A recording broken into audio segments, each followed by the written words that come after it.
Italian restaurant with outdoor seating nearby, and text it to Luca. Find it real quick. Send it to the click. Wow, the place is sick.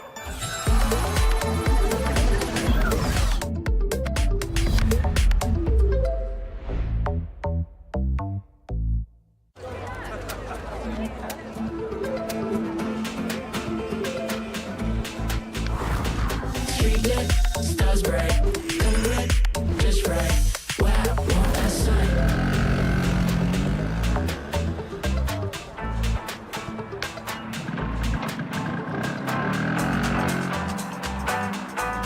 Wow. Cool.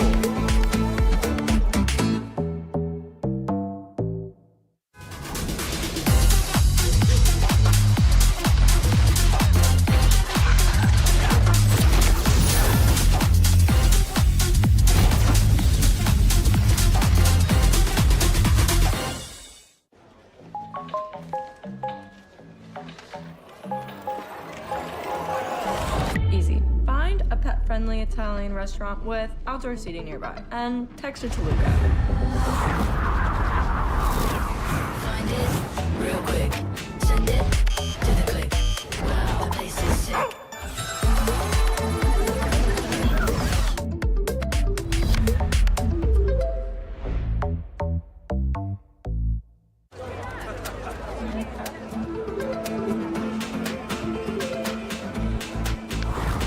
Street lit, stars bright, color red, just right. Wow, want that sign.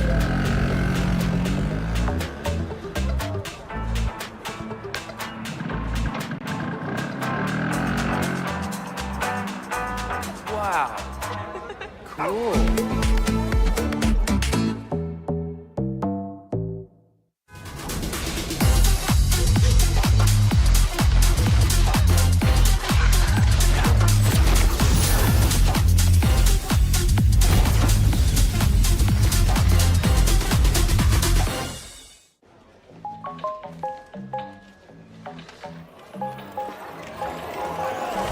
Easy. Find a pet-friendly Italian restaurant with outdoor seating nearby, and text it to Luca.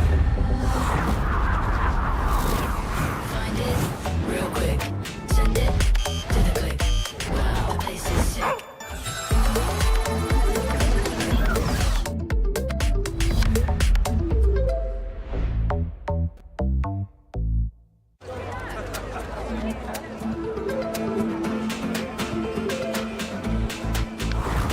Street lit, stars bright, color red, just right.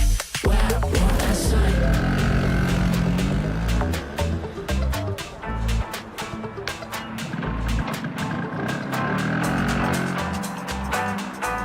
Wow. Cool.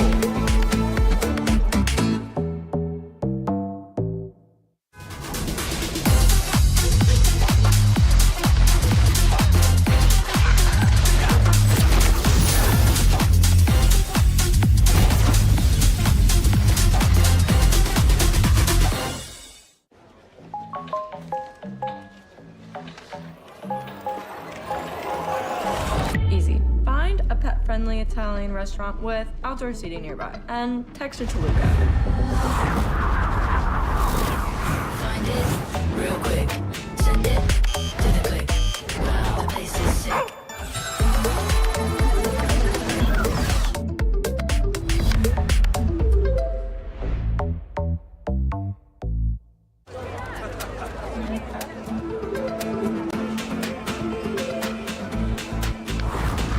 Street lit, stars bright, color red, just right. Wow, want that sign.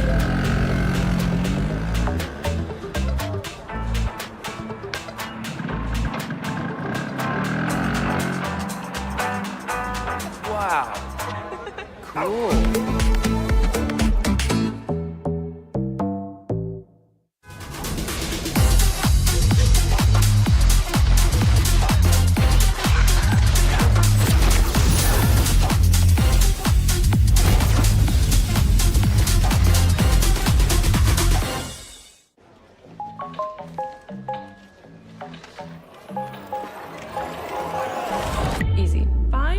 pet-friendly Italian restaurant with outdoor seating nearby. And text it to Luca.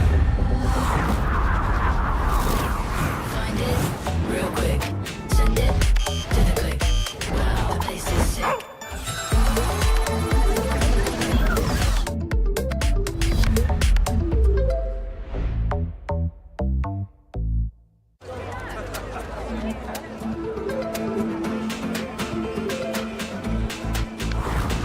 Street lit, stars bright, come lit, just right. Wow, want that sight.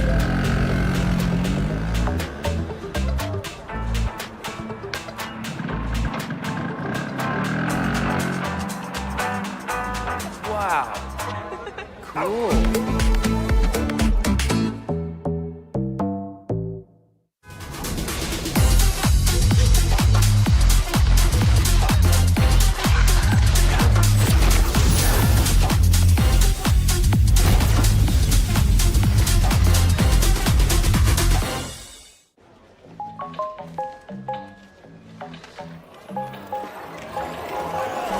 Easy. Find a pet-friendly Italian restaurant with outdoor seating nearby. And text it to Luca. Find it real quick. Send it to the click. Wow, the place is sick.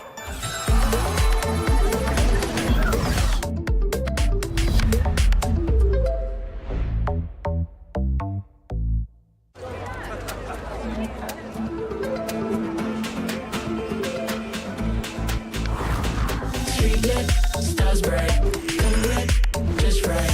Wow, want that sight.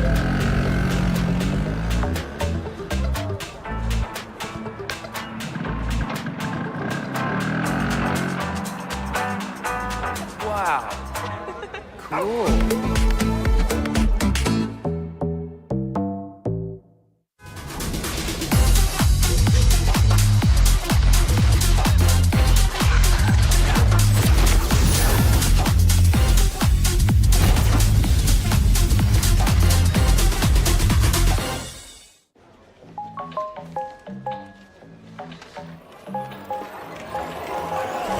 Easy. Find a pet-friendly Italian restaurant with outdoor seating nearby. And text it to Luca. Find it real quick. Send it to the click. Wow, the place is sick.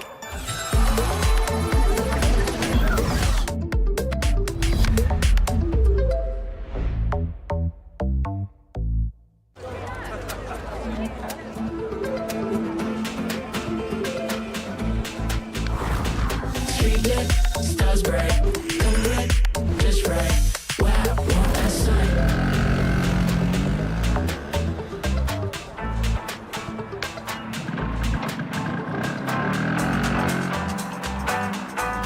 Wow.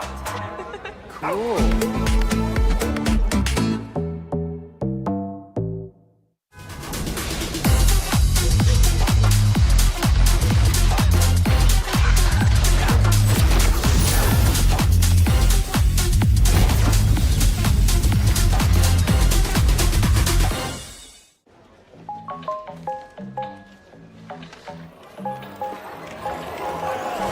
Easy. Find a pet-friendly Italian restaurant with outdoor seating nearby.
All right, ladies and gentlemen, welcome back over to the Galaxy Gaming Academy. Of course, the MLBB Campus Series. I've got myself and I've got Churros here with me. That side, actually. Huzzah! I forgot to flip my camera, but it's okay. We'll test. We'll roll with it. We'll roll with it. We'll roll with it. I mean, if you guys want me to split my camera, I mean, I technically can do that. Just split all it, time. man. Just roll it around. Speaking of flips. Did you say something about flip? Oh! Hey! Did you actually? Nah, not really. Hey! What's going on, man? What an opening! What an opening today. Abstract, I need you right side up because I need my co-caster here with me today. Man, Samsung Galaxy Gaming Academy Mobile Legends Edition. We are here at last at the final stage of the Singapore National Finals, where only the top 2 teams are going to make their way over to sunny Jakarta. I don't think this is Jakarta. This is probably like Bali. This is probably like Iceland or something. It kind of looks like the Windows wallpaper thing, but Yeah. with a little bit more trees. And a little bit more skies. Oh, this is it's actually over Bali! It's actually Bali. Oh my man. god, What so I'm telling you, beautiful! bro. Holy shit! It is beautiful. But hey, you know what? Top 2 teams of today are going to head over to Jakarta, where they can take a local flight over to Bali to bask in the scenery. Yeah. Yeah! I want to go too!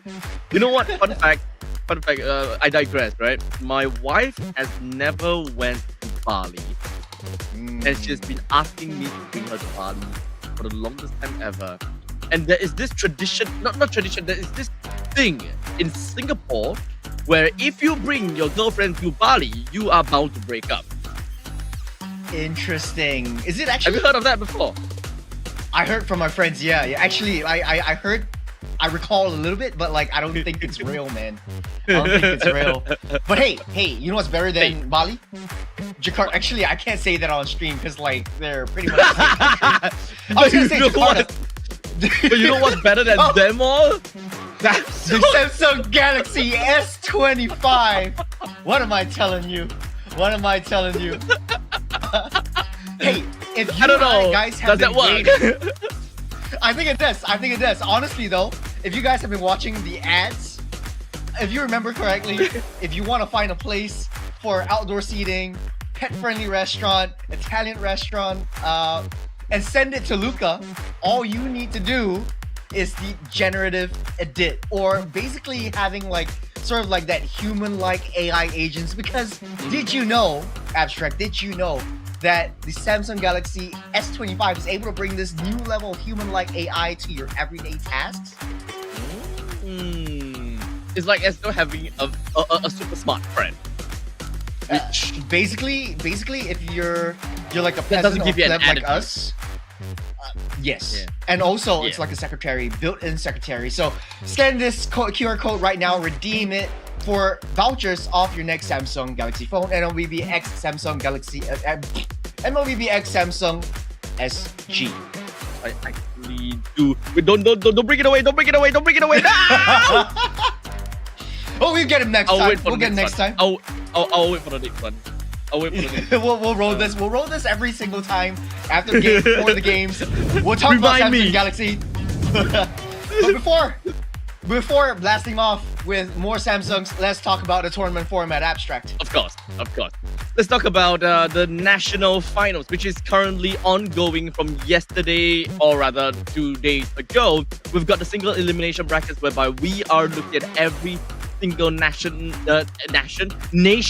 that will be playing within of their own qualifiers. So we've got the Indonesian qualifiers, we've got the Singapore, Malaysia, and the Philippines qualifiers. As such, that is why we also do have 4 different streams broadcasted in 4 different languages.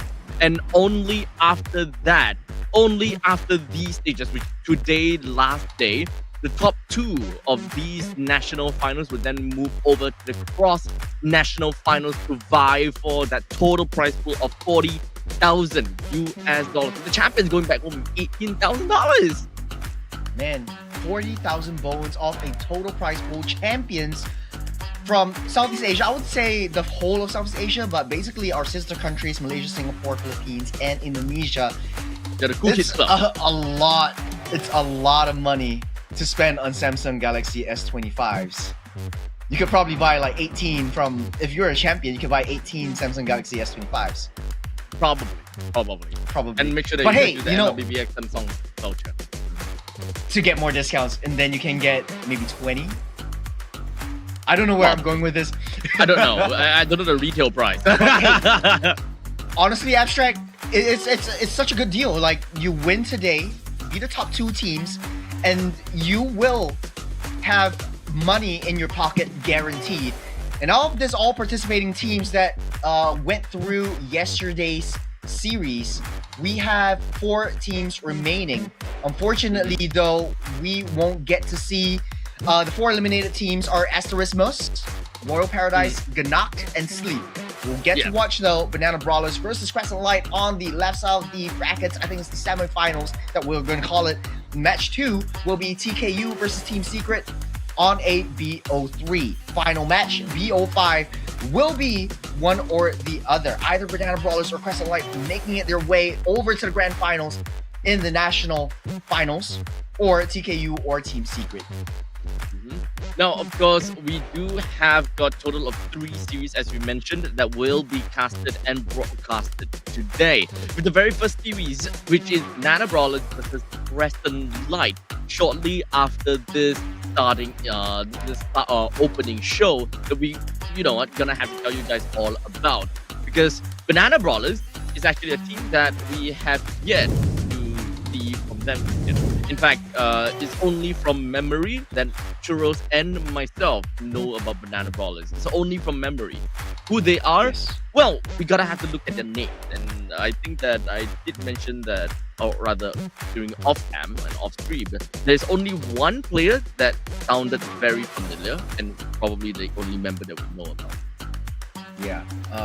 I do think that they have been quite dominant in the community tournament. That's why we remember them.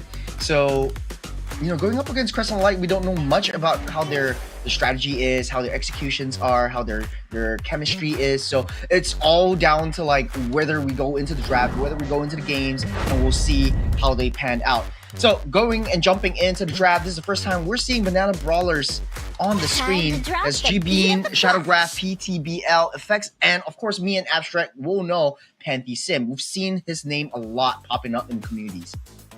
Called his name out loud a couple of times because, well, he did some stuff.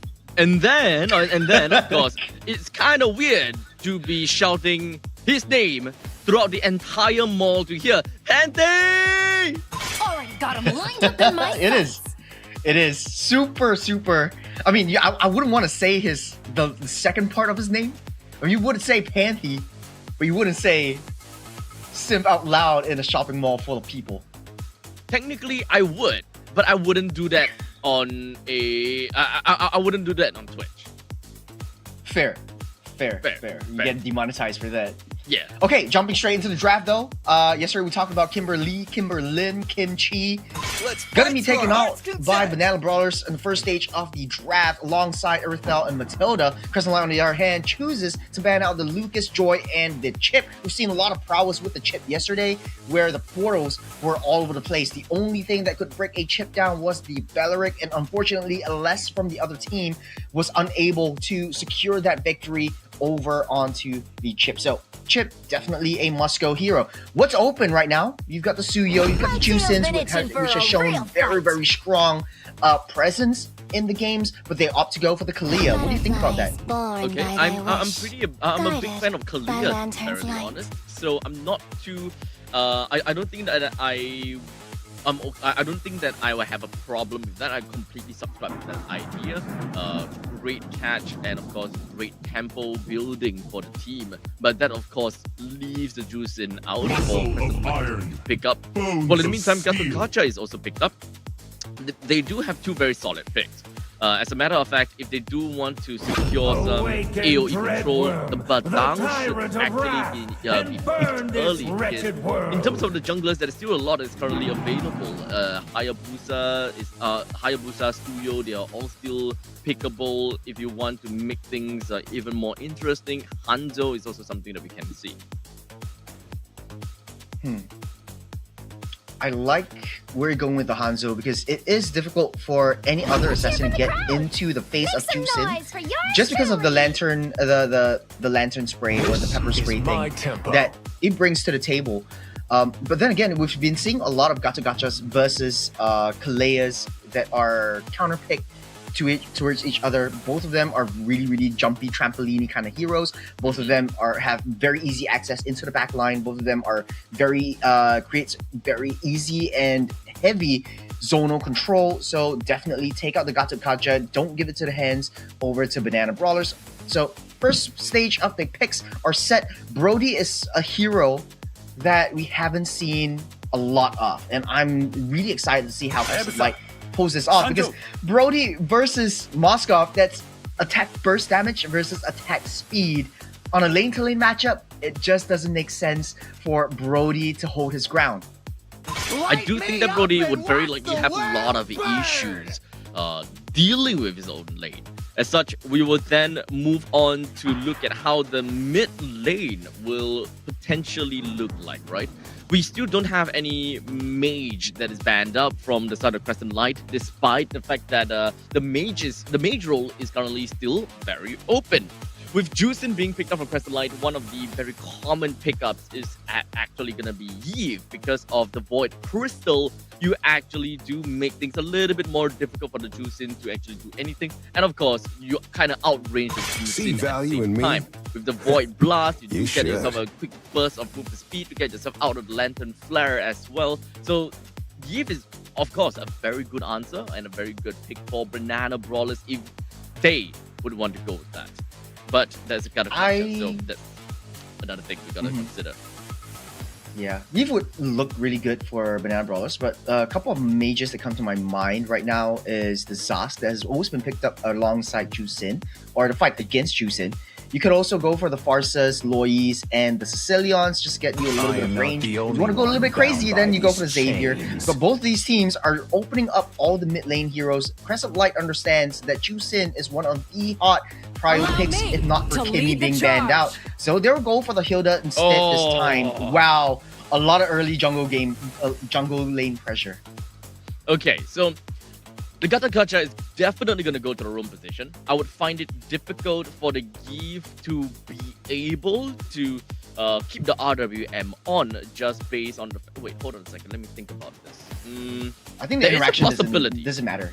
Yeah. I think that there's still a possibility and still workable way, because at this point in time, the Gacha gotta have to initiate with his Avatar of the Guardian. That will leave the Yve being able to use the RWM only after Avatar of the Guardian. So if there's a little bit of a trigger discipline from Banana Brawlers and they believe that, okay, we can reserve the RWM for big fights, they can still pick it up even if stand in my way will be devoured. But Hanzo is actually gonna be picked up. Nice. At night. And the Sicilian. Okay. I do like the Sicilian, a little bit iffy about the Hanzo. I do love the Suyo Sasuke that's coming up as well from Crescent Light. Hanzo, the only reason Banana Brawlers is picking it is because Jusin is going to be such a menace, especially when you're creating so much pressure down your front lines, disabling CC and Kalea to get through to where Brody is.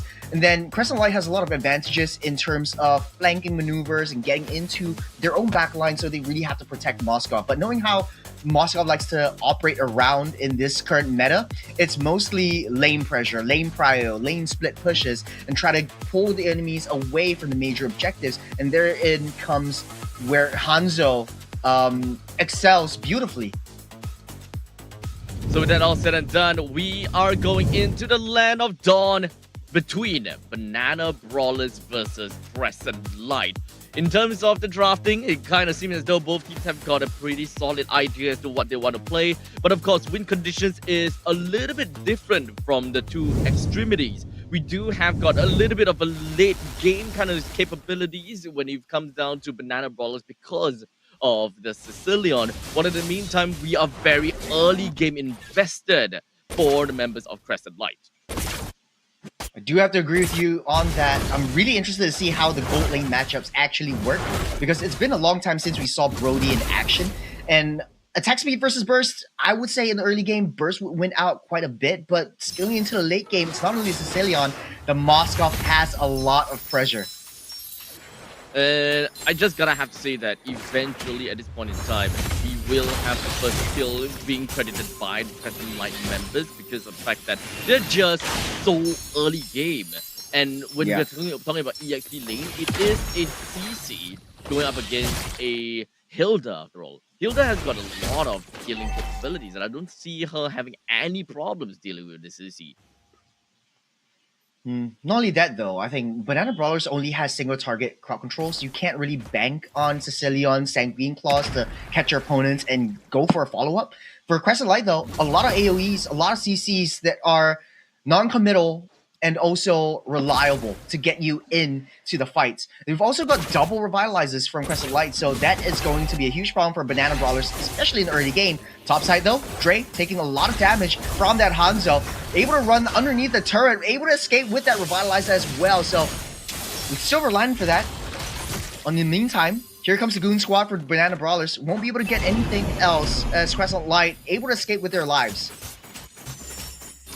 As such, Frosty as well as Dre putting quite a bit of pressure up in the top lane solely based on the fact that they all want to hit their level 4 together. At this point in time, it seems like G-Bean as well as Dre. Oh, hold on a second, top lane. Oh, PTBL, it's a one-man army up onto 2. Can't really see where Frosty is, but he gets that reset. Panthy Sim in a spot of bother. Won't be able to survive this one. Able to get that flicker out though, Chim. Taking a lot of damage and hits as well. Trying to chase it up for it. SOD lands, might not want to commit to that ultimate strike as G-Bean tries desperately to zone the turtle out away from Crescent Light. It's a 3-on-4 with Chung getting that reset, getting that recall. Turtle resetting as well. Just going to be a back and forth fight. You can see both teams have a very strong idea as to the fact that they have their front lines, they need their front lines to stay alive, and they're constantly just trying to withdraw themselves from an unfavorable team fight. As such, both teams are in a complete stalemate, and we even have got all of the players already at level 4 and level 5. What is going to make a very big difference is between the junglers. How do they subscribe themselves in their own jungle while all of that chaos is happening? You can see the PDBL is just going in and out of fights. Panthy Sim taking a huge blow from Chung, taking first blood though, with AOG SOD coming in the way. Banana Brawlers are coming here to fight. Here comes effects from that back line though. Chung taking out 2, but PTBL steals the turtle in the end. Banana Brawlers running for the hill. Sanguine Claws locked them in place, and they are safe for now. It's a 1-1 on the scoreline as Banana Brawlers coming up on top with the objective. As such, we're moving on 1-1, 4 minutes into the game. They're moving all the way down south and looking to put a little bit of pressure down onto the Moskov. But surprisingly, it does seem like Shizu, that is a Brody, is not having that bad of a time down in the goal lane. Yeah, I think this is just according to plan, right? Banana Brawlers buying a lot of time, wasting time in the objectives, eventually taking that out as well. Jusin nowhere to be found though, mid-side. PTBL taking out Chung before returning to his soulless body, getting a 2 kill for 1. What a play by Banana Brawlers. Oh, so it does seem like both teams, they are definitely trying to go for a bit of a back and forth. They can get themselves into a certain situation. But one thing that Banana Brawlers supposedly have a little bit of a difficulty to do is the fact that they do not have that burst damage in the early stages of the game. But to be fair, Crescent Light is rocking a Jusin, which shouldn't have that kind of burst damage too. But they have a lot of utility. But in the meantime, Panthy Sin seems like he's just going to be jumping his on the Jusin. This is a very, very tricky situation right there. Might get surrounded though. Frosty getting caught out by the Sanguine Claws, but we'll be able to prance out of there. No problem at all. Banana Brawlers ramping up the aggression in the mid stage of the game. 5-minute mark, 30 seconds till the turtle spawns up. Crescent Light, 1,000 gold behind as Banana Brawlers starting their team fight rotations. Oh, doesn't look like Shizu's able to survive that. Able to get A little bit of hits and dash out of the way. The torn apart memories will take out Jim Bean in the process. As Kalia falls, the turtle will spawn. Crescent Light in a better position to take up this objective. As we continue to move on quickly. 3-3 for both teams. They're just working their way over to the turtle. Panty Sim doesn't seem to find much of opportunity. Never mind, he found one. Panty Sim jumping a little bit too deep though, no backup whatsoever. He falls to the hands of Crescent Light, losing turtle as well as his life. Well, in the meantime, Crescent Light, they're mostly just trying to get themselves all across the map and, of course, trying to win in their respective lanes, especially for the middle lane and the gold lane. I would not expect too much coming in from the top lane, based on the fact that Hilda, most of the time, you want to put a little bit of pressure and then run away just so that you'll be able to push some resource from the side of Banana Brawlers away to some other part of the map. Still an even Stevens game, I would say. Crescent Light has shown a lot of prowess, especially in team fights when they stick together. They do have a pretty early game draft, after all. Double revitalizes, so you have that sustain at the ready. But for Banana Brawlers, it becomes a little bit tricky right now because now you do need to be able to play that macro game. For Crescent Light, Chung's the only one you have to send away to maintain the side lane pressure, maintain the side wave priorities. But Shizu, slowly but surely, farming up, getting that item power spikes, and he's dealing a ton of damage to effects. With one team that is focusing on the middle lane and one team focusing on the bottom lane, the middle lane is probably going to be down. Look at Dre.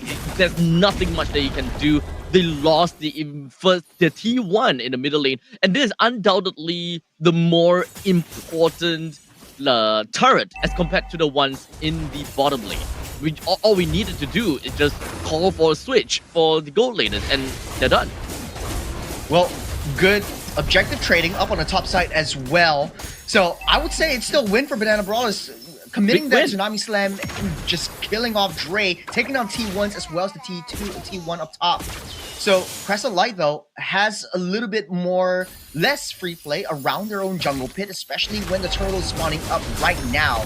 Banana Brawlers, what will they do? Settling down on that T1 bottom as well. GB taking control of that. Looks like Banana Brawlers won't be able to contest for this turtle.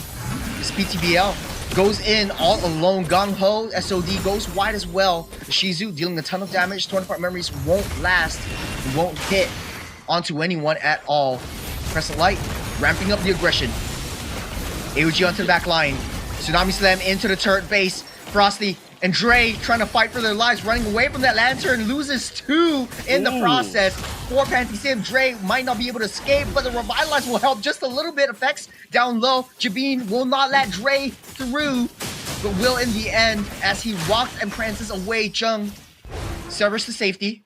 PTBL will make his way towards the purple buff, but he knows that discipline is key in these tight situations. Whoa. Throughout this entirety of the fight, with Crescent Light putting so much emphasis in the middle lane, but yet they were unable to do anything. They were unable to even take any structures in the middle lane. I think that's definitely going to be a little bit rough, right? Especially since their lineup is actually more early game centric. Oh man, Tsunami Slam onto Shizu. Unable to run, no flicker at all. Purify already used up as well. It will snatch that one up. But ramping up the aggression, going into the orange buff. No more Tsunami Slam. Panty Sims healing everything back up. Slamming again to the wall and into the ground. Jung take up that kill. Its effects tries to dash away from the lantern. 1-1, but I would say Banana Brawlers got the upper hand, taking down the turrets, down the T2s, as well as their gold laner. Yep, they have a very strong control of the map, right? The macro game, as long as they realize, okay, this is the fight that we got. Oh, hold on, wow! Huge Sanguine Claws by Shadow Grab to kick things off. Effects on the back line. SOD will not be able to save him. Dre will pick that one up as well. Loses 1-1 trade. It's a back and forth. It's a boxing match. Oh boy, definitely did not expect to see that kind of damage coming in. It is definitely unfortunate that we did lose Moskov throughout the entire fight, but I guess it did manage to send quite a message. Curtain call into the Tsunami Slam. Panty Sim picks up Chung. Free Lord for Banana Brawlers if they so want to get that. Crescent Light, no more junglers for the next 30 seconds. This is a really, really tricky slope that they have to navigate through. Jabin already starting the zonal potential. PTBL getting into position. Looks like they want to ditch the Lord for the first time. Try to go for the kills. He knows that Shizu's open. Let's go for the backline straight. Unable to hit that though. Really, really close. It doesn't have a lot of HP left, but he also wouldn't have his ninja form for a while now. But at least Madara is currently down to lower than 50% and now dead to the hands of PTBL. Crescent Light, unfortunately, now have to rest on their backs, and they gotta have to ensure that they don't lose too much, especially for the T3s. T2s, I think those they should give away.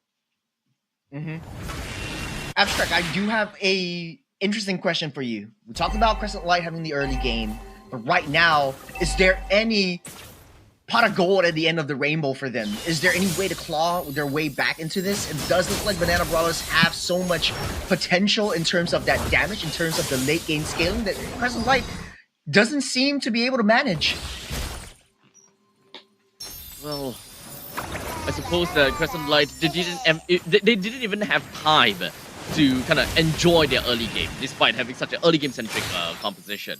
Now they're kind of losing out in the mid-stages of the game. It's kind of tough for them to kind of turn things around because Dre, unfortunately, doesn't really have a very suitable target. They need Cal as well as Dre to kind of work together as one in order to really just jump onto Shadow Graph, being one of the main important problems. But unfortunately, Shadow Graph as well as Effects, the two of them kind of gel together beautifully well with one another.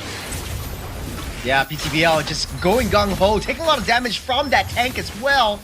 As much of a tanky, beefy Hilda Dre is, PTBL really starting to hurt. And I think what bites them in the foot even more is that Crescent Light doesn't really have that high ground. Crescent ground, yeah, you're right. They do not have any form of high ground, and it's actually difficult for them. Oh wow, hold on a second, look at that. Ooh. Dre taking a lot of damage, jumping in with the Tsunami Slam as well. Dre goes down by the hands of Shadow Graph. Shadow Graph taking two again. Frosty trying to find himself more as Effects kiting, skirting, dancing around, trying to take down one more. 4 goes down by the hands of Banana Brawlers. It's a free and open map for them to play around and push through. It is a very scary combination when you put Shadow Graph as well as Effects with one another. There's really just not much that Crescent Light could fight back at all, even if they jump over to the back line. Oh, it's all over. The first game, a dominant performance by Banana Brawlers. Sure, they suffered a little bit in the early game, but they really came to show, they really came to play. And that's why, you know, it comes as a surprise for me in Abstract, where we say Banana Brawlers is a team that we recall vividly from our community streams, but we can't seem to remember them. They've always been so strong. That's why I think both of us remember them. I guess this is why, right? I will say that when it comes to the drafting as well as the execution, Banana Brawlers played it very effectively, and they knew exactly how they want to play with their macro game as well. We've seen a good amount of controls in these lanes, and even if they were kind of, you know, trading mid turret and the bottom turret, they were quite literally mirroring with one another. But yet, they still managed to find the opportunity to send the Moskov as well as PTBL all the way up to the top lane to take yet another turret to make things even more difficult for Crescent Light to even come back on. And almost every fight, there will be something that's slowly inching towards the side of Banana Brawlers, which in the end of the day created a very strong snowball, or rather a very big gap, even though it started off small and bit by bit as they put those bricks on the wall. I would say Banana Brawlers really showed that they turned a snowball into an avalanche and it really pummeled through. Every single team fight was won by Banana Brawlers. There was no way at all that AOG could disrupt any of that gameplay, and I would say it was due to the fact that PTBL was always there with that ultimate, going into that back lines, getting the right targets, getting Juicin out of position or getting back to that reset, getting Jung out of position, getting back to reset, or even Shizu unable to do anything. That's the issue with like bursty heroes like Brody in this meta against like an attack speed hero like Moskov. You just fall off so hard, Abstract. With that all said and done, the MVP definitely goes over to PTBL as the Hanzo. 5 kills, no death, and 5 assists. This guy with the Pinnacle Ninja is really hard to even catch this guy if you don't have a very suitable dive that selectively hunts for this annoying ninja of the darkness. There's really and realistically not much ways that you can bring him down. Yeah, we'll take a look at the replays to see how things transpired in the Land of Dawn. And it's always PTBL going straight for that backline. He doesn't really care about the main objectives, and it's always the common issue nowadays where a lot of teams are hyper-focusing on getting the kills first, trying to gain that numbers advantage before going for the objectives. And I love how that it's a pick-up composition with a committal Tsunami Slam by the hands of PantySim, setting things into motion. And not only that, the Sanguine Claws have always been catching, so huge props to that Sicilian as well. Although I gotta have to say, a lot of these times, the players from PantySim, they are genuinely just winning these fights because they are positioned well, and of course they are ahead, right? Because a lot of these team fights, they are actually a little bit, what's the word? They are a little bit scrappy. The fights are a little bit scrappy. Like, we know for sure that PantySim can isolate someone. They can bring someone out and, you know, be the initiator. But the way that Banana Brawlers is that they just go in. They don't give a damn in the world.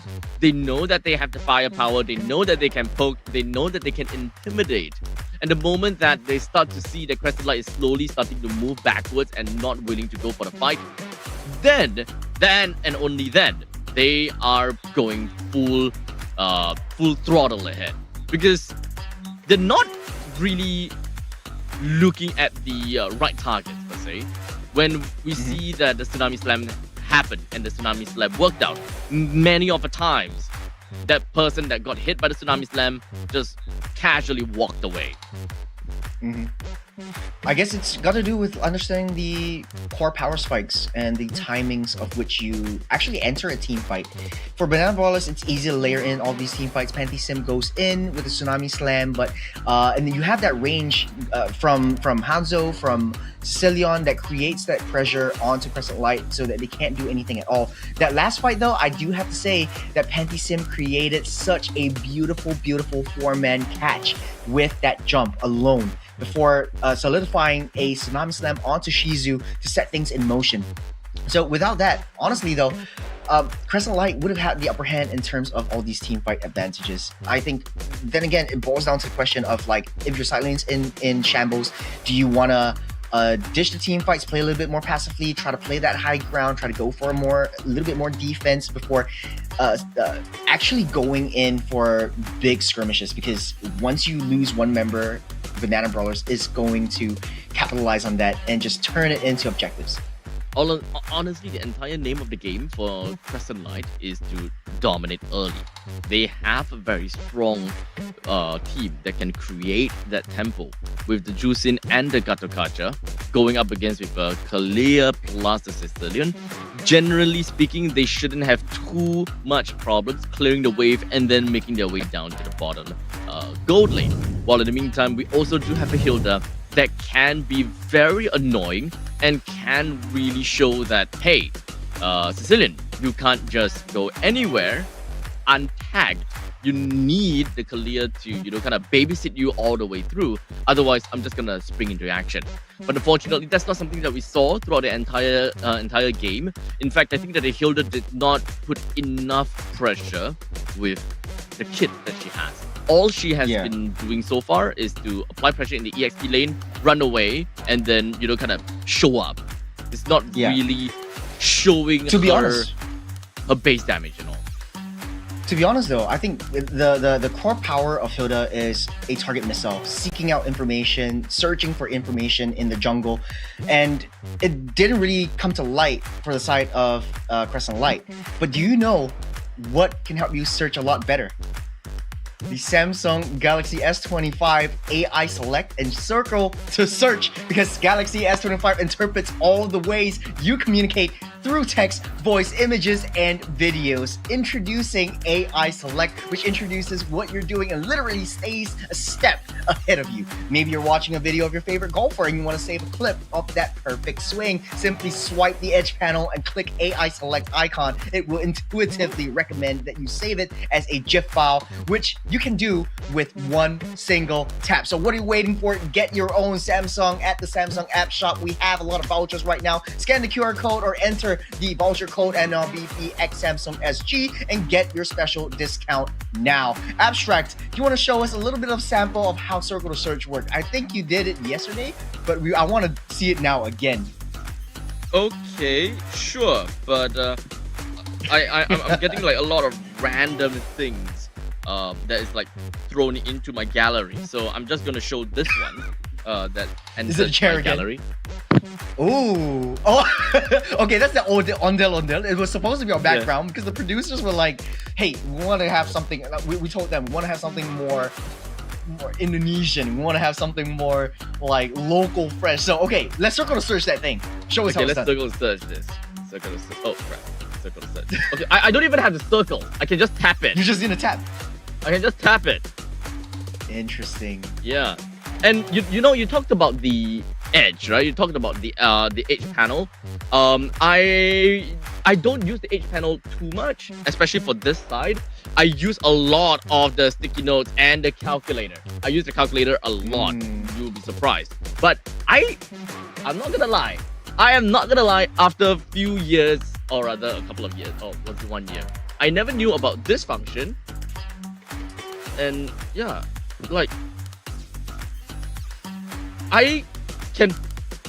What? The UI is different. I have never seen this before. I can create GIF, record high quality on this specific spot. Okay, So you can make a GIF out of that? Yeah. And that's done. Interesting. You can just say, or you can just download it, or if you don't want to crowd your gallery, you can just copy it. They're gonna cut you out off there with the draft because I think you were going a little bit too long with the Samsung Galaxy S24. No, but I'm done. You know, you have the inferior phone. There is the new Samsung Galaxy S25 that you guys back home Always watching on the way. can get if you go MLBBX Samsung SG and fill in that and scan the QR code. You scrub back just a little bit. Second game, Banana Brawlers 1 game away to get a sweet ticket over to Jakarta for the cross-national finals. Crescent Light is in a tricky spot. So this is going to be the do or die all. Starting off with the bands, very targeted to its PTBL. Doesn't want to deal with that Hanzo again. Doesn't want to deal with a Chip. Doesn't want to deal with a Joy. got Might have lines a up in my 5-man sights. ban out on the Assassins. On the other hand, though, Banana Brawlers spanning out the Kimmy, Matilda, and Earthel. No changes whatsoever as of now. My tail's been itching So for a I think that real is pretty fight. understandable, but for now, we are also gonna be looking at a pretty good clear first pick. I don't have any problems with a clear first pick, to be fairly honest, and Lucas is open, though. Sorry? Lucas is open. Oh, Lucas is open. Oh, crap. I know how much of a big fan of you with the Lucas. You pair that with a Kalea, it's basically unkillable. You are right. So, Yeah. Banana Brawlers, what do they want to go for? That is probably the question that I have in my mind. Like, they picked was up the a Gato Moskov and real the- quick. Yeah. They was a had Gato in that the spot, clear in the but- previous Muscle of iron, bones Gato, of yeah. steel. Gato it is.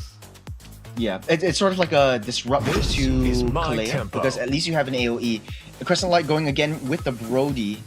So I think if it ain't broke, don't fix it. Maybe he's not comfortable with the first game.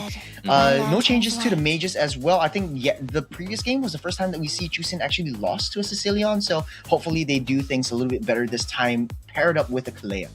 Yeah.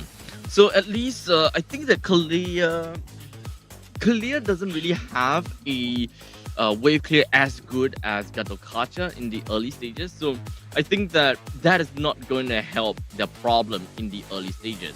If that is if they want to still play the early game with the Hilda and all that jazz. Evidence But can be faked. highly likely not. Trials can They be gotta have to rigged. change things around The only with thing I trust are my PTBL own two eyes. going for a Ling.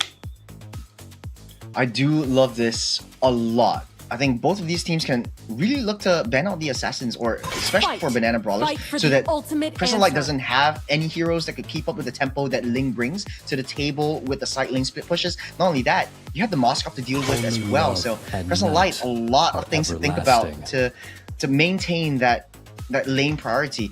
After the first game, I think Crescent Light was so heavily hurt and traumatized by the Sicilian and the Hanzo. They're just respect banning it all out away from the side of Banana Brawlers.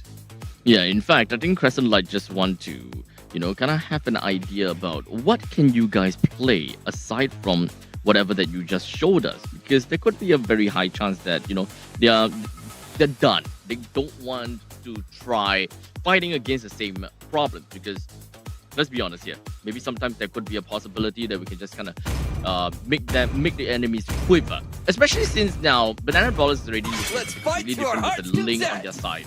It could be a very new game altogether.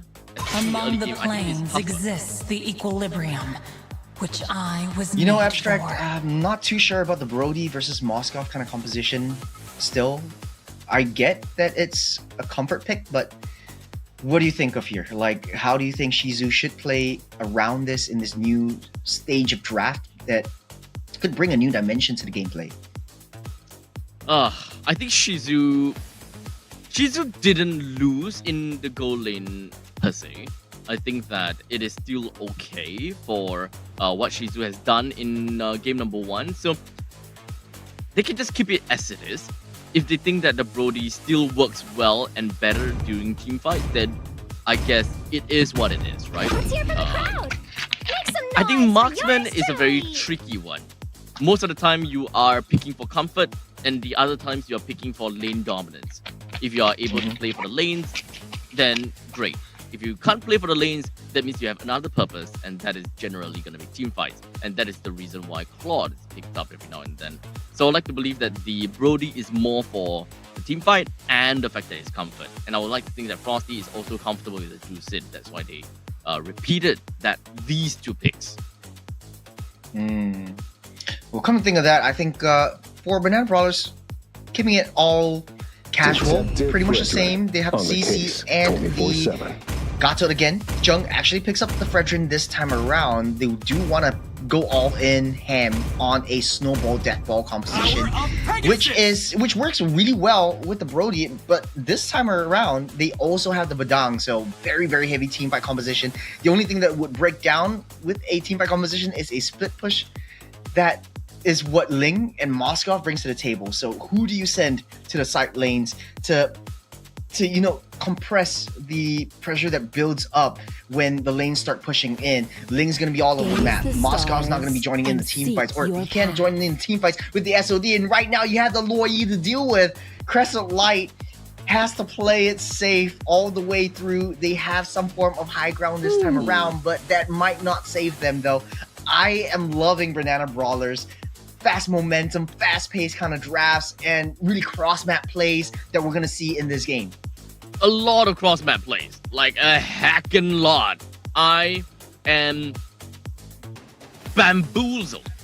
Honestly, this is probably one of the kind of game whereby Banana Brawlers is a team that you cannot predict. You cannot predict where they're going. You cannot predict where they are. Even if you thought that you have information and intel on them maybe 10 seconds ago, they suddenly disappeared from the brush.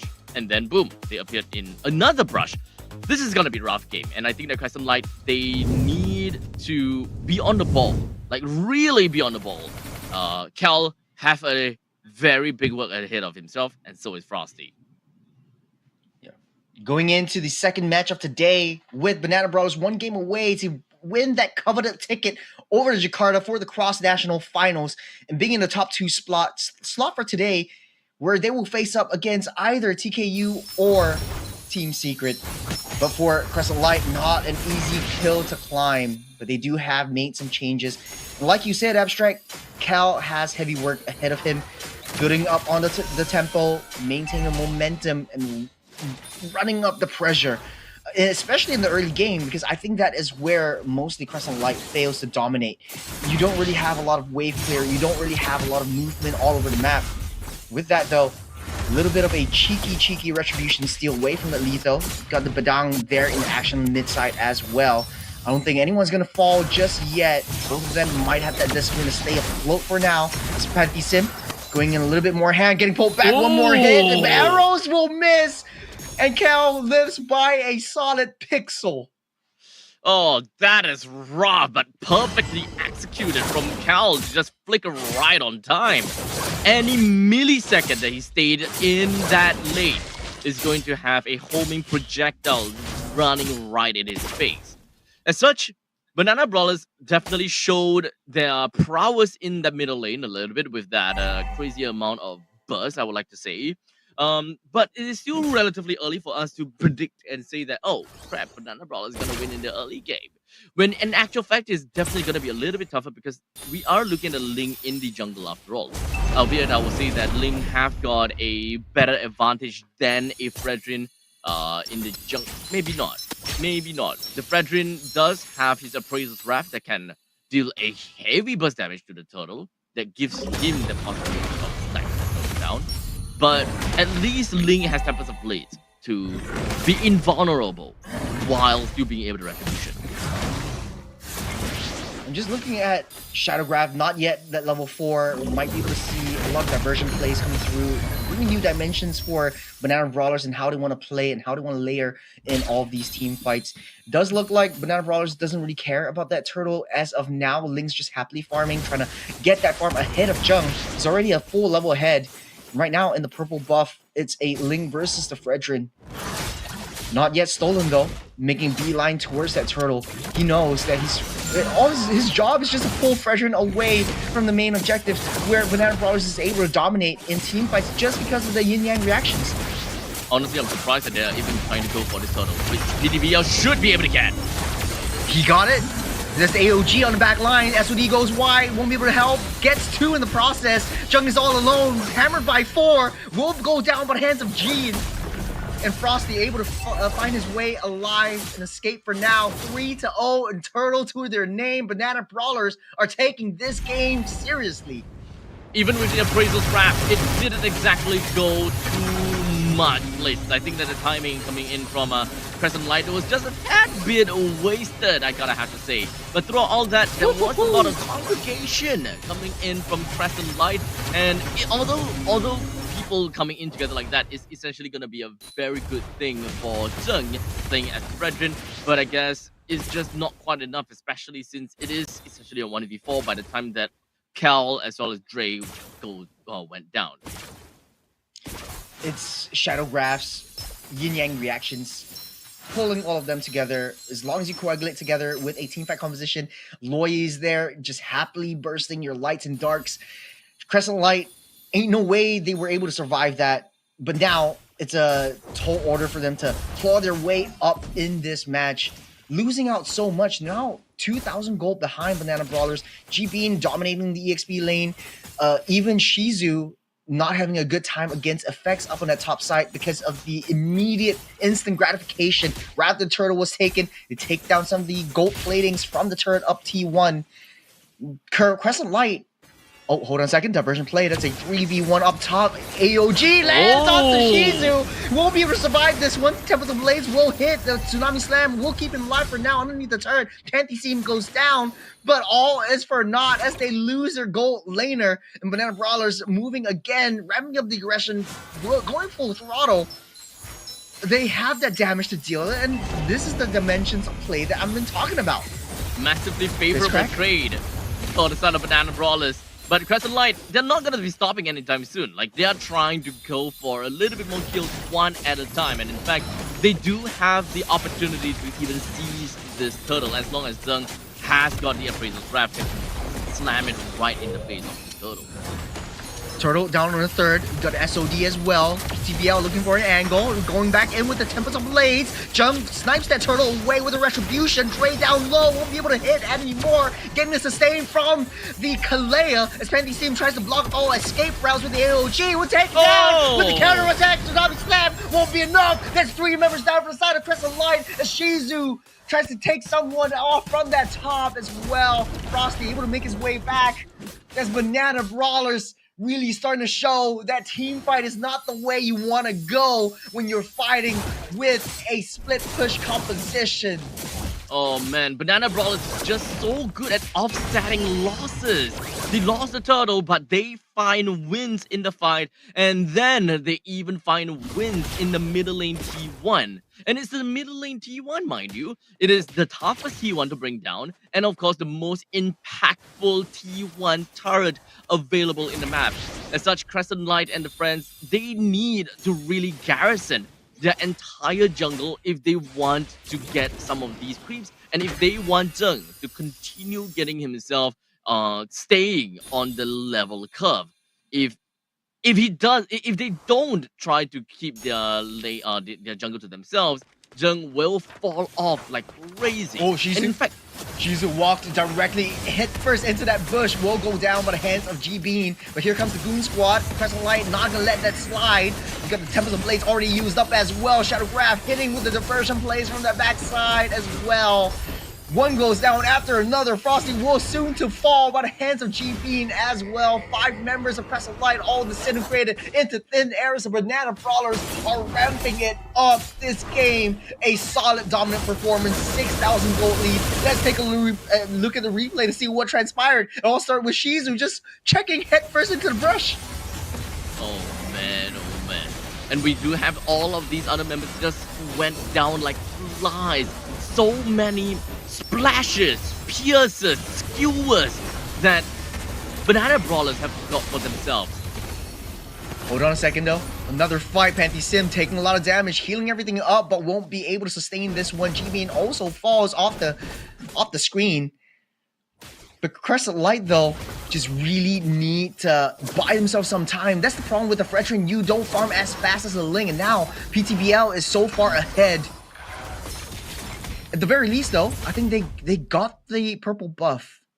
So that's a small little win for Crescent Light, denying Banana Brawlers from snowballing even more into the avalanche that they were in game number 1.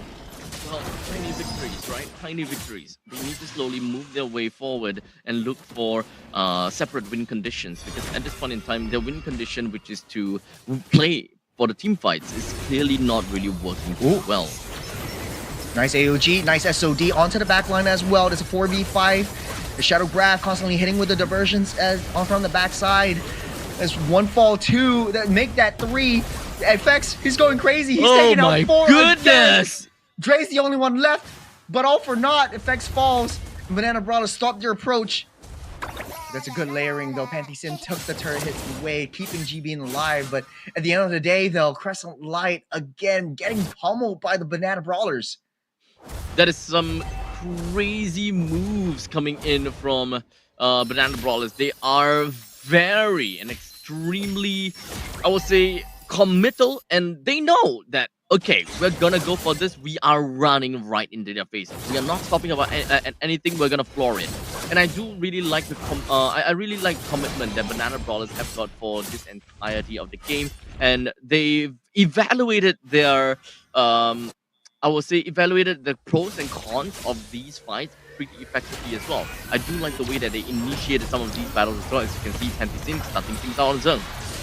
You got a taunt, you got a Tsunami Slam onto GB, and AOG will land onto 2. SOD from the back line, effects from the flank, taking out Cal. There's one after another once again. PTBL so deep in enemy territory, he will get out safe as Trey tries to run for the hills, trying to buy some time for the turret to not be taken down. It's Chung against the world right now. Banana Brawlers, there might be no way that they lose this right now. Right? Am I right?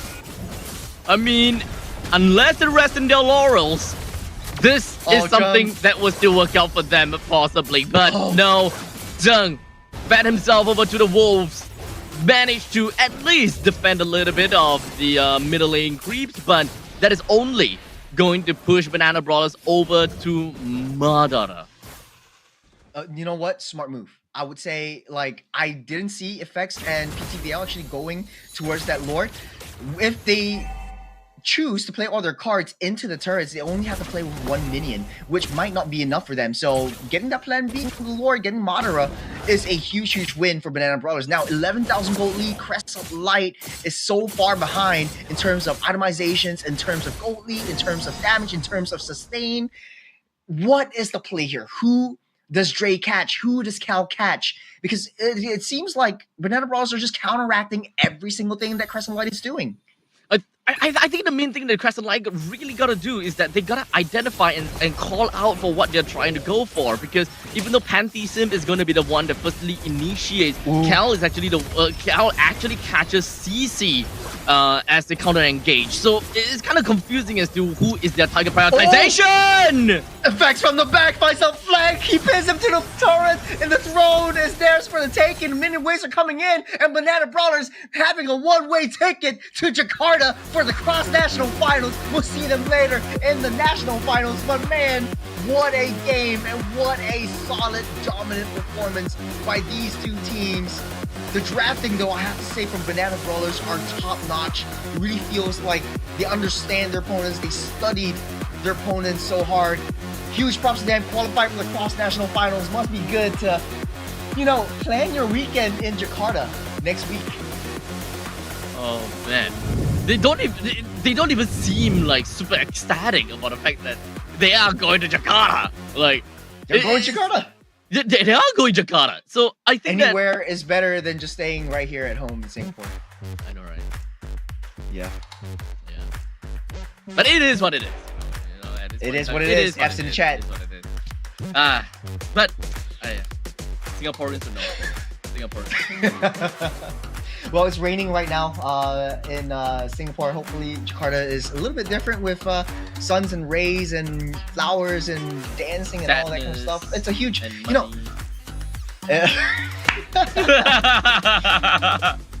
Okay. Lots to talk about this game, but before that, man, every single one of the 5 members of Banana Bros, and I think that's why me and you remember them so vividly. Who do you think the MVP is? That is the question. It has to be PTBL, right? That's the I would say the Ling too. Yeah. I think he snagged up quite a lot of those skills. And as a very quote-unquote non-committal assassin because of great escape mechanism and of course a very good way to roam around the map, you generally will have a very high KDA and kill participation all across the map. So it is Ling. It is PTBL carrying his team to victory, and he did it all without a Sky Piercer. Imagine if he got Sky Piercer from the start. He had a very snowbally performance from the early game. He would have been able to get like a double-double.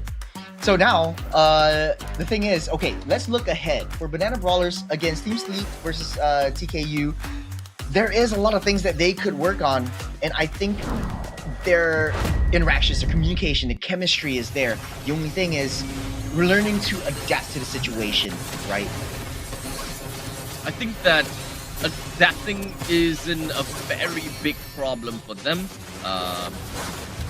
As of now, I would say that Banana Brawlers haven't had the need to openly adapt and change their playstyle. I think that upon going into the game, they had one win condition and they played towards the win condition. They're not really stopped at any point in time, and they haven't come to a point whereby they'd be like, oh wait, something's not working, we need to outright change it all. Because they have been winning small fights here and there, and even if they're not winning these fights, they're looking for wins elsewhere in the map. So they are on a road to victory, no matter what you see it, and no matter what that team fight, or even if they're losing the objectives. It's all technically part of the plan. It will be plan A, plan B, plan C, but not at a point in time whereby they gotta change to plan Z. Yeah. Look at how they like to play with it. Once one person sounds the alarm, and it's usually Panty Sim sounding the alarm with AOG, everything just starts the ball rolling, and that snowball just becomes an avalanche. Every one of the 5 members always collapse on every one of the 5 members of Crescent Light. From the back line, didn't even see effects until it was way too late, and then the throne was just super exposed for Banana Brawlers takings. It was just such, I mean, there's no way to understate this. Banana Brawlers are a very, very dominant team in this stage. I just want to quickly mention effects. I saw your panic button press. Oh, the Purify? Oh no, Win of Nature. With a nature. I saw the one. I saw the one too. We saw I the don't want to point one. it out because like We saw the no, one, because dude. there was the torn apart memories. There was the torn apart memories from Shizu. So Shizu went down, but before he did, he clicked on the torn apart memories. So if he didn't do the Win of Nature, he might not be able to survive. Really? But then, to be honest though, there were still 5 members of Banana Brawlers already there. So I don't think the game would have turned out differently. But it's just like, Yeah, you know, it would've, damned if you but- do, damned if you don't. Yeah, so it's kind of like a haha. You won on a juicing kind of moment. But I'm not sure about the torn apart memory. I didn't really quite see that. If that's the case, then that is actually very good. I would say very good awareness on his part. Yeah. But aside from that, right? Looking at the game in a macro view, it is a 24 is still 5 kind of scoreline with a almost doubling when it comes down to the damage dealt from the side of Banana Brawlers. And of course, the total heal is quite a fair bit as well, almost doubling as well. With one of the main players, or rather with Gatakacha being one of the main healers, as well as the Moskov. It is definitely a little bit tough for them to be tough for the members of Crescent Light to be able to bring them down because they just lack quite a lot of damage. We've got utility. In fact, technically 4 members that excel in utility and tanking. Well, Brody is the only one that can deal damage, and his damage only comes in as a form of burst from his counterpart memory. Yeah. It kind of surprises me that even though Crescent Light has the Kalea, which is sort of like a sustain hero. Remember, if you chain your passives down with your second hits, you actually heal your teammates as well. But the fact that Banana Brawlers, a team without any enchanters, any solid heals whatsoever, is able to get total heals more than a team with an enchanter themselves, it kind of shows the level of discrepancy between both of these teams. But I do want to have to say, like, at the end of the day, it was a lot more communication. For Banana Brawlers, when one person goes in, everyone goes in together.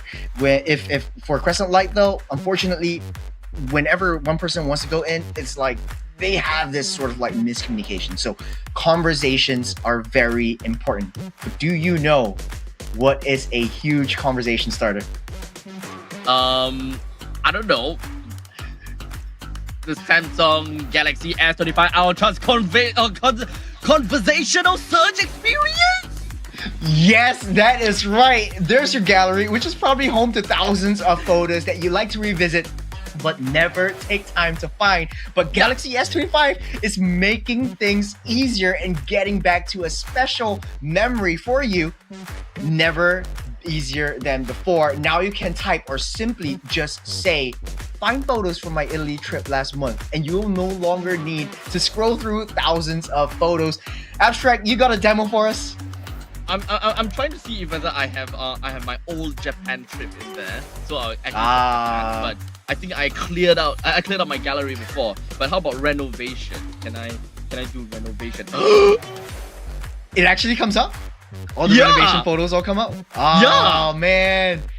Hey, you know what? That's the power of the Samsung Galaxy S25, which natural language based search also applies to settings, which makes adjusting preferences so much simpler. Asking one UI to make the text more visible brings up all related options, including font sizes, styles, bold text, even high contrast fonts, or greater accessibility. Now you can personalize your device more easily and spend less time digging through menus. So what are you waiting for? Scan the QR code right now and key in the voucher code NLBBXSamsungSG. Redeem your voucher at any Samsung Shop app and earn your discounts. Get a Samsung Galaxy S25 now.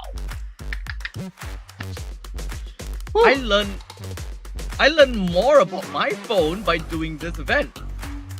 I can search renovation. Yes, you should. House. I can search my drafts. the stuff that I drew for my house that has been like dug deep. Okay, how about floor plan, which I always had a problem. It comes out? Did it come out? You just had to say it, right? Actually? So the phone's listening to you, Abstract. No, the phone don't listen to me. I just need to type it out. I always have a problem looking for a very specific floor plan over here.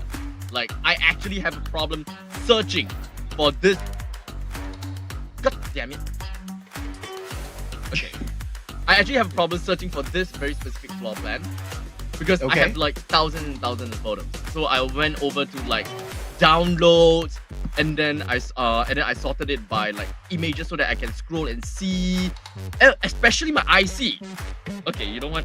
I know that I'm not gonna show, but I just want to find out myself.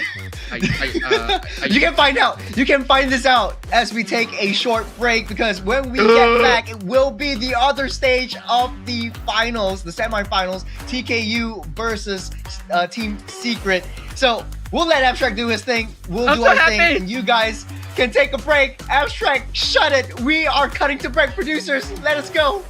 I can search for my ID card.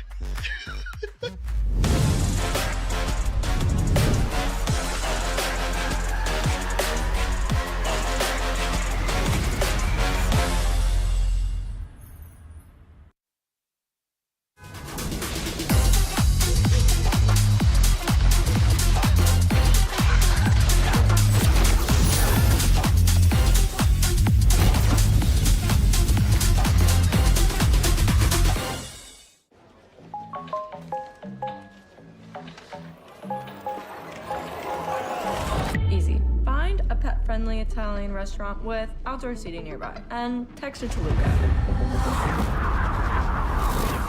Find it real quick. Send it to the click. Wow, the place is sick.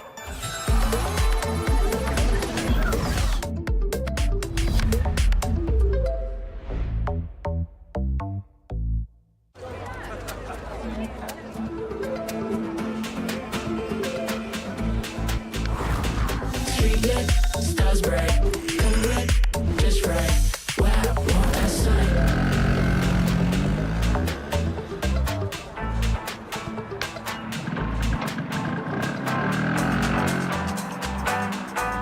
Wow. Cool.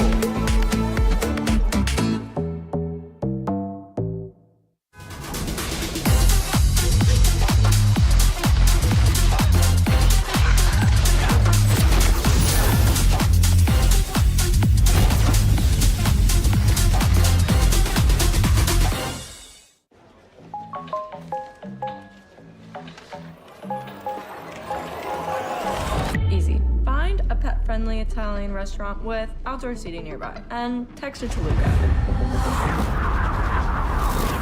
Find it real quick. Send it to the click. Wow, the place is sick.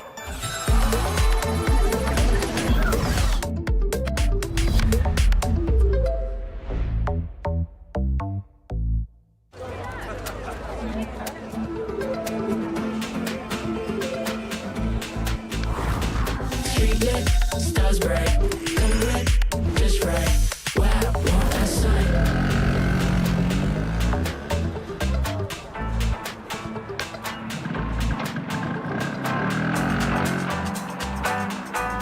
Wow. Cool.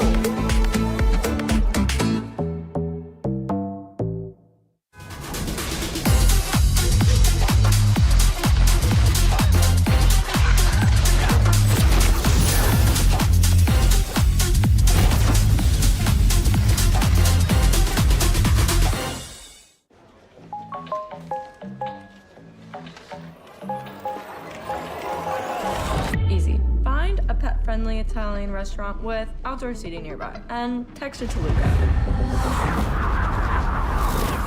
Find it real quick. Send it to the click. Wow, the place is sick.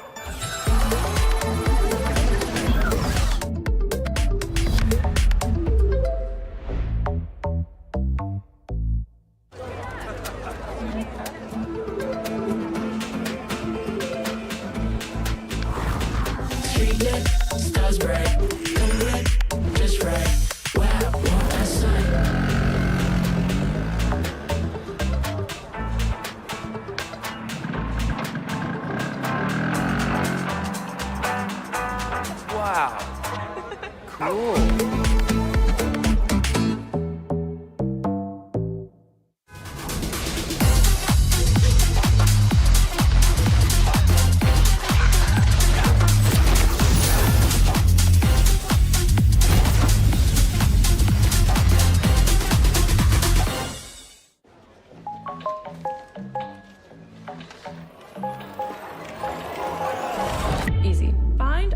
pet-friendly Italian restaurant with outdoor seating nearby, and text it to Luca. Find it real quick. Send it to the click. Wow, the place is sick.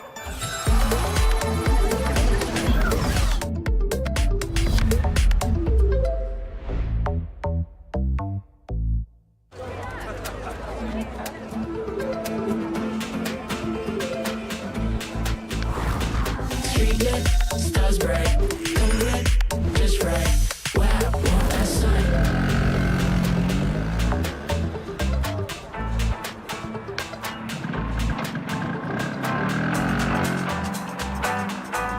Wow. Cool.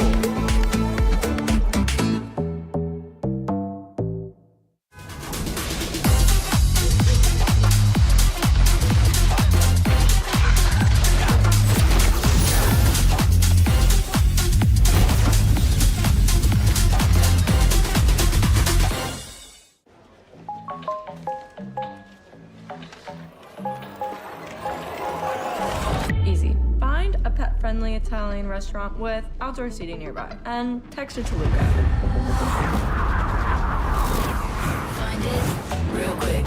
Send it to the click. Wow, the place is sick.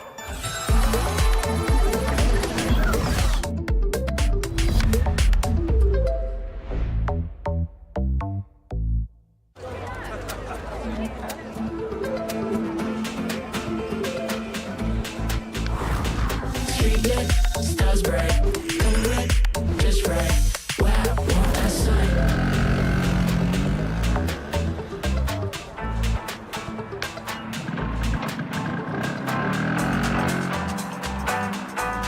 Wow.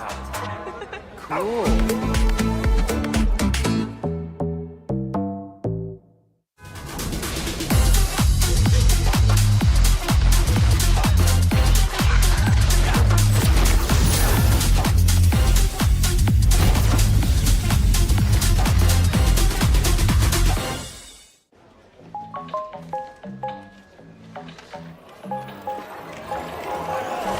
Easy. Find a pet-friendly Italian restaurant with outdoor seating nearby, and text it to Luca.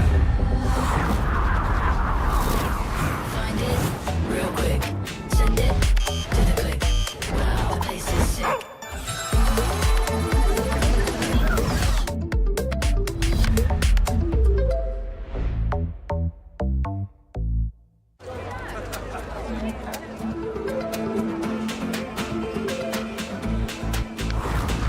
Street lit, stars bright, come red, just right. Wow, want that sight.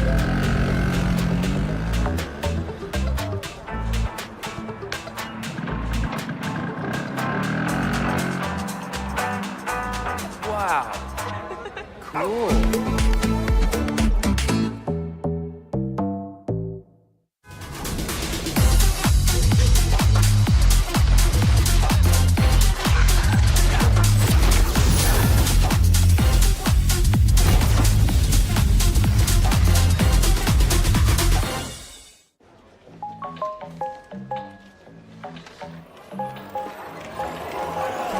Easy. Find a pet-friendly Italian restaurant with outdoor seating nearby, and text it to Luca. Find it real quick. Send it to the click. Wow, the place is sick.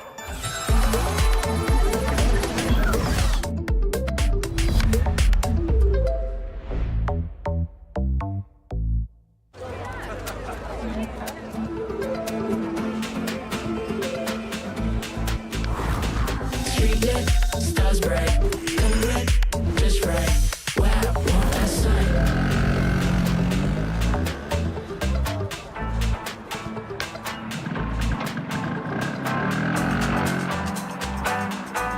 Wow.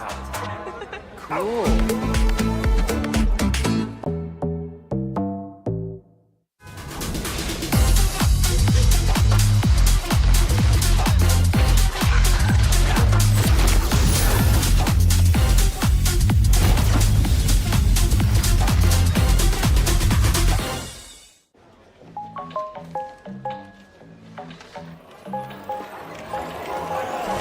Easy. Find a pet-friendly pet-friendly Italian restaurant with outdoor seating nearby. And text it to Luca. Find it real quick. Send it to the click. Wow, the place is sick.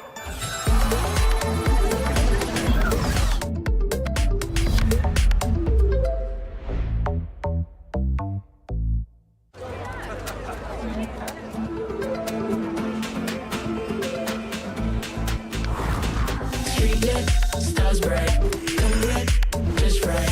Wow, want that sign.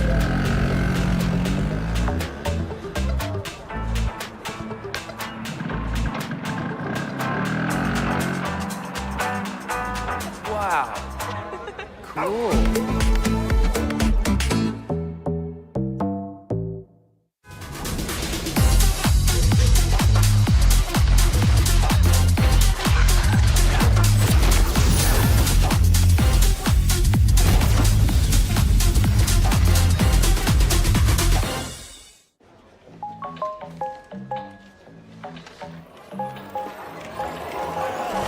Easy. Find a pet-friendly Italian restaurant with outdoor seating nearby. And text it to Luca. Find it real quick. Send it to the click. Wow, the place is sick.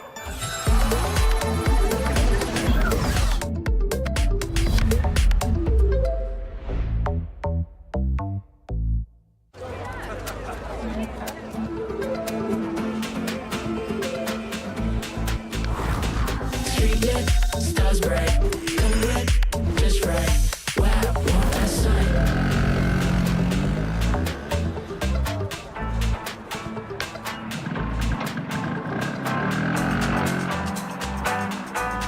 Wow. Cool.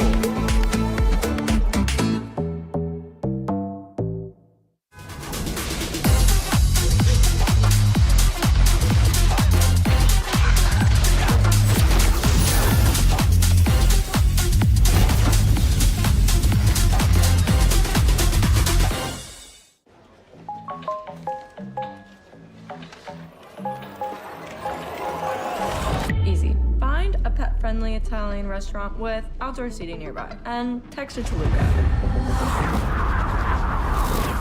Find it real quick.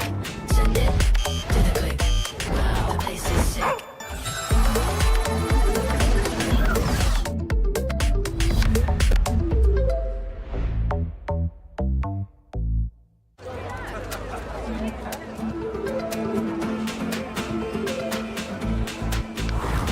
Street lit, stars bright, come red, just right. Wow, want that sign.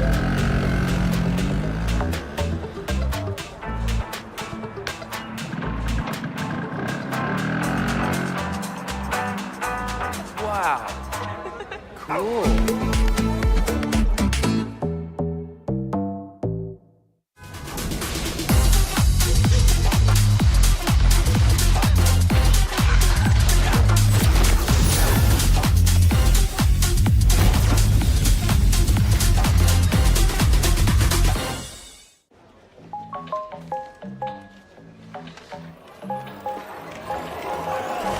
Easy. Find a pet-friendly Italian restaurant with outdoor seating nearby. And text it to Luca.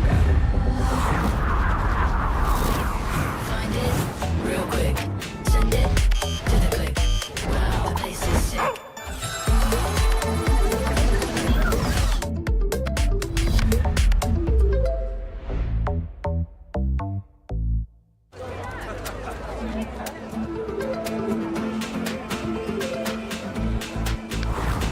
Street lit, stars bright, come red, just right. Wow, want that sign.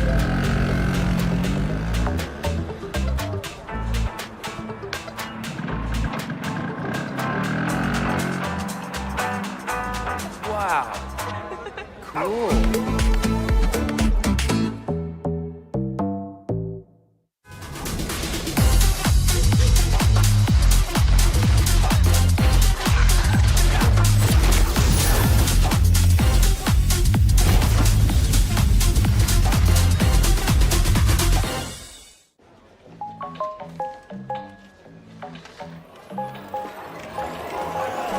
Easy. Find a pet-friendly pet-friendly Italian restaurant with outdoor seating nearby, and text it to Luca. Find it real quick. Send it to the click. Wow, the place is sick.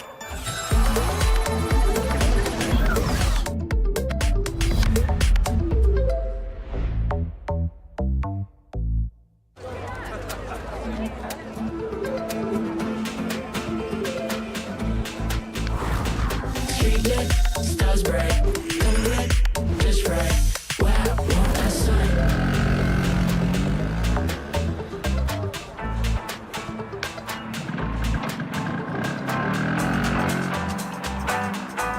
Wow.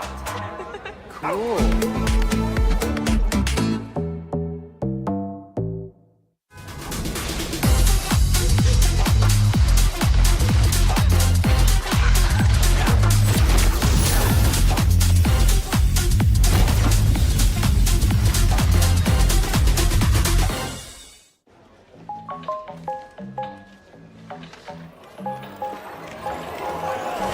Easy. Find a pet-friendly Italian restaurant with outdoor seating nearby, and text it to Luca. Find it real quick. Send it to the click. Wow, the place is sick.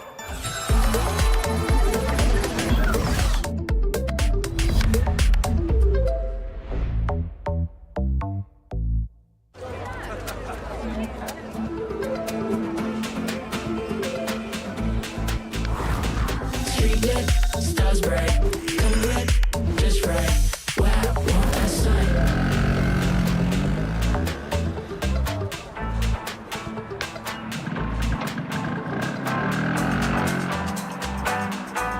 Wow. Cool.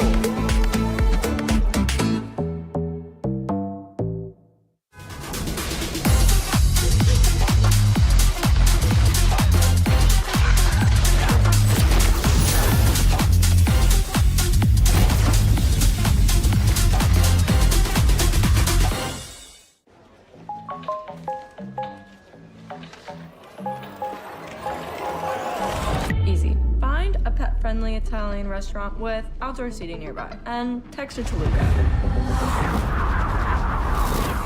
Find it real quick. Send it to the click. Wow, the place is sick.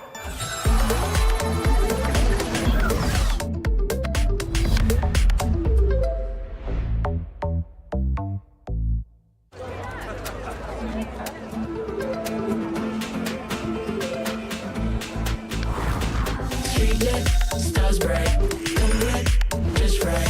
Wow, want that sign?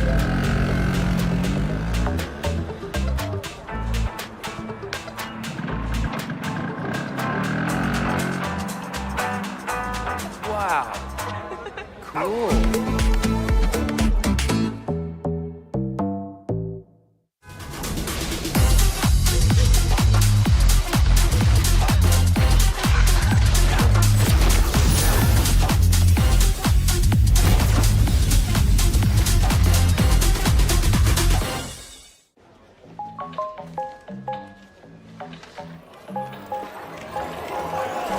Easy. Find a pet-friendly Italian restaurant with outdoor seating nearby, and text it to Luca. Find it real quick. Send it to the click. Wow, the place is sick.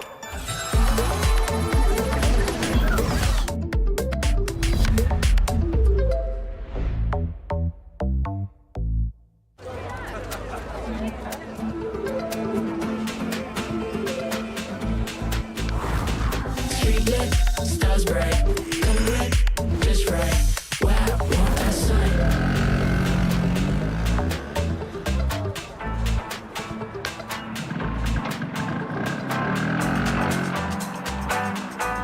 Wow. Cool.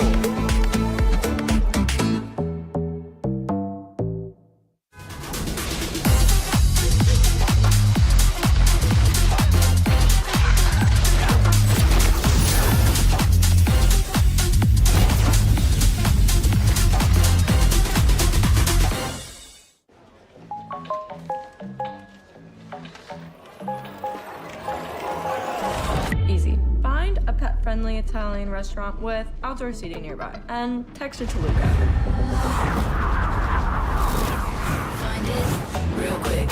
Send it to the click. Wow, the place is sick.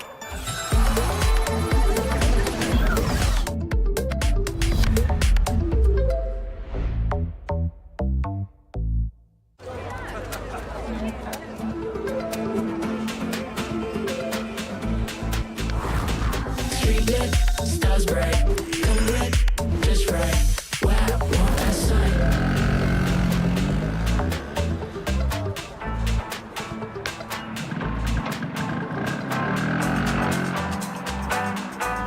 Wow. Cool.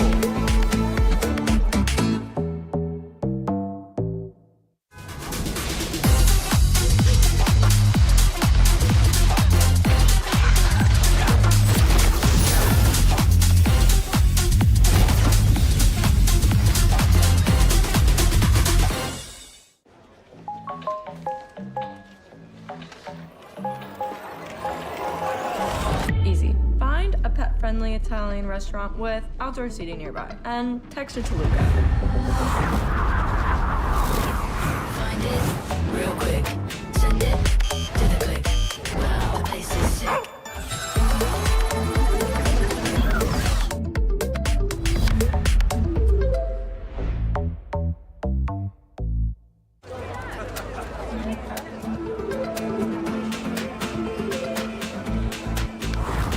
Street lit, stars bright, come red, just right. Wow, what a sight.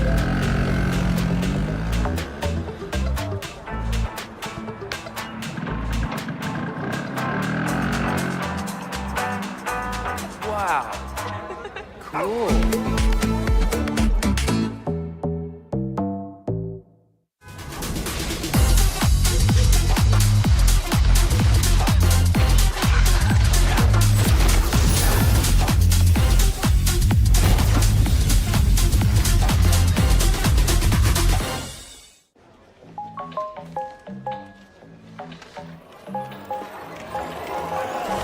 Easy. Find a pet-friendly Italian restaurant with outdoor seating nearby, and text it to Luca. Find it real quick. Send it to the click. Wow, the place is sick.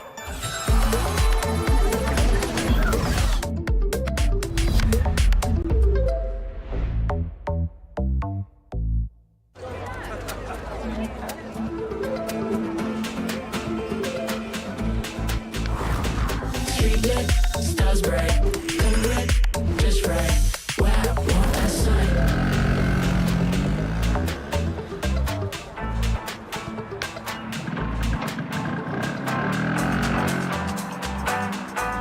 Wow. Cool.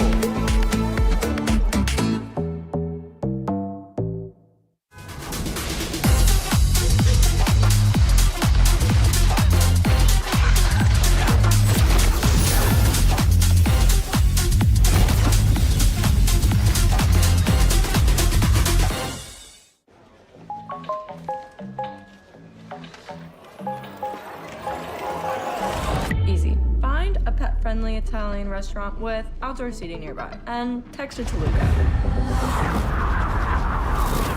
Find it real quick. Send it to the click. Wow, the place is sick.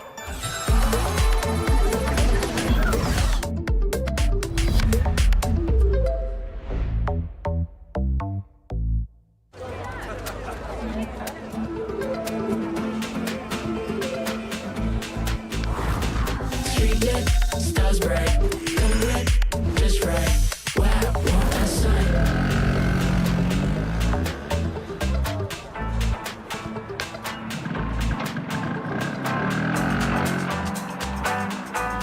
Wow. Cool.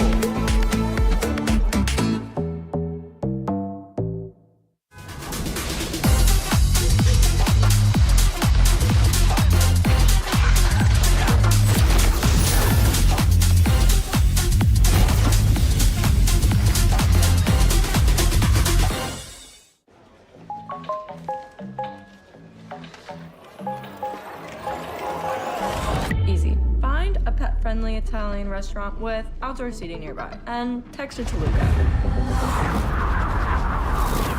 Find it real quick. Send it to the click. Wow, the place is sick.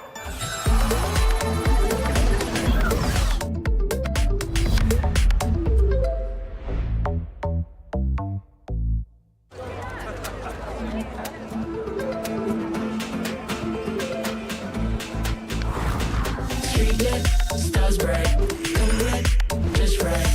Wow, want that sign.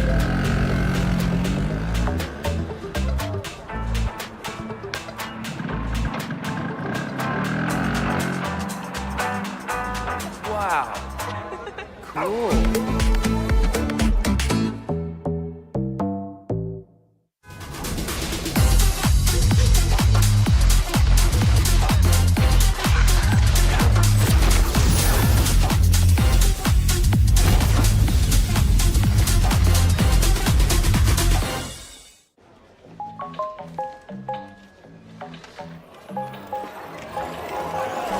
Easy. Find a pet-friendly Italian restaurant with outdoor seating nearby and text it to Luca. Find it real quick. Send it to the click. Wow, the place is sick.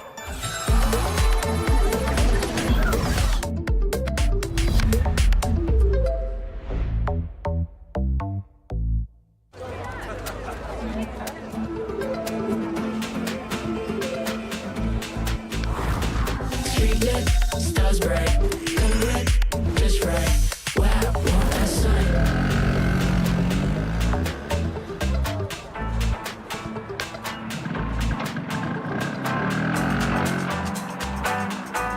Wow. Cool.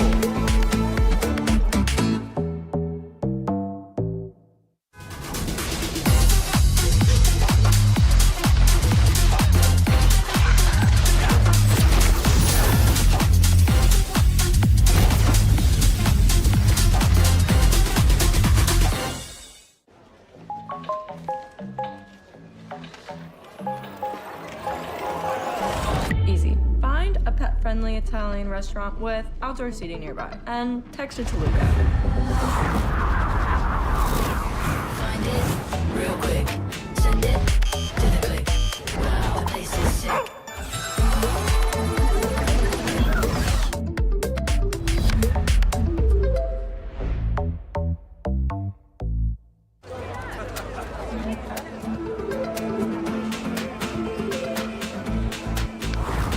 Street lit, stars bright, come lit, just right. Wow, want that sign.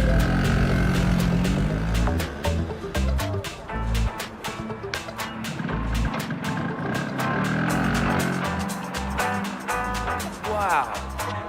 Cool.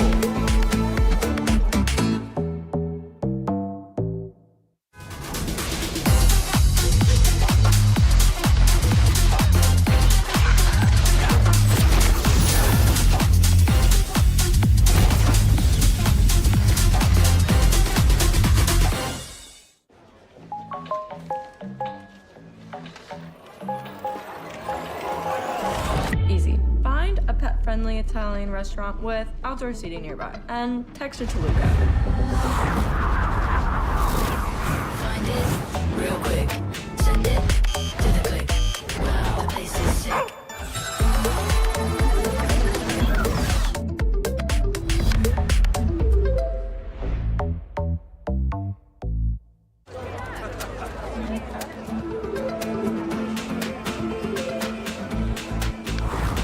Street lit, stars bright, come lit, just right. Wow, want that sign.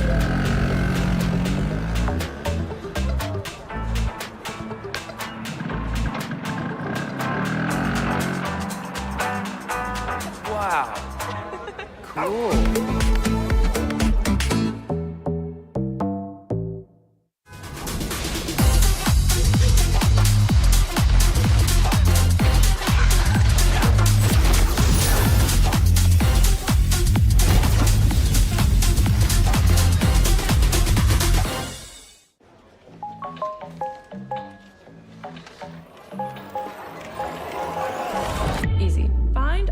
pet-friendly Italian restaurant with outdoor seating nearby, and text it to Luca.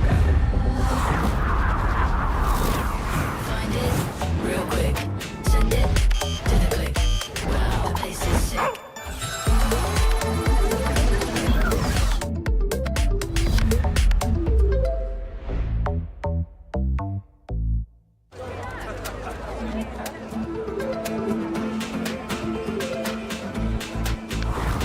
Street lit, stars bright, come red, just right. Wow, want that sight.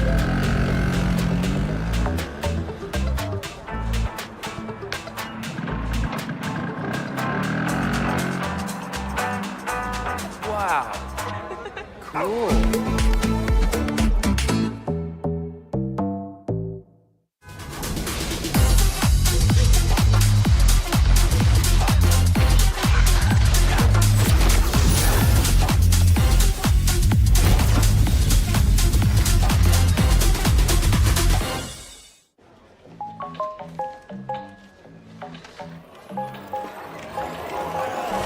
Easy. Find a pet-friendly Italian restaurant with outdoor seating nearby, and text it to Luca. Find it real quick. Send it to the click. Wow, the place is sick.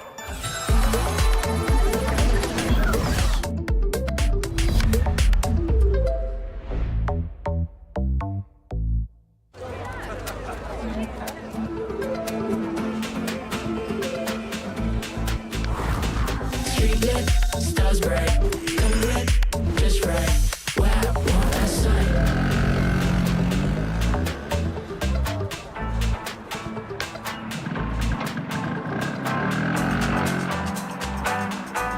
Wow. Cool.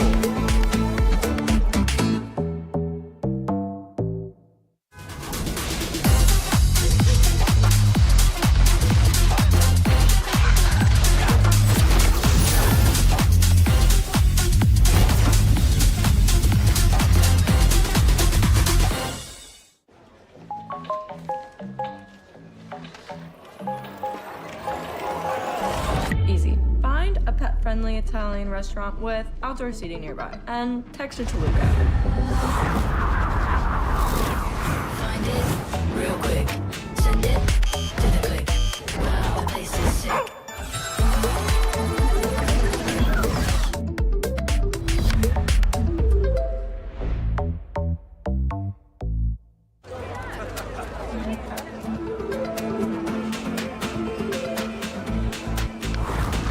Street lit, stars bright, come red, just right. Wow, want that sight.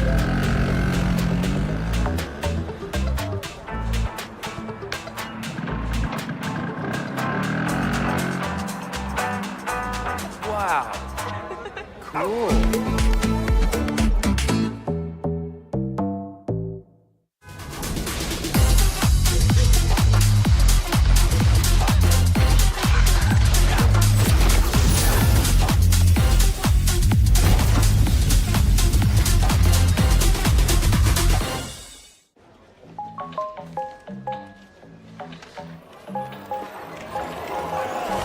Easy. Find a pet-friendly Italian restaurant with outdoor seating nearby, and text it to Luca. Find it real quick. Send it to the click. Wow, the place is sick.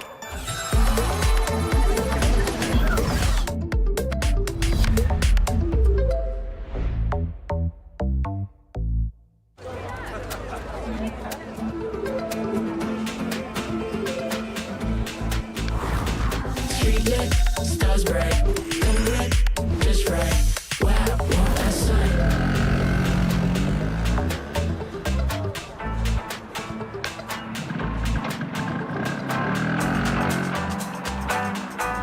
Wow. Cool.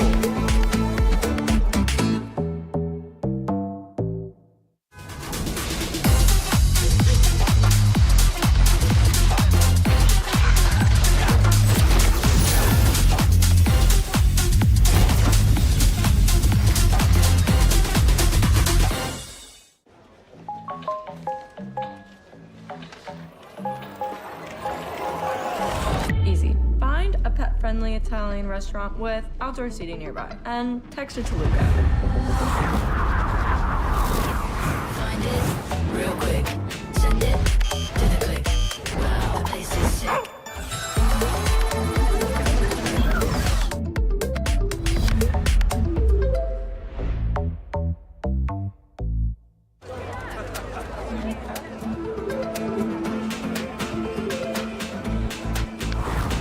Street lit, stars bright, come lit, just right. Wow, want that sign.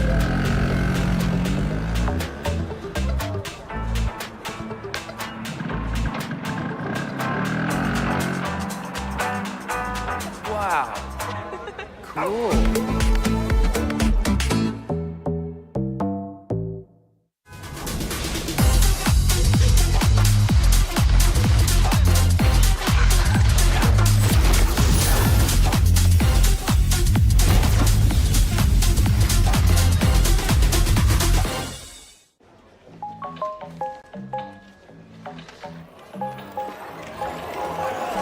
Easy. Find a pet-friendly Italian restaurant with outdoor seating nearby, and text it to Luca.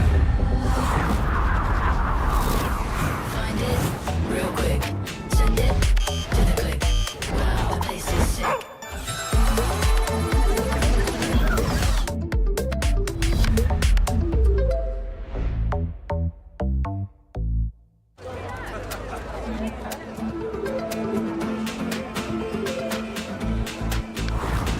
Street lit, stars bright, come lit, just right. Wow, want that sign.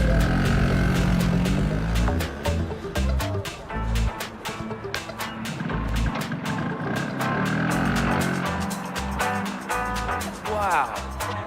Cool.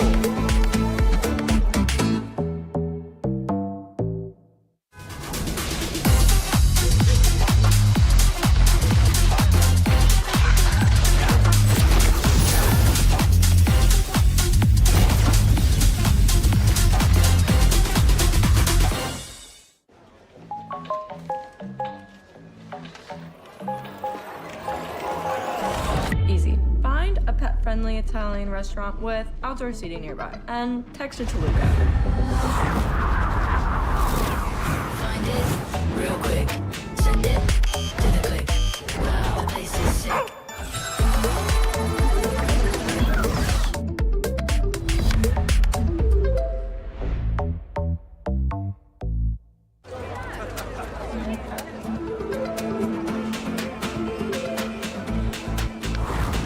Street lit, stars bright, come lit, just right.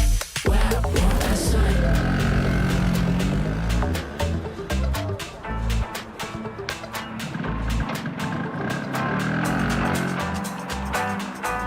Wow. Cool.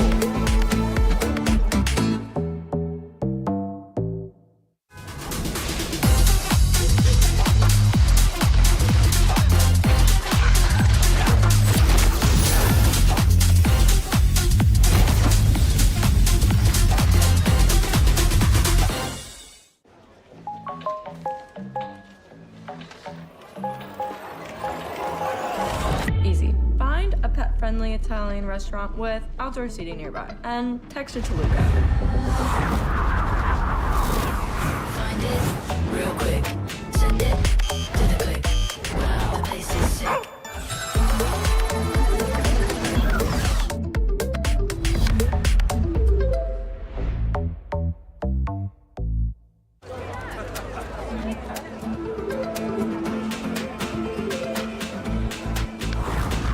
Street lit, stars bright, come lit, just right.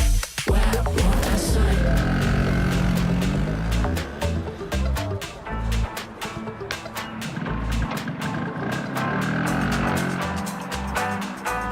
Wow. Cool.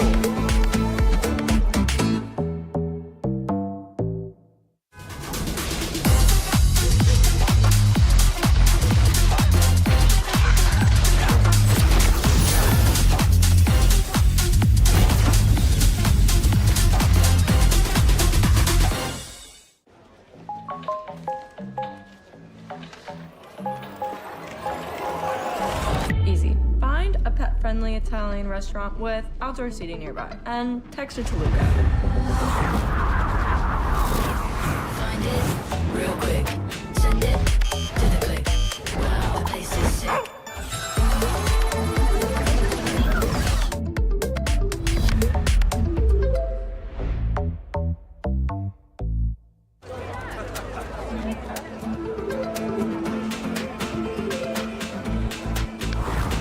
Street lit, stars bright, come red, just right. Wow, what a sight.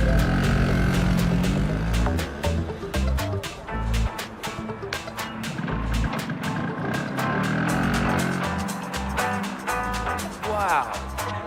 Cool.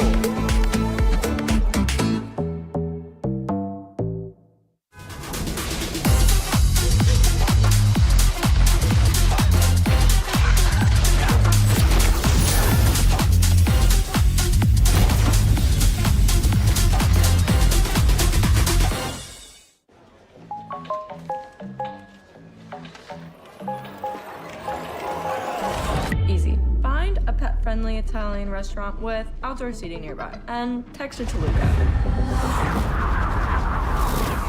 Find it real quick. Send it to the click. Wow, the place is sick.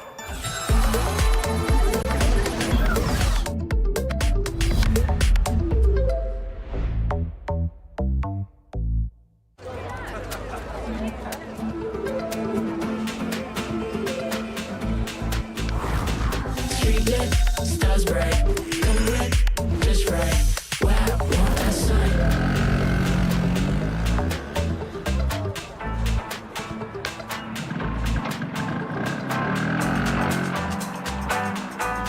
Wow. Cool.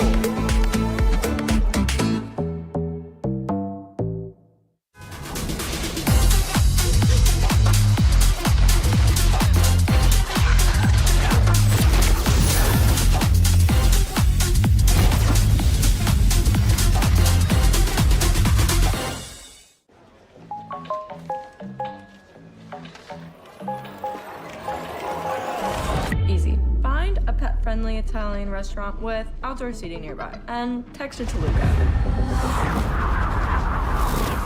Find it real quick. Send it to the click. Wow, the place is sick.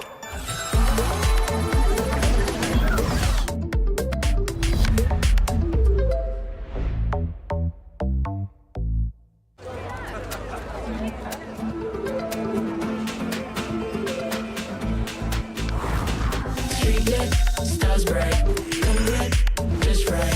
Wow, what a sight.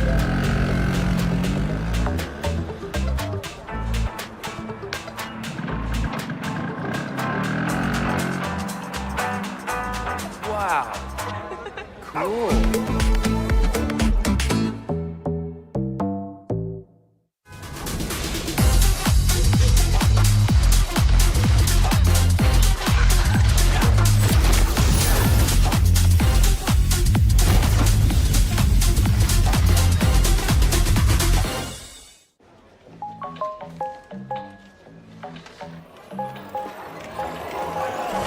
Easy. Find a pet-friendly Italian restaurant with outdoor seating nearby, and text it to Luca.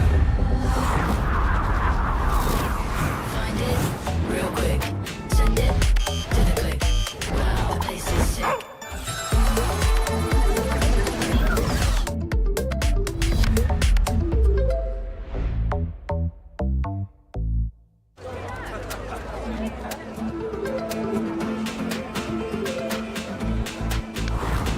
Street lit, stars bright, come red, just right. Wow, what a sight.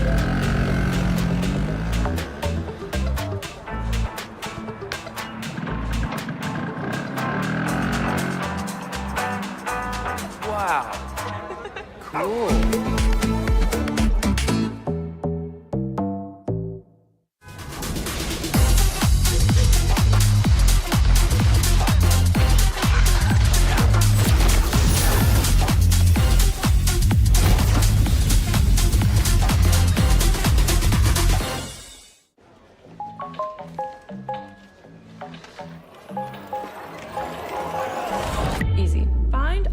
pet-friendly Italian restaurant with outdoor seating nearby. And text it to Luca.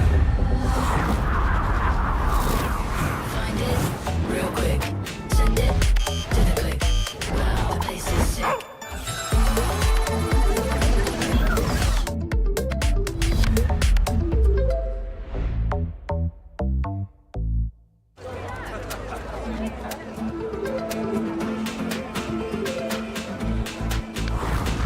Street lit, stars bright, come lit, just right. Wow, what a sight.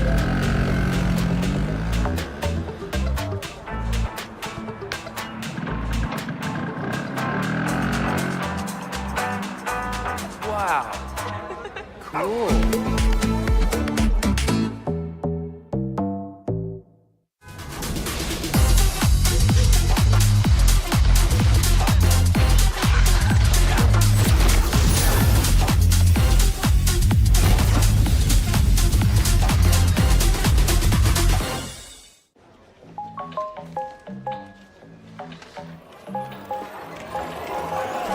Easy. Find a pet-friendly Italian restaurant with outdoor seating nearby. And text it to Luca. Find it real quick. Send it to the click. Wow, the place is sick.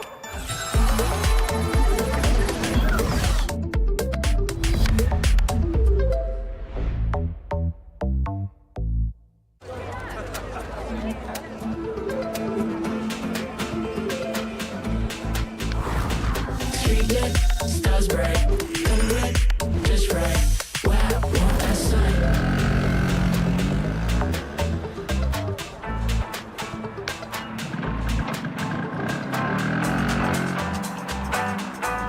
Wow. Cool.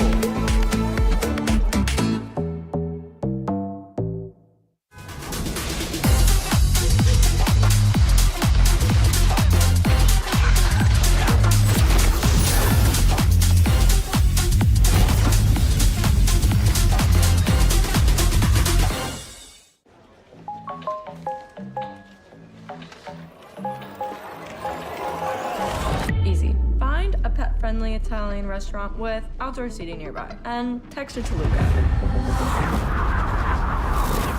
Find it real quick. Send it to the click. Wow, the place is sick.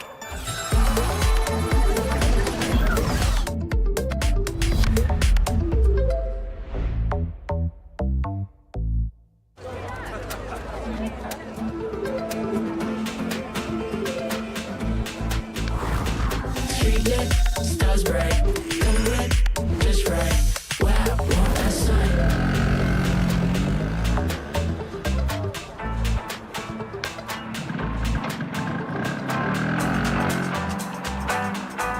Wow.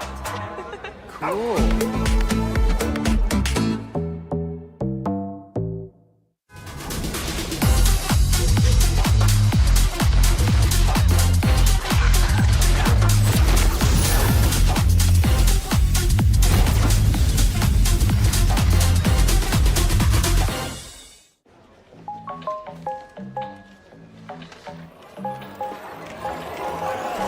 Easy. Find a pet-friendly Italian restaurant with outdoor seating nearby. And text it to Luca.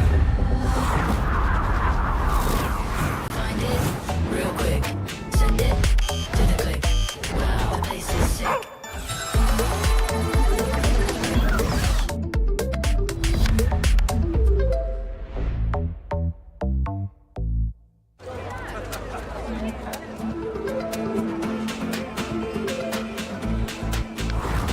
Street lit, stars bright, come lit, just right. Wow, what a sight.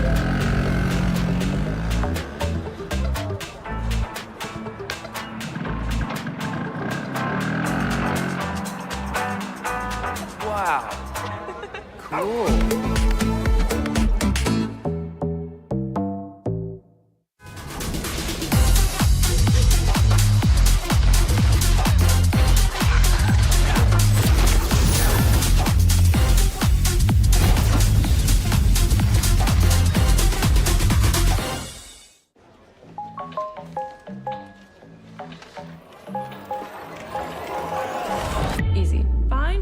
pet-friendly Italian restaurant with outdoor seating nearby, and text it to Luca. Find it real quick. Send it to the click. Wow, the place is sick.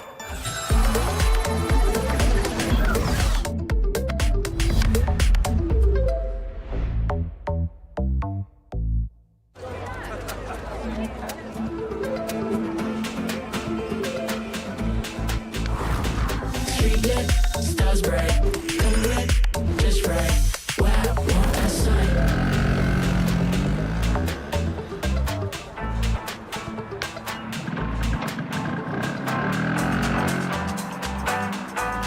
Wow.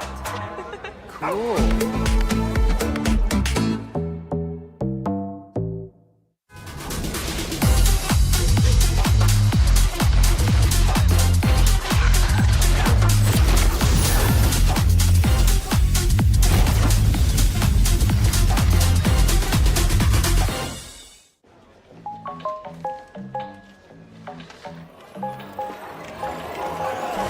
Easy. Find a pet-friendly Italian restaurant with outdoor seating nearby, and text it to Luca. Find it real quick. Send it to the click. Wow, the place is sick.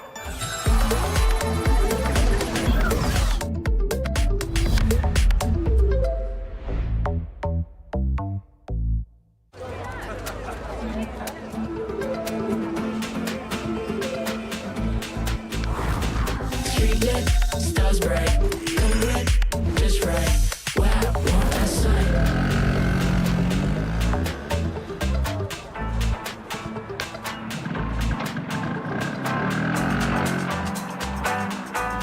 Wow. Cool.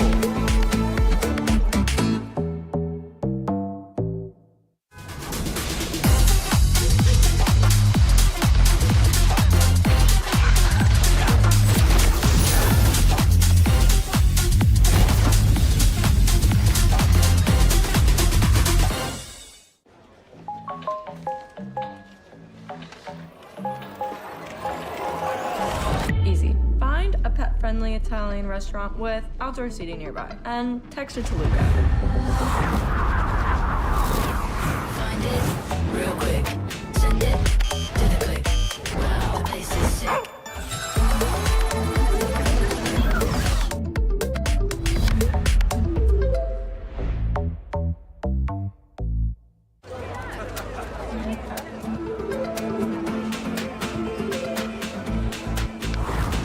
Street lit, stars bright, come red, just right. Wow, what a sight.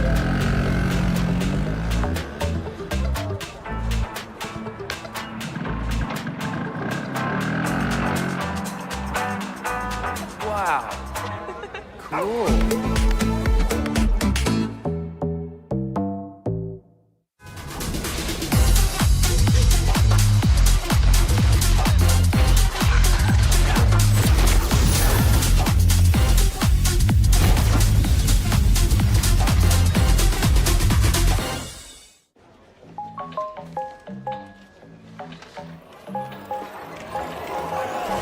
Easy. Find a pet-friendly Italian restaurant with outdoor seating nearby, and text it to Luca. Find it real quick.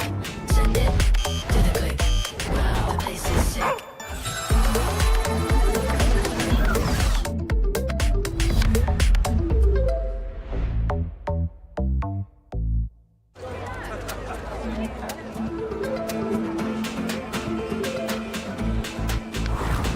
Street lit, stars bright, come red, just right.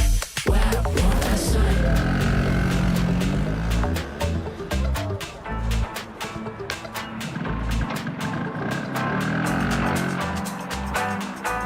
Wow.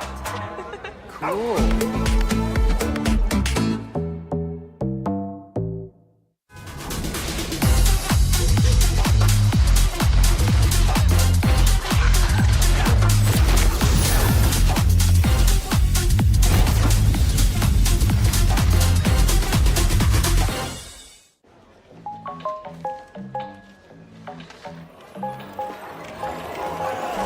Easy. Find a pet pet-friendly Italian restaurant with outdoor seating nearby. And text it to Luca. Find it real quick. Send it to the click. Wow, the place is sick.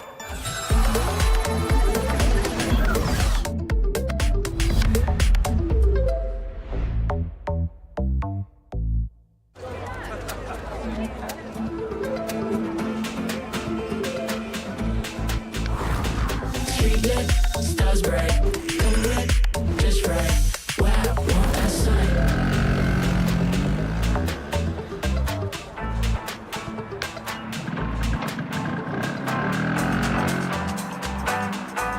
Wow. Cool.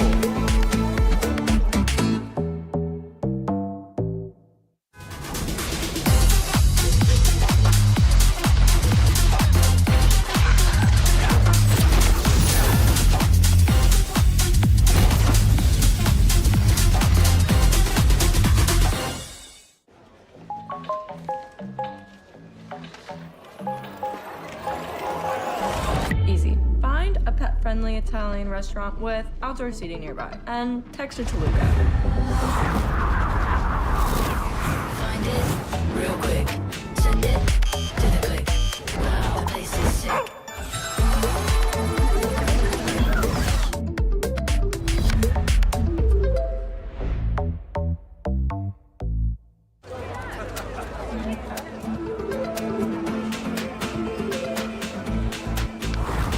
Street lit, stars bright, come lit, just right. Wow, want that sight.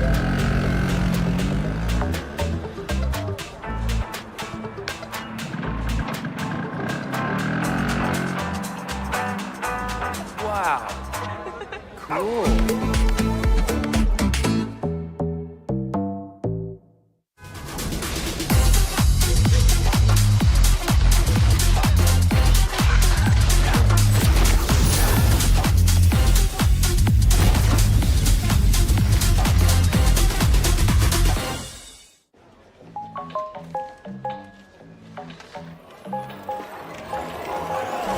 Easy. Find a pet-friendly Italian restaurant with outdoor seating nearby. And text it to Luca. Find it real quick. Send it to the click. Wow, the place is sick.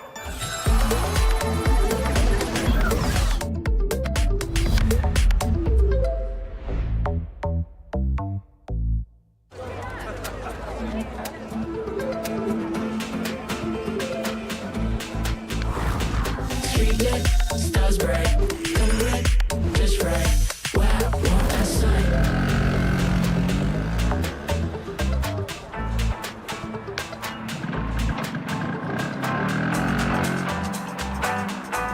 Wow. Cool.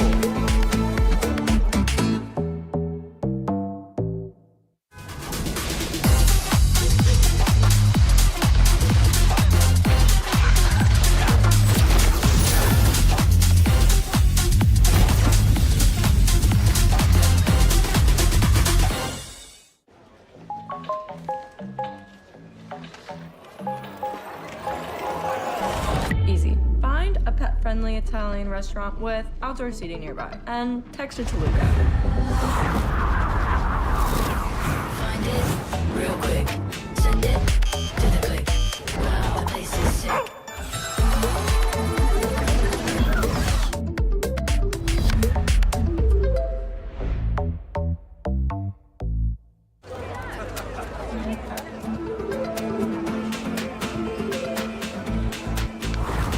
Street lit, stars bright, come lit, just right.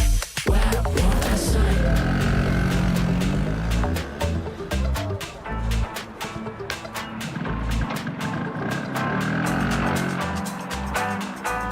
Wow. Cool.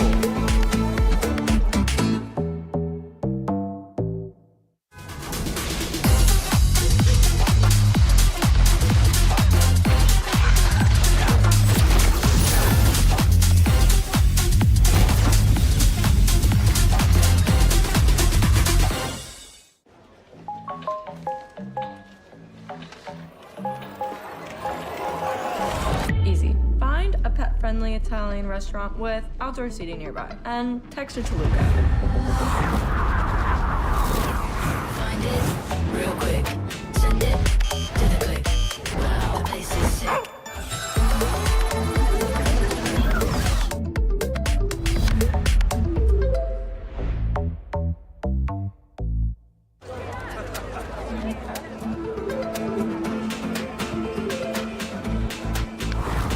Street lit, stars bright, come red, just right. Wow, want that sight.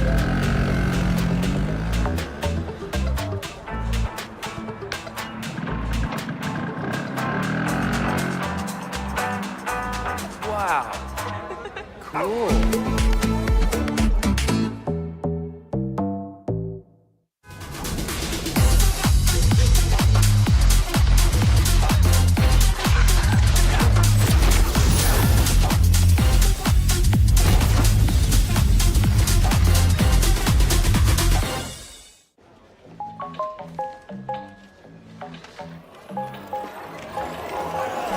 Easy. Find a pet-friendly Italian restaurant with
Alright, ladies and gentlemen, we are here at Changi Airport? Changi Airport.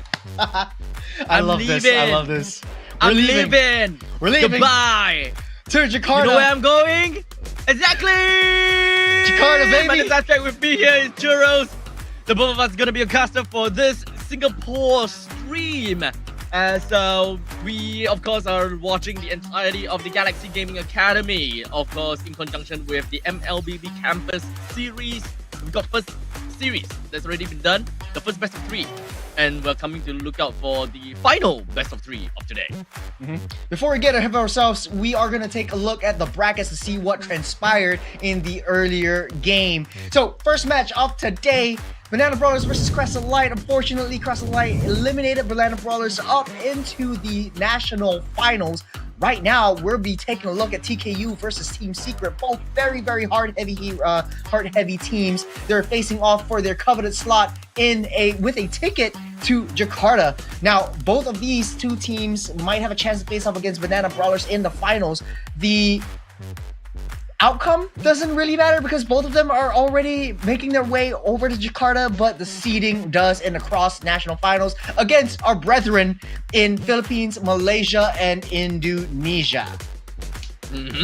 So, let's move on and talk about TKU versus Team Secret. this is the final BO3 of the day before we advance into a full-out BO5. We have definitely seen how TKU played. We've seen how Team Secret played as well, with Team Secret having a bunch of veterans in the games and in the team, which will definitely put quite a bit of a, I think, problem is gonna be a very apt thing to say, or maybe like it's more than a problem. Do you mean bigger than a problem? Do you mean baggage? Baggage. You get it. You don't. Baggage storage. Baggage problems. Oh my gosh, Abstract. Can't believe that you don't It's know. on you. Don't understand. No, It that's is on you. It is No, on that's my you. background. No, that's on you. No, that's on you. Hey, No, hey, you it's know, not about me. this It's is about still a really exciting matchup. I mean, we'll be talking about TKU versus Team Secret really, really soon, but this is a huge, huge platform, and I don't want to Divine understate this. baggage. A huge platform for them to really Divine showcase their skills in a national stage. And for some of them, some of these players, very young, first-time community tournaments. We're off to the drafting stage. TKU versus Team Secret. We've seen both of them excel in yesterday's game. TKU had a stunning victory over Ganak, and Team Secret really showed their dominance and prowess as ex-professional players versus Sleep. Now, what are we looking at for the bans? I'm thinking take out the Kimberleys, take out the Lucas, take out the Calais, take out the Chip, and we should be good to go for the series. I think we will have a really, really tight match. We shall see. We definitely managed to see, watch how TKU played, and I definitely will say that they did a pretty good job. But is it really at the level where they can dethrone Team Secret? Now that would be the question. That's Deck. Deck is right back With on stream. a bunch of bears. We won't see Bear though. At some point in time, I'm just thinking Five Nights at Freddy's. Five Nights at Freddy's for the bear, Freddy Fazbear Bear. Yes, or the FNAF, you know. Maybe Yes, he's the sir. purple guy after all. Mayhaps. Mayhaps. Deck always said there are looking no to shortcuts go in for life? these I hard-heavy literally assassins, especially invented one. Hayabusas. He's played it very well yesterday alongside the Joy. It's a very, very strong kind of death ball, barragey, bullety kind of composition that Team Secret likes to play around. For TKU, though, they like to play the fighter junglers, which might bite them in the foot in this matchup just because of the momentum that Hoki brings to the table. And now I do see Dior in place for the mid lane. I can't remember who what's your it command? was yesterday, but I know there's a change of roster right there. So respect ban from the Fanny by TKU, not giving a hands of Deck and the Freya. We've seen this yesterday though, Abstract. We saw a couple of Freya bans, yes. But I can't remember whether it was actually a Freya ban towards TKU or not. So don't count me on that. I really don't remember too well. But regardless, I think that we gotta have to really identify some of the couple of heroes that is currently available. Badang, Gatokacha, what other chip is banned? Muscle What of other heroes? iron. Harif. Bones of steel. Harif is available. That is Yeah. if they would still want to go for that. I think Jira played the Moskov as well, so Moskov definitely going on the tables for Team Secret. Definitely don't want to give it over the hands of TKU. That could be a Badang over there just so that it mitigates the effects that Gatot brings. That's what I'm thinking. Badang and Moskov. Badang and Moskov. Okay, I think that both of these two heroes are pretty okay. Generally very comfort for Kira as well as Vendetta, especially since now there is no Kalia for the Vendetta. I think that there are, but Badang is definitely one of the other heroes that he play a lot more if the Kalia is not available for his picking. So Unless wouldn't be Phobius? surprised if he goes for that. But Phobius, true. That's another one. Yeah.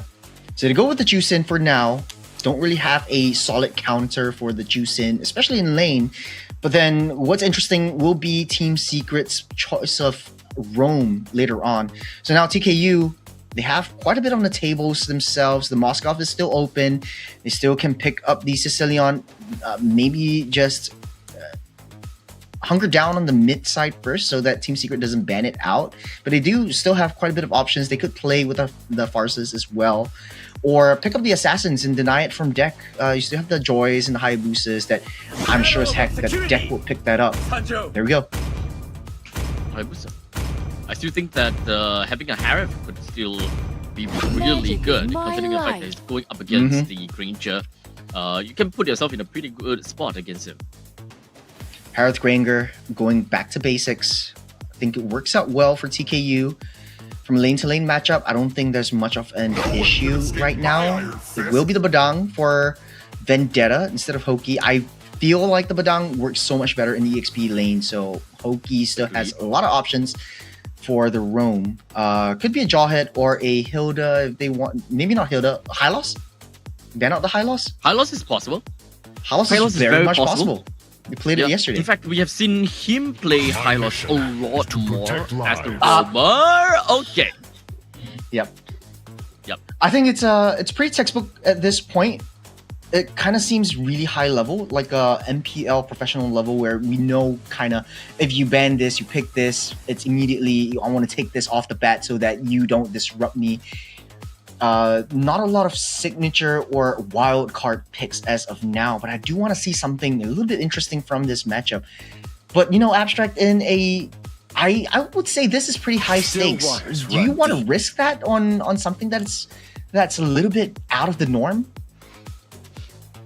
I would say that I would like to believe that Team Secret will be very confident in their gaming ability. And I think that no matter what, they would still, regardless, put their best foot forward. Maybe they won't be able to play like super comfort heroes, but whatever that they believe would work in a very in the given situation, they're just gonna roll for it, right? So, for example, right now, the amount of roamers is actually dwindling down to an all-time low.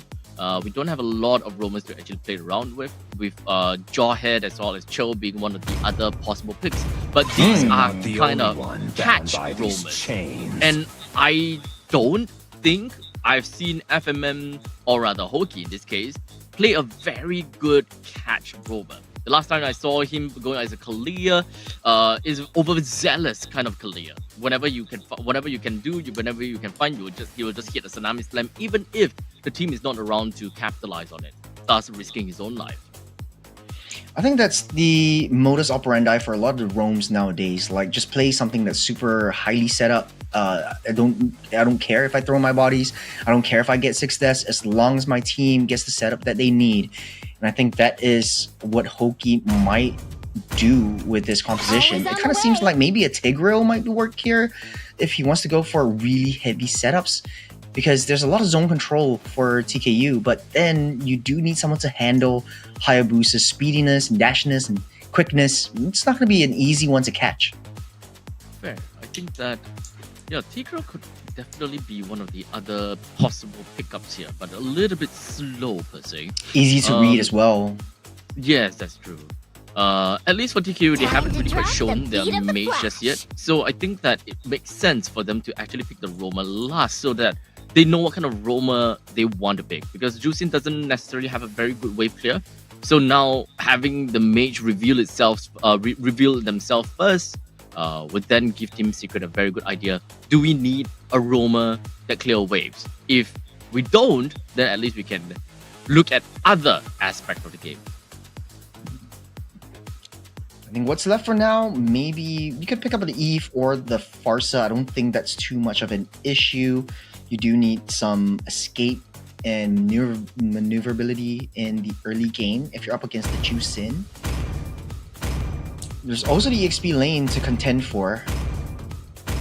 Phovis is out. You want to go back to the R lot, but that's very risky. We haven't seen a lot of R lot plays. Yeah, I know they were gonna pick up the Tigreal one way or another outside and not giving it over to the hands of Hoki. I think they read it really well, and it's full on zone control. Imagine this: the real manipulation into the Zayman Force, into the Avatar of the Guardian, into the Implosion, and then you have Janitor KJX just using Hayabusa's Shadow Kill outside of the strays, and I think it works out well in terms of the combos, but difficult to catch though. You have super like sneaky heroes like the Joy. Team Secret hands down lost the draft, man. They hands wouldn't down say lost the that draft. though, because There it's all is- about like lane priority as well, and you could send the Joy, and Joy is one of the more comfortable picks to send out of the way for lane priority. And Hoki picks up the Cho. Okay, I For can that last already pick. see. Yeah, I can already see that. Oh, okay, that would make sense. The Cho into the XP. Okay, that would might make a little bit more sense, but because of the fact that Badang wave clear in the middle lane is not as comical as the Cho, I wanted to say that if they decided to put the Cho in the roam position, then the Yi plus the Gatokacha combination would just send the Cho back home almost immediately, just because they try to clear the wave, and just because of that single move, it will create a snowball in the early stages. With that being said, though, I think it's a risky play. Bring the Cho in to face up against the Tigreal, but then adjustments were made where Cho is going into the EXP side for Team Secret. But then again, both these teams are starting a fresh slate. This is it's a new day. It's a new game for them in the semifinals of the national championships in the Samsung Galaxy Academy Mobile Legends Edition. Vendetta really down deep on the bottom side, taking a lot of damage, getting pushed back. He might have bitten off more than he can chew. There's 3 members on him outside the map. There's the Shadow. Might be able to hit him. Able to shingle out with that shield. So quick moves by Vendetta. Yeah. So regardless, even if the Cho is in the EXP or the roam, he will still be harassed to the oblivion regardless. So regardless, I would still say that this is still a very tough game for Team Secret. They will definitely have a little bit of a problem when it comes down to gold lane. EXP lane, we've got a do have the Gatokacha that does well.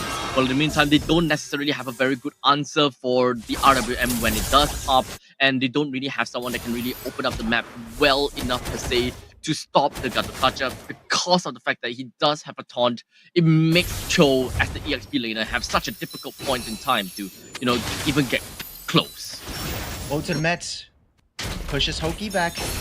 Will be safe for now. Lantern getting pulled back as well. DR trying to make the best of what he has. But on the mid side though, Rhythm of Joy taking a huge chunk of damage out of Zuko. And Team Secret TKU, they're still playing it safe, very disciplined. They know what their win cons are. 15 seconds till the turtle spawns up. Looks like it's still even Stevens for now. Team Secret 500 gold lead ahead. Not too much, but it does bring them an upper hand. I do like to think that TKU, they don't really need to rush for anything. They don't have a composition that kind of helps them to gear up in the early stages all that much and to outright win, right? It's not that clear. Even though they do have a lot of utilities that can get a free pass over to Team Secret. Ooh, the Glyph actually pushes away of Dragon back. Vendetta taking a lot of trouble there. Zuko, a lot of damage from Rhythm of Joy. They're all touching and they're going. I don't think they will want to commit for all of this. They don't really have their crucial spells anymore. And it's all back to square one. Turtle getting started off by Team Secret. Just a fist crack trying to delay their approach into that Turtle. Deck steals it with the Retribution. D6 first of all, but hands of Dior as TKU loses the objective and 1 member. A little bit too greedy, if I might say so myself. Okay. So it's starting to look good for Team Secret. It does definitely seem as though that they have a better understanding and better execution when it comes down to dominating in the map. And that would mean that they do have the mobility. So let's just count on that. It's possibly going to be one of their main winning condition coming into this game is that they have the mobility. They have good ways to disengage and re-engagement tactics. So as long as Team Secret is able to play around with that, I think that they shouldn't have too big of a problem. But in terms of win conditions, I would say that Team Secret have only 1 and very little. There might be some sub win conditions, but TKU definitely have a lot more that will work for their way. It really just entirely depends on the execution and if whether they are able to get a decent amount of catch going on for them. Well, speaking of movement, speaking of cash, Vendetta is just a one-man army looking for targets to find, looking for a nice way of the dragon. He's all over the map. He's made cross-map plays as a Cho, and the dashes actually do him a lot of justice, clearing off the waves on the bottom side and start moving over to the opposite side of the map. Team Secret, they know that it's almost seeping to that 5-minute mark. They need this objective straight, but the way the dragon kicks over to the Mets, they got the RWM. Hold up! There's a 4-man explosion! Oh my goodness me! Oh, to the Mets with a counter re-engage, a huge implosion, and take 2 members of Team Secret out. Dior popped the Crimson Beacon out of the way just in nick of time, but the damage is done. TKU taking the objectives up top as well. Oh man, 4-man implosion this early into the game. I thought I saw I thought I saw older than Mets actually have purified. I was like thinking, wait, he purified? Wait, he flickered? And like double man as well. But for some reason, it does definitely seem as though he actually managed to break free from the Wheel of Dragon relatively early for some reason, or maybe some visual bug. I'm not too sure, but it kind of seems as though that's going to be fixed. Okay, catching out to the Mets, unable to escape. Zuko popped the flicker a little bit too early though.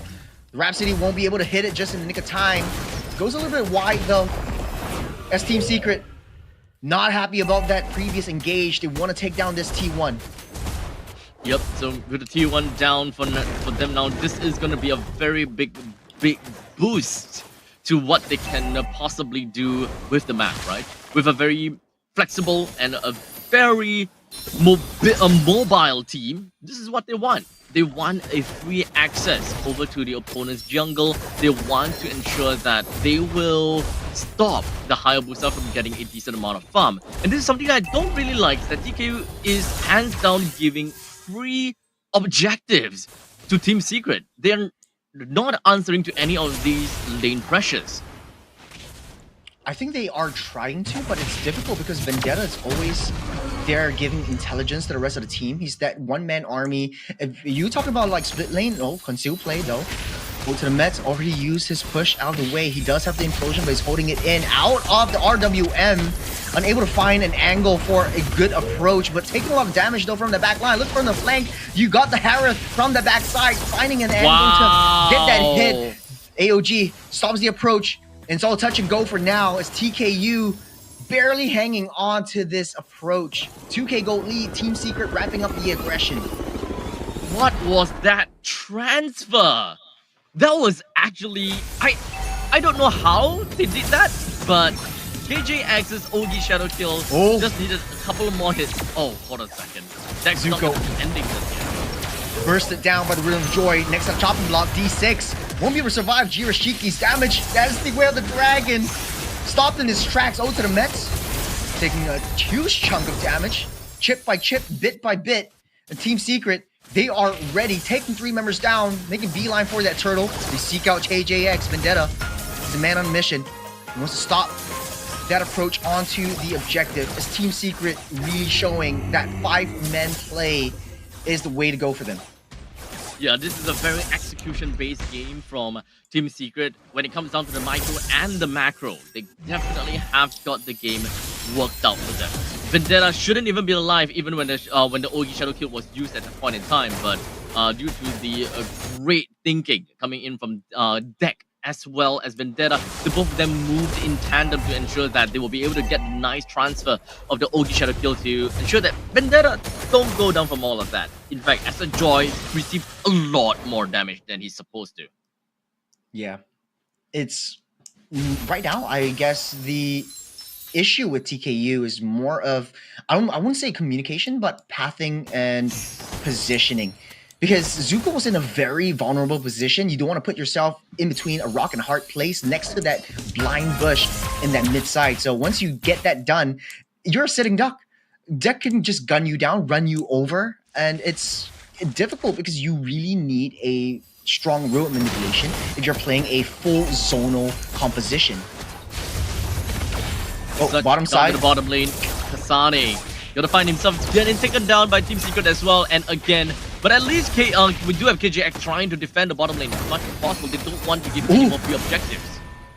Midside D6 will be taken out by Jira. He's got the Sky Piercer as well. Only one death. I think it was very early on. So I think he's slowly starting to build the Sky Piercer stacks, starting to look like a scary, scary Granger. Team Secret now aggressive on the push. They don't really have that high ground. The late game and the defensive play coming up from TKU is where it's at. Any false move, a huge implosion, the counterattack would just disrupt their entire gameplay. I honestly believe that TKU still have a lot of these opportunities to turn the game around, like quite literally any time, right? With their team composition, all they need to do is kind of play as 5-man. And when the time really comes down to, deciding the game, it is always going to be 5v5. Right? I don't know if whether the Lord or Madara will be involved, but we need some very good initiation from Team Secret to make that happen. It's a very slow and patient approach by Team Secret, but they want to take out all the resources. Now seeping 7,000 gold lead in favor of Team Secret. Nice implosion into the AOG. One falls to the Mets and D6. They can't counterattack from the backside. Jiroshiki just pre-hitting. That's 5 members down. Gunning them down and running them over. Team Secret is just showing off at this point. Unfortunately, at this point in time, they have a little bit too much lead for the opponents to be realistically be able to deal sufficient damage. As you can see, when they were all completely boxed up, that was the implosion that we wanted to see. And of course, we've got mostly in a lot of the members from TKU just kind of.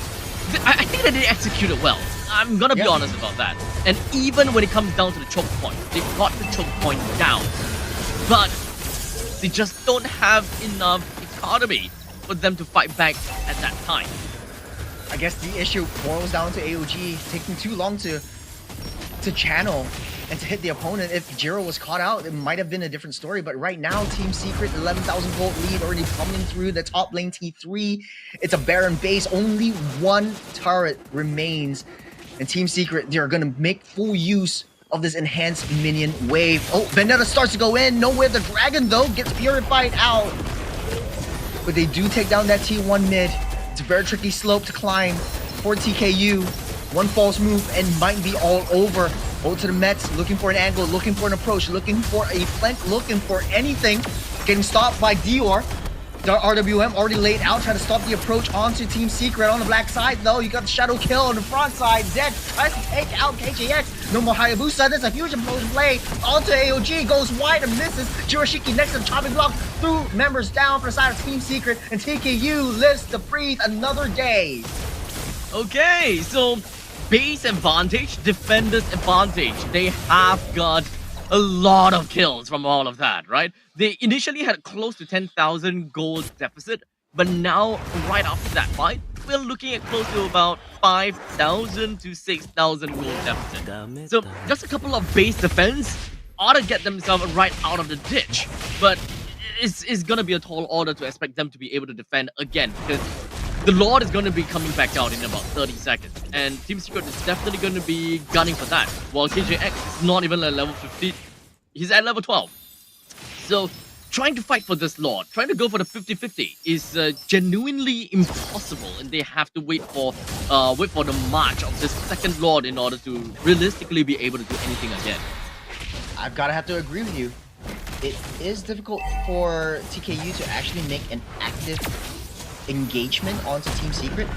They can play it safe, they can play it defensively. The more passive they have, they can counterattack. That's the power of zonal control. Once you lay down the Xamon Force and the RWM, as long as a D6 manages to hit AOG, Team Secret could be wiped off from the face of the Land of Dawn.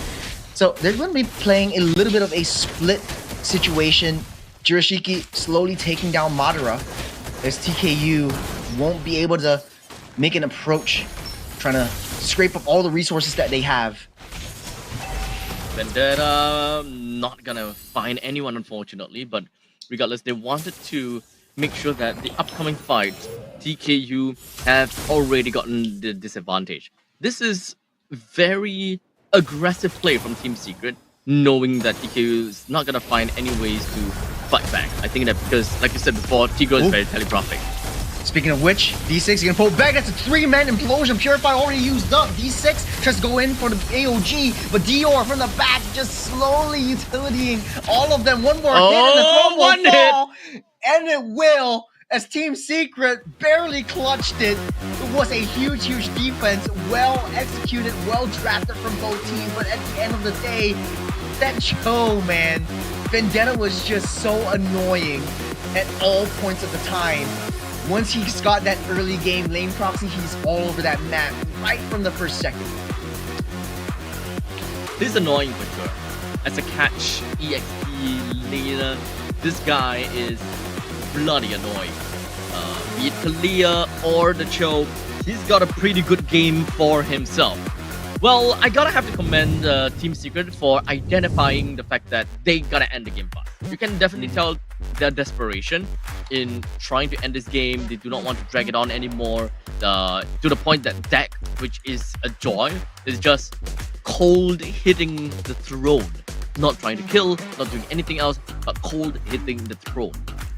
It's definitely a very different sight to see, because it kind of seems as though this is a team that normally want to, kind of get a complete wipeout, then, end the game.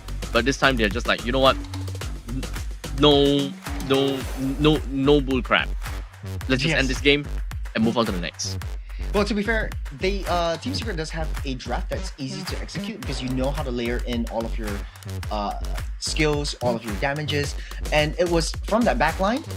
It was D6 who tries to always go for the AOG. Always, I think he didn't. He hit some impactful ones, but it didn't convert into any major objective takes for them. Jiroshiki, Dior from the back line, free hitting, free skilling, just spamming all of their skills and dealing that damage from that back. The front line was just so impeccably strong, and especially from Hoki and Vendetta, always sussing out some of the targets coming through, made it so that KJX wasn't able to farm at all. And I think MVP definitely goes to the Granger, if I'm not mistaken. That will be so. You're right. It is Jiroshiki with 8-3 and 2 KDA, 909 GPM, and a damage that I wish was my bank account. I wish too at this point in time, yes, with all the renovation going on, boy oh boy.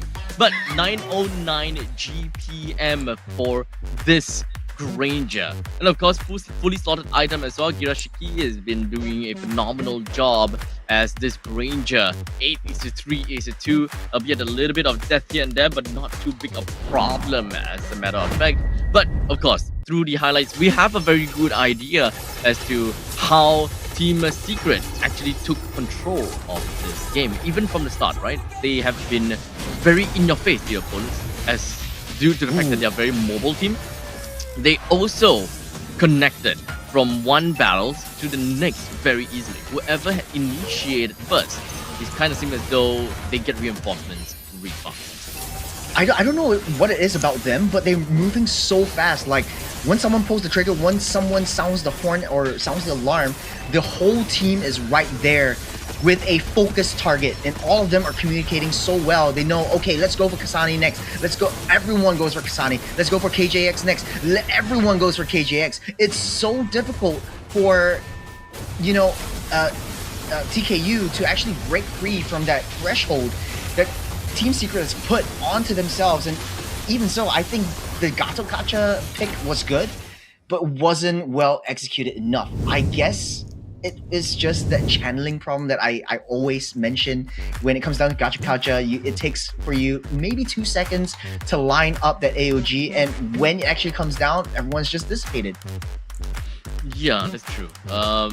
Implosion doesn't necessarily have a very long stun duration as well.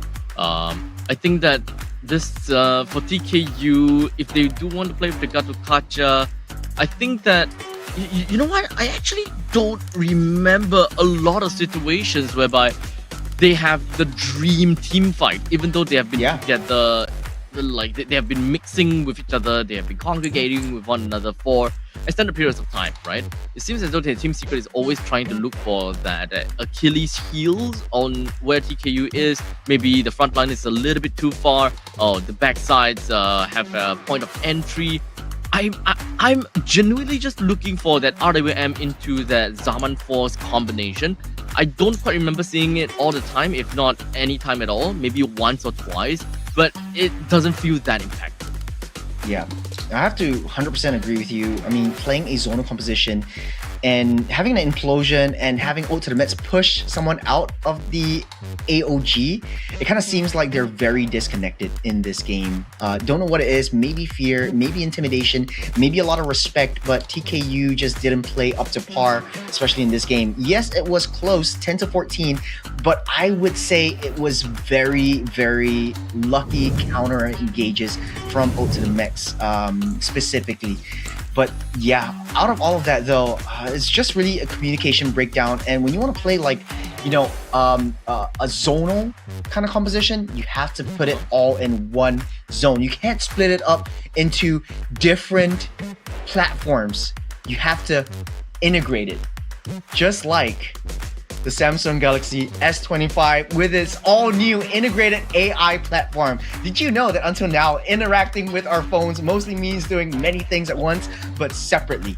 We jump between our music players, our website, YouTube, our calendar, and everything in between countless times a day. But with the Galaxy S25, it changes all of that, streamlining complex multi-step tasks with one button press and one simple ask. One UI on the Galaxy S25 initiates the AI agents, so you only need to simplify all the things you need most on your phone to get your job done. So TKU, in short, TLDR, needs to get an integrated platform. Okay, I'm just learning more stuff as the day goes by. You will learn more stuff after every game. We'll have a segue, we'll have a net lib, and learn more stuff. I'm actually thinking like the technology that Samsung actually brings to a lot of phones drastically improved over the years, and honestly not over the years, like over the months. They've been introducing new features, introducing new things, and introducing new interesting concepts that how you use your phone and how to integrate this device so seamlessly with your life. So you know what are you guys back home waiting for? Scan the QR code, scrub back just a little bit, scan it, or type in MLBB X Samsung SG to get discounts off of Samsung Shop app. So apparently, what I can do is I can take photo of my fridge, and an AI would tell me what ingredients I have and what I can make. I don't think that's how it is. You can okay, so technically what an integrated AI platform allows you to do is that with one simple UI, you can watch your ML stream. You can watch a YouTube stream. You can watch maybe you can text your girlfriend. You can basically do other things, and you can do multiple things at once, all in one single UI. Exactly. So that is you can take a picture of your fridge and maybe do your chores. I guess. No, but I'm telling you, you can do that and more. Like no, you can take a photo of your fridge and AI tells you what to make. Oh, actually? Yeah. Have you tried it already? Not yet. That's why I'm. No, dude, that's actually insane. That's actually insane. That's your personal Jarvis. Yeah, I'm actually having problems knowing what I can cook, and that would actually help me more by the time that I move out. By the way, ladies and gentlemen, I think Abstract is lying because he doesn't cook. Hey, we do. No, you don't. I can go on a freaking nerd rampage to talk about the hops and the hoods and the kind of things that I went through in order to get into the hops and the hoods and the fridges and the dishwasher. Ain't no way you're gonna make me believe all that, man. I don't believe. I don't buy it. I don't think. Yeah, you don't look like a cook. Did you know that Samsung also has a dishwasher? Yeah. Because they not only sell phones, they also sell daily living appliances. Yes, they have a lot of appliances. In fact, I do have a microwave that I got from Samsung. Thank you. I forgot which model it is, but it is a microwave and an oven. So honestly, microwave I cannot wait. and an oven. Yeah, it's a microwave oven. It's a microwave oven. I'm just thinking, So you what is can- the concept? So imagine a microwave, right? But you have the oven coils at the top.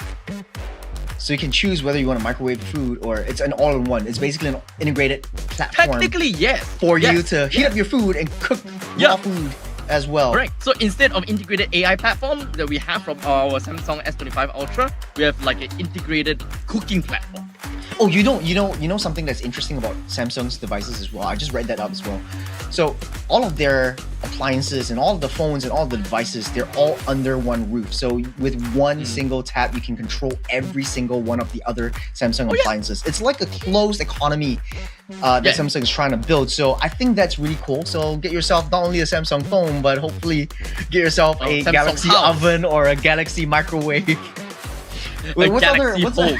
a Galaxy Home. Yeah, you can kind of link everything through smart things as well. So that is Samsung's solution to a smart home. So smart things is definitely something that you guys can take a look at, take a look out for as well. Kind of meshing everything with one another. But you know, we're going off a little bit off the tangent. Although they are all still within the Samsung umbrella. But you know, main thing is we talk about the S25 Ultra. Sorry, I have the S24, so I keep thinking S24. Hey, but yeah, you know guys- what? You know what, Abstract? Yeah. We talked about cooking a lot. So let's actually watch the real chefs in the kitchen. We're going into the drafting phase. We're gonna bring it up. We'll see what these teams cook up right in the second match of today. Man, TKU one game away from not making it to the finals, but they have a really strong shot. We also have Team Secret that actually has that strong dominant performance, and we talked about this a little bit yesterday. Is there any team that can break them down? They do have the experience, they have the knowledge, and they have everything in their arsenal to make it work and represent us in the cross-national finals. Honestly, I think Team Secret, they are our best bet. And I think that they are peak team over here for the Singapore region for the Galaxy Gaming Academy. So honestly, I think that they should be able to walk away with this semi-finals games against TKU if TKU don't find an answer to whatever problem that Team Secret posed over to them. to protect it till my last breath. Typical bans all across the board. Team Secret takes out Chip, Lucas, and Freya. So a little bit of a respect to KJX. Maybe he is one of the top global Freyas in Singapore. But it's a very huge respect to having double bans targeted onto KJX. TKU on the other hand, taking out Kalea, Kimmy. Sir, what's your I think command? it will be the Fanny, not giving it over to the hands of Dex. So if my memory serves me right, that was a Gato first pick. I don't know if Team Secret wants to make the same decision that TKU did.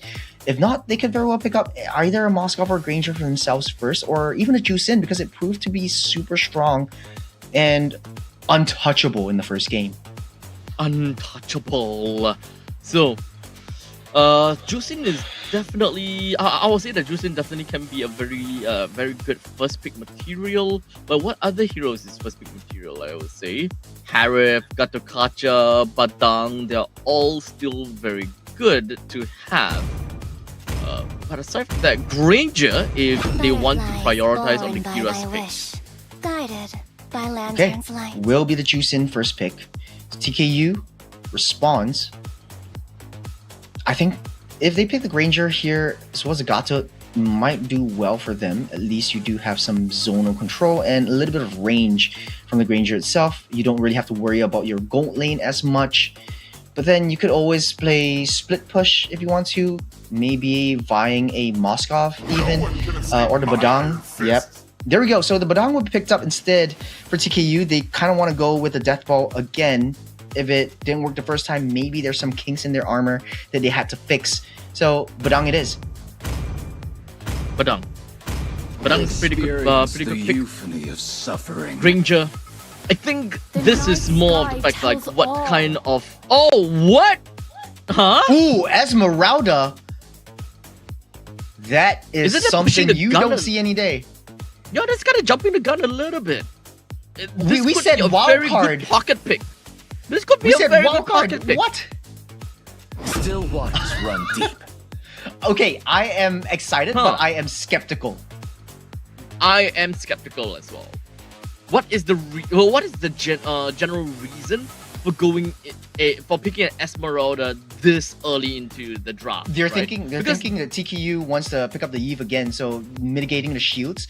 But Esmeralda actually does the lane proxy really well. Remember in season 3, it was Diablo's Esmeralda that really drawn me into like wanting to learn how to play the EXP lane, because he's just all over the map, and it is not difficult to take down Esmeralda, but it provides quite a bit of early game kind of setups, crowd control, and annoyance, especially in the jungle. But is this the right choice though? We said wildcard, but I wasn't expecting this kind of wildcard. I am happy, but still skeptical.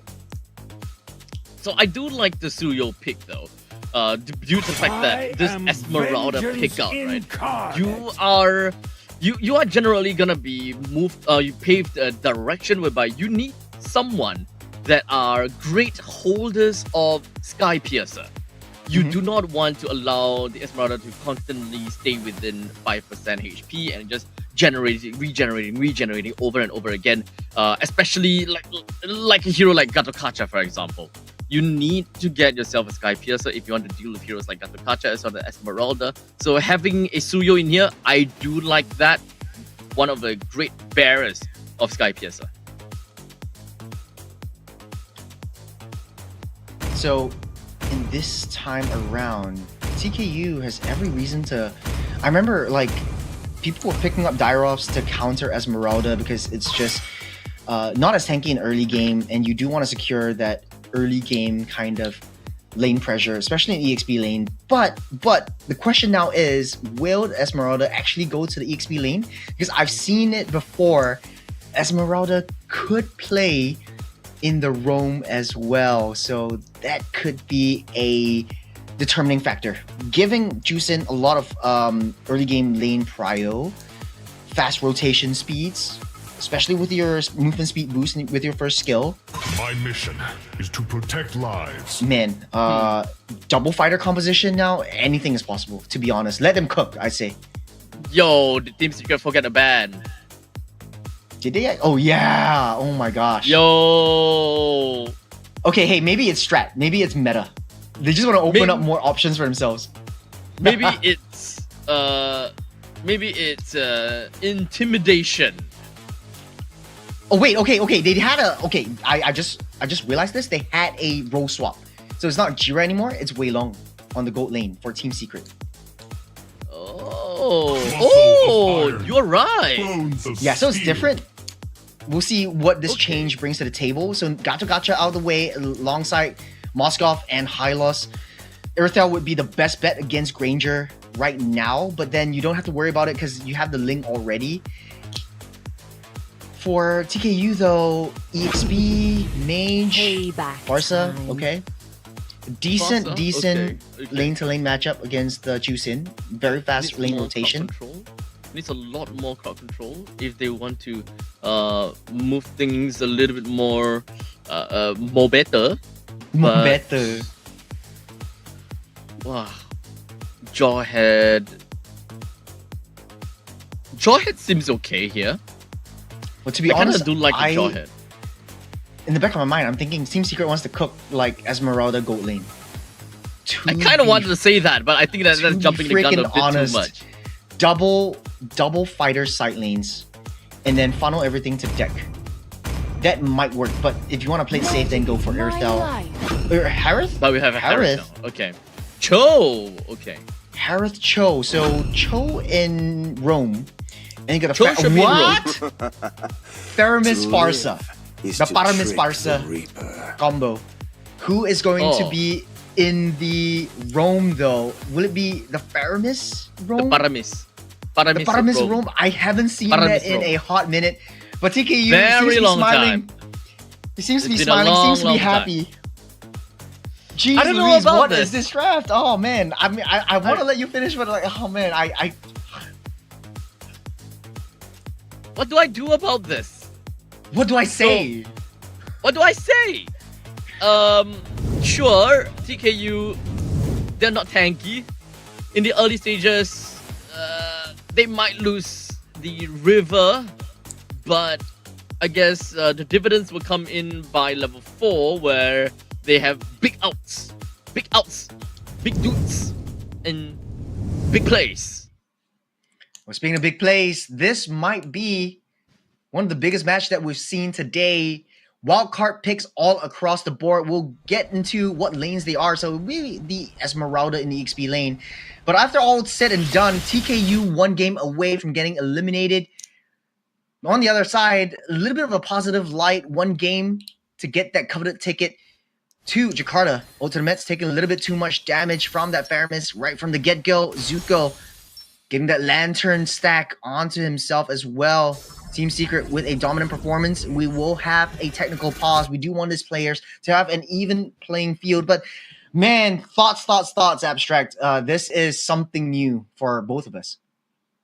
Very new. To the point that I honestly have no idea what is the main thing that they want to play around with. What is the general idea that goes around the Esmeralda first draft, for example, first phase draft, for example.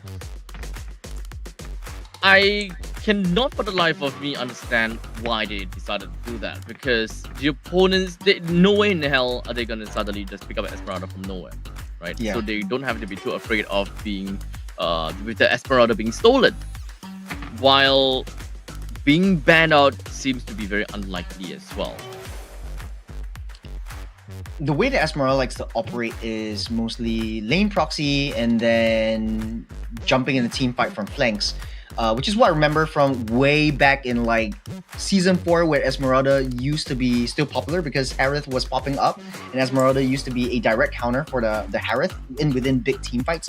But in this time around, it kind of seems as though the Esmeralda's job is a little bit tweaked, so to speak. You want to have that chance for the Esmeralda to roam that map, to buy a lot of pressure. But then again, Team Secret is bringing that dimension of multi-layered lane pryos, lane split pushes that you could have Then with Benedetta either would have Esmeralda. done a better job. Benedetta would, but then maybe you would want more magic damage, because then, oh yeah, but you have too much magic damage now without a lot of very reliable setups, because the Falling Star Moon doesn't have that oomph that you would have if you had maybe an Implosion or even an AOG. It's just a snatch, or basically a sort of like a root instead of a pure stun. Root, I think. I don't know how this is gonna be like. At this point in time, I would just say that this is gonna be a tough game to cast. This is gonna be a tough game to watch as well, possibly. I'm super excited. While I have a random Ahoge over here. Okay. Are you looking at white hair? Are you serious? Is he random Enough Ahoge? of that. We're jumping back into the game. TKU versus Team Secret. This is TKU's last chance to try to get a win off of what me and Abstract thinks is the most dominant team in the Samsung Galaxy Gaming Academy, especially for Singapore. A lot of early game jungle presence for Team Secret, not giving TKU any chance to breathe at all. And I think Vendetta just wants to match the speed and tempo that D6 brings with the Badang.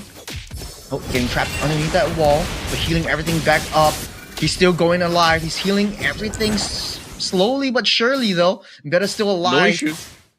Man, I kind of forget the regenerative factor that Esmeralda has. It's been so long since we saw her. It's been too long since we last seen anything of this caliber, and going and putting Esmeralda going up against a Badang, I will say that very likely Esmeralda will have a better time because of the amount of shields that the Badang is constantly trying to go out for. But I don't know. Level 4 Vendetta versus level 3 D6. Early rotation starting to show on the bottom side. There's 3 members targeting onto Wei Long. First to fall. That's first blood given over to Zuko. Virgo rotations giving up that the turtle for a objective down on the bottom side. A little bit of a gold plating being taken up by Kasane, so that will fuel him later on. Gold disparity, not by much, but early game rotations by the Faramis and the Farsa is starting to hurt gold laner. I think this change from Jira to Wei Long after having such a huge dominant performance in game number 1 and having Wei Long haven't even warmed up for today, jumping into the gold lane, that is some big shoes to fill. I suppose so. It will take some time for him to be able to, get himself on track and possibly, some chemistry going on. But I don't think that it will be too big of a problem per se. He should be able to put himself in a pretty good spot after some good farms and after some good timing in the game as he, de-rust himself per se. But down in the bottom lane, it does seem as though Team Secret is putting quite a bit of emphasis. But as they move together in tandem, they are abandoning the gold lane, and in fact, seems like they're putting a bit more emphasis in the middle lane now. Hoki on Zuko's backs, trying to get a nice desperate kick, but pushing him away from that bottom side, so Wei Long has a much easier time. But from a lane-to-lane matchup, the Granger is definitely winning on top of this Harith. But it all boils down to the late game, because I do have high hopes for how they want to utilize this Esmeralda in terms of flanks, in terms of lane split pushes, which is what Vendetta is constantly doing. Just proxy the wave, give intelligence for where the jungler is to the rest of Team Secret. So it's gonna be a long game. Trust me on that. Kasane actually takes down Hoki on the bottom side, but here comes Dex swooping down and taking down the bird out of midair. This Vendetta makes a beeline towards that purple buff, giving a little bit of backup for Deck, taking away valuable resource that KJX so desperately needs. And away they go. Oh, the damage starting to show for O to the Mets. Popped another round. That's a 2-man fist crack. Dior popped that Crimson Beacon, but in the nick of time though, unable to get out safe. Next to fall would be Dior, Vendetta, and then Deck. As TKU just slaughters them underneath their home base. Unfortunately missed the second sword, in order for him to continue move from one place to another. A little bit of a mechanics problem for that one, but not too big of a deal. But regardless, you can definitely see Vendetta has been tanking throughout the entire hit of the fist crack. In fact, they have bought a lot of time, but unfortunately the team wasn't exactly talking, or rather playing as one for that one. Perhaps because it is a very deep fight. I don't think that was supposed to be an all-out battle, supposedly. It's supposed to be just a very simple intimidation slash zoning movement. Yeah. After taking purple buff, they should have backed off, but this gave TKU the opportunity to take their first turtle of the game. They're 4 kills ahead. Crimson Beacon actually popped very prematurely by Dior. This might be a huge battle spell wasted by the side of Team Secret. If TKU wants to punish this option, they could. But then, looking at the map, it kind of seems like TKU is tunnel focusing up on that top side. It's Vendetta slowly proxying that wave once again. Able to take down 2 and giving a lot of space for Deck to get a free farm off of the crucial resources that is supposed to be KJX's. We've got the entirety of Team Secret that more or less is trying to push out the entirety of TKU out of their jungle, trying to kind of bully themselves out of it. You can see that Ultimates does have a little bit of problem kind of staying around, and do note that he is the roamer after all. That means that if a simple roamer like that can be outpoked by an Esmeralda, that would definitely mean that they are putting a lot of their eggs onto this Badang in order for them to claim some control in their own jungle, which is definitely going to be tough. Oh, Hoki! Oh, fist crack. Will go wide. Hoki forced to use the flicker out of the way. He will be safe and sound for now, but Team Secret just constantly pummeling on that top side. They have to find a way to deal with Vendetta. Bottom lane virtually untouched for now, as 5 members of TKU are cycling, zoning away from that turtle. Zaman Force I see already popped up from that bottom side. It does look like Wei Long will be the first to fall down on that bottom side. Skirmish is a 2v5. It's Vendetta. It's a 1-man army facing up against all 5 members, but they're looking for trades, and Vendetta just soaking up all that damage. He's still alive. He's barely hanging on, but he's healing everything back up. He is still unstoppable at this point. The Esmeralda is just unkillable, and is back almost to full health. Abstract. the Starlight Moonfall is going in for round 2. Vendetta taking a little bit too much damage from KJX. Forced to fall. One more hit. He might be able to go down by that slaughter, by that burn, but it will not be enough as they get what they came for. They got that turtle and they backed off. But oh my goodness, Vendetta, a one-man army. Oh man, this is kind of the thing that we can expect from. Now he's got the Oracle. Okay, so to be fair though, it just requires a little bit of Sea Helmet or Dawn Eyes to really make this Esmeralda a little bit more useless. But hold on a second, E6 finds himself taken down by Hoki, and I believe that is gonna be the end of that combat. While Vendetta, let's just let him play his own game. This is kind of like EXP laners in their own island kind of situation. Yeah. Look at that. The Will of the Dragon onto Kasane. Very good target. Taken out by Hoki. At the end of the day, though, that top side virtually untouched. TKU can't even get into their own jungle. When he's there, Vendetta is always on your butts. And it's so hard to take down. It's sort of like that mosquito that always hovers and flies next to you, buzzing like a bee, sting like a beamer. And here comes the Goon Squad. Man, okay, this is the late game that we're talking about. This is why Team Secret wants to pick up the Esmeralda. It's been way too long since anyone has any advantage on taking out Esmeralda. On Star Moon, onto 2, popped another realm already, pulled back into the Feather Airstrike, taking down Hoki in the process. Kasane from the back line, trying to hit as much as they can, but his David Force from Wei Long is too much to handle. That's a double kill for that Harith, as Kasane will take one more out. That's 2 for 1. Actually, Ultimates fell as well, but he's just right back from his passive. Okay, so that's the 2 for 2, but not too big of a deal. Dior quickly flickers himself out, only for Kasane to flick forward as well. Deck hiding in one of these small little brushes. In fact, Kasane, no flickers. It's 1v2. Man. He's there and he's out. In and out burger. It's a drive-through if I've ever seen one.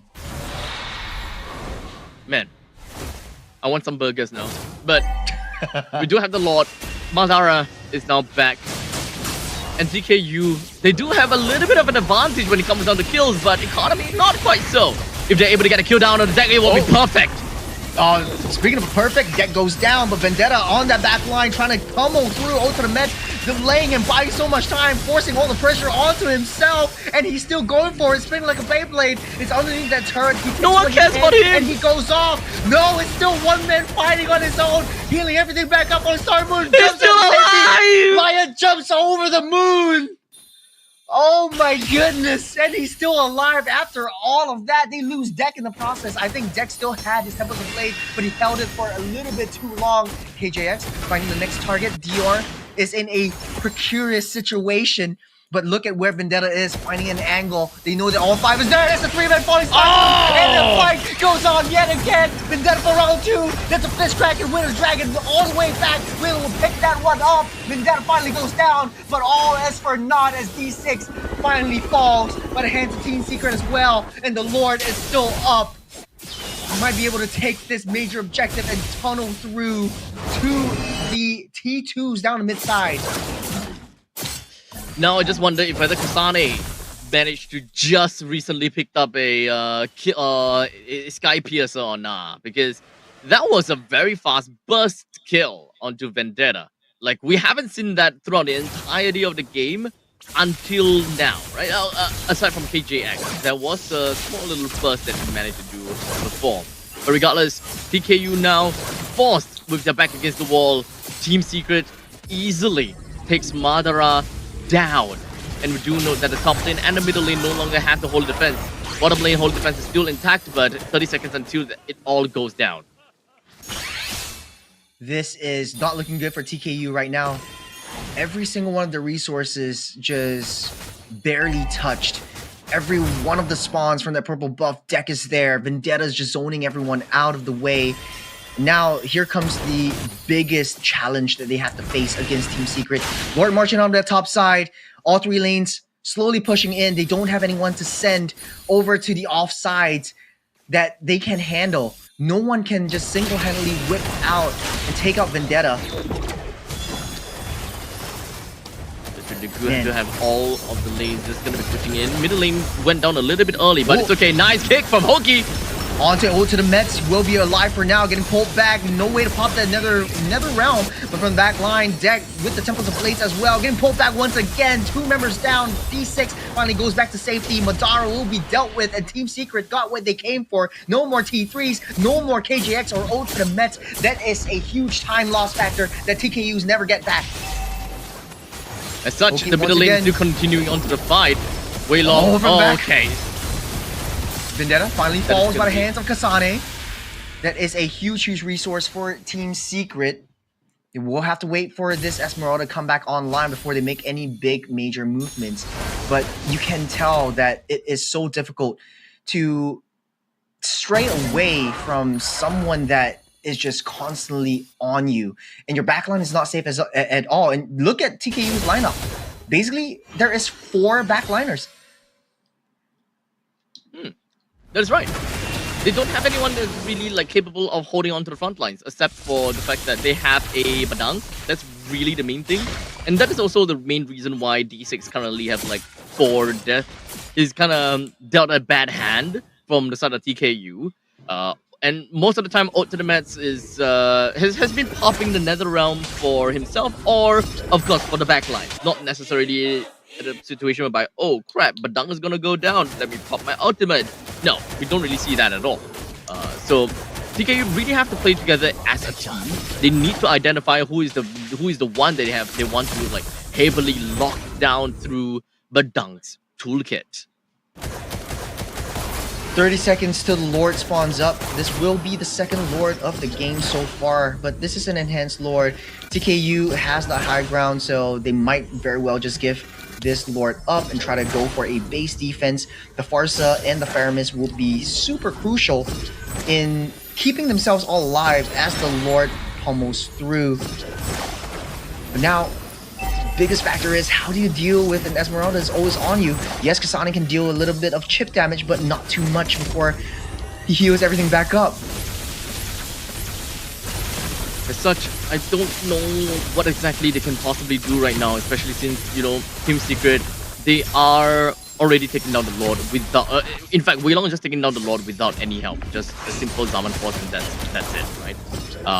And Vendetta has been a force to trifle with, and TKU, they don't really necessarily have an answer to that, except for the fact that they need to pick up a couple of Glowing Wand, Sea Halberd to stop the regeneration, or Anti-heals, anti-regens. Yeah, really deal with the Vendetta, because as much as I really don't want to admit that Vendetta, or rather Esmeralda, is remotely useful, she is pretty darn annoying.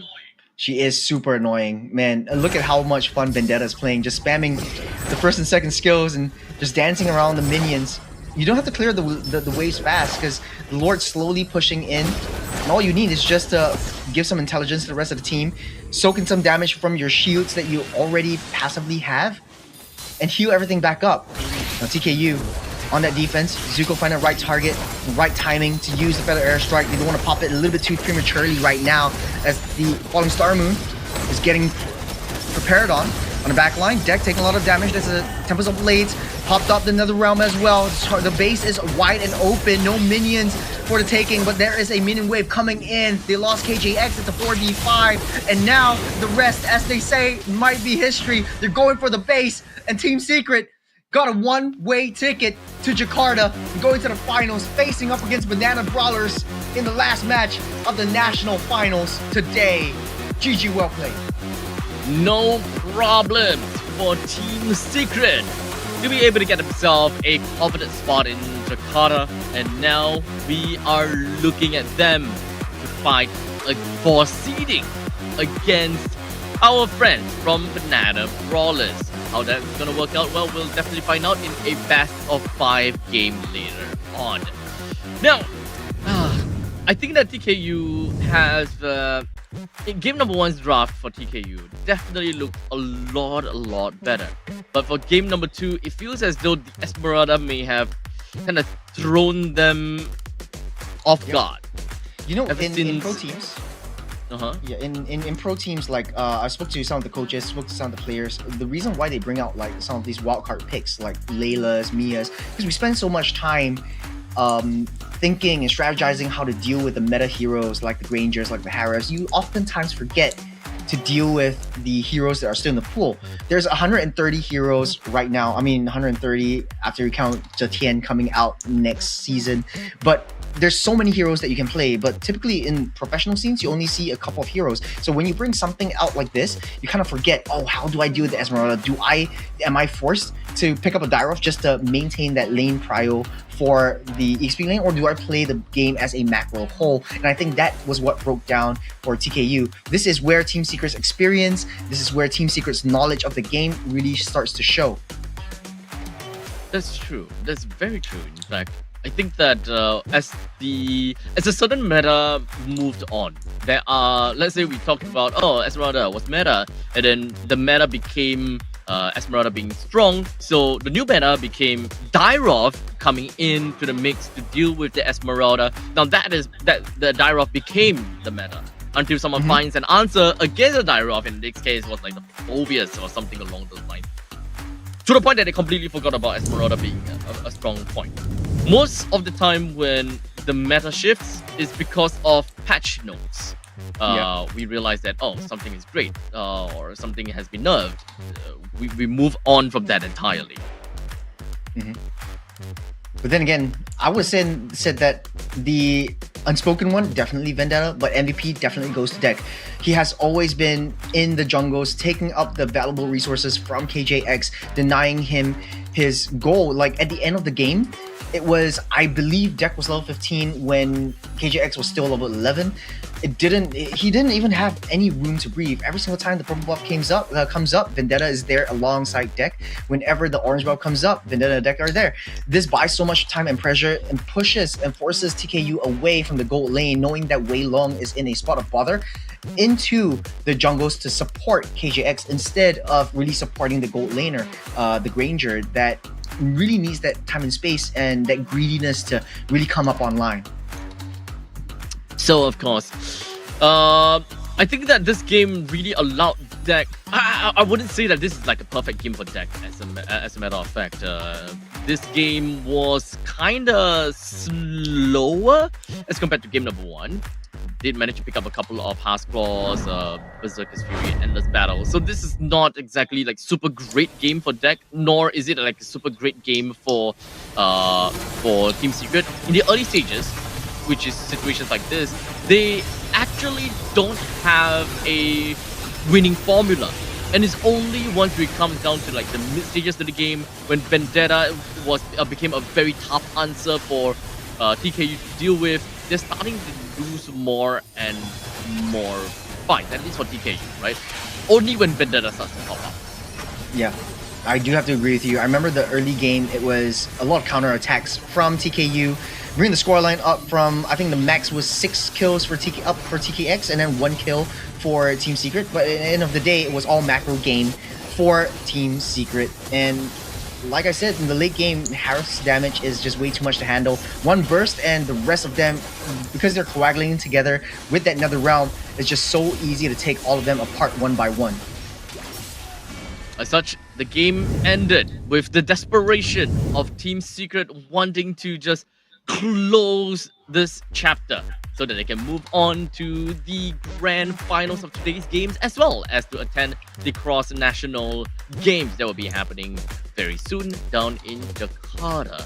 While we do have the post-game statistics about their emblems, battle spells, as well as general objective, despite the fact that TKU actually won in the early stages of the game, having, a bunch of kills, TKU themselves didn't actually take a lot of turtles.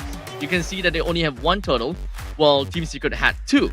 So it seems that TKU only bothered about kills, not too much about the state and then the affairs of the map plus the objectives.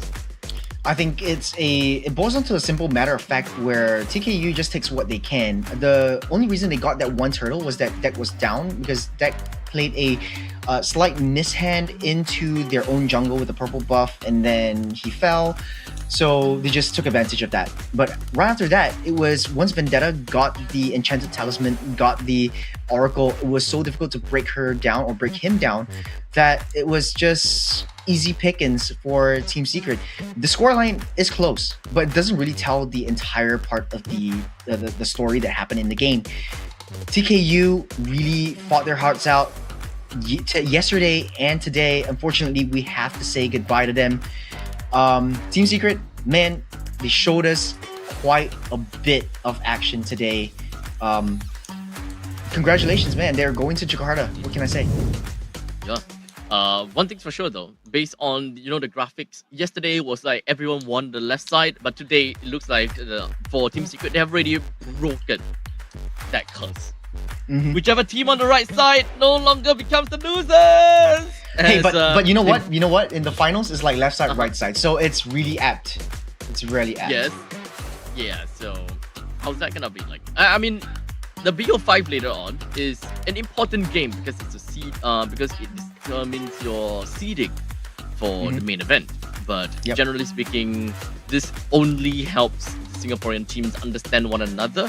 And at this point in time, I would like to believe that it would be great for the teams to kind of help one another, help one another learn, so that both of the Singaporean teams can get far in the main event. Yeah. Basically, it's just experience that comes into play. For a lot of the teams that came up today, it was really a lot of, say, first-time jitters that came through. But one thing's for sure, I'm looking forward to the last game of today, Banana Brawlers versus Team Secret. And we say it again, not really a lot of stakes. Both of them are gonna win 1,500 bones just for participating in Jakarta in the cross-national finals. But one thing's for sure, we're gonna be seeing a lot of cross-map action. And you know what else has a lot of cross-map action? Cross-app action with the Samsung Galaxy S25. We had to end with this. So with the cross-app action, Samsung Galaxy S25 also has powerful sensory awareness across speech, text, images, videos, and more. You can say, find me a pet-friendly vegan restaurant nearby, and it will do just that, even sending search results to your friends. Or say you're dining in for the evening, use the camera to capture contents of your refrigerator. Like you just said earlier on, the Samsung Galaxy S25 will analyze the image for ingredients and search for recipes online, giving you step-by-step directions for your culinary creation. And in fact, Samsung Galaxy lets you cook. So with that, man, just scan the voucher code down, instead of QR code and key in the voucher. I almost said scan the voucher code and key in the QR code. That doesn't make sense. Anyways, MLBBX Samsung SG for loads of discount from the Samsung app shop app right now. With that, ladies and gentlemen, we are going to be taking a short break, but when we come back, don't go anywhere. The finals for the nationals.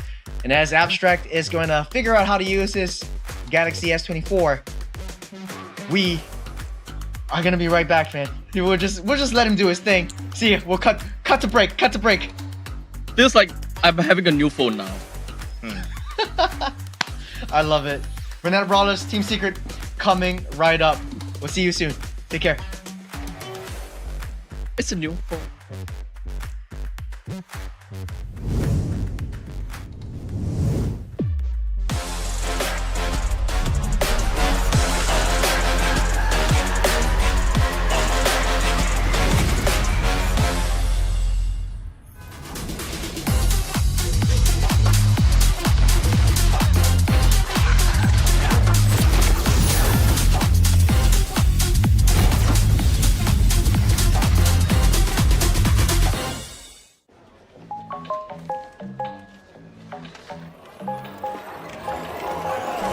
Easy. Find a pet-friendly Italian restaurant with outdoor seating nearby and text it to Luca. Find it real quick. Send it to the click. Wow, the place is sick.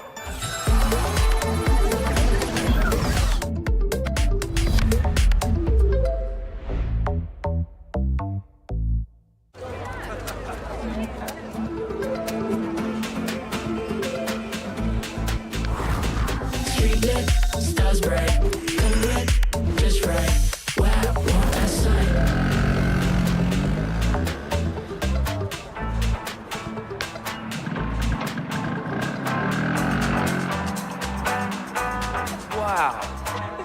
Cool.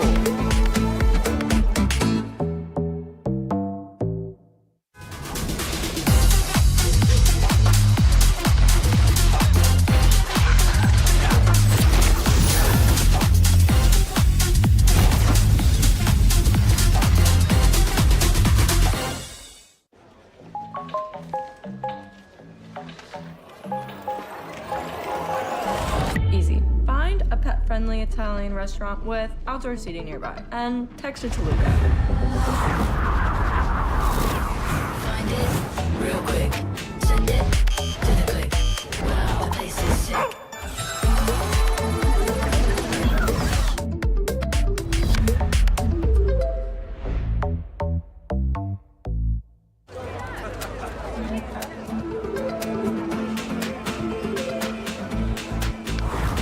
Street lit, stars bright, color red, just right. Wow, want that sight.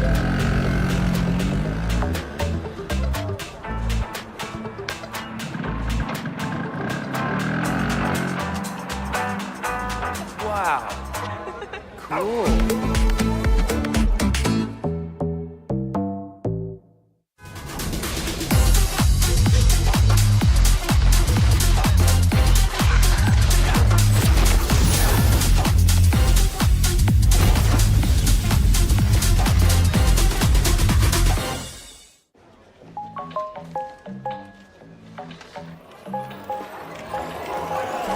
Easy. Find a pet-friendly Italian restaurant with outdoor seating nearby and text it to Luca.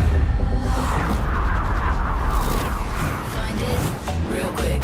Send it to the click. Wow, the place is sick.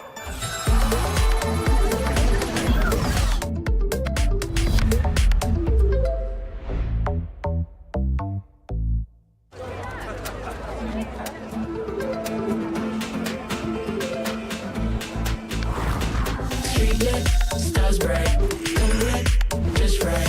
Wow, want that sight.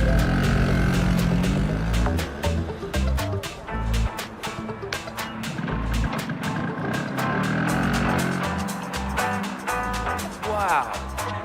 Cool.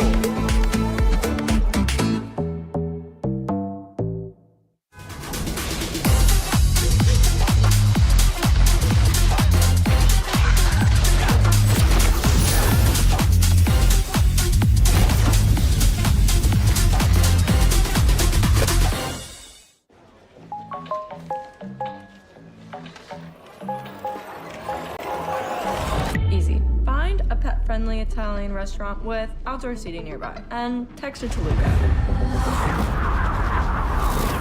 Find it real quick.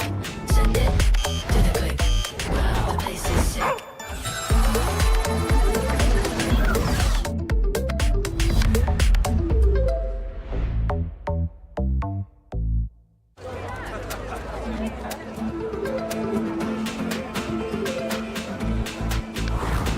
Street lit, stars bright, color red, just right. Wow, want that sight.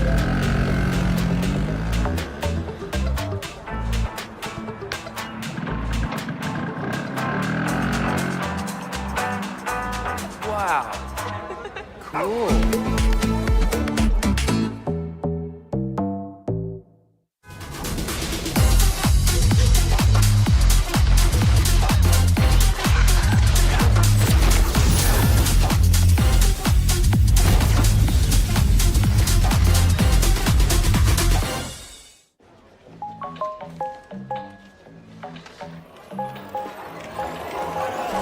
Easy. Find a pet-friendly Italian restaurant with outdoor seating nearby and text it to Luca. Find it real quick. Send it to the click. Wow, the place is sick.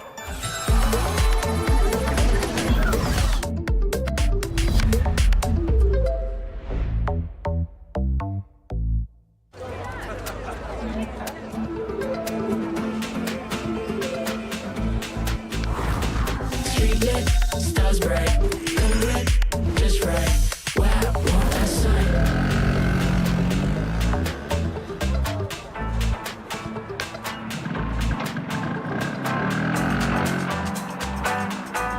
Wow.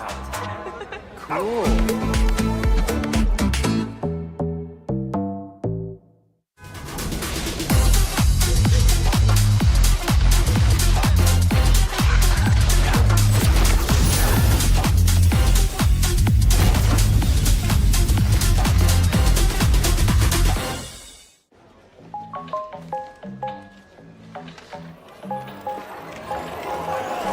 Easy. Find a pet-friendly Italian restaurant with outdoor seating nearby and text it to Luca.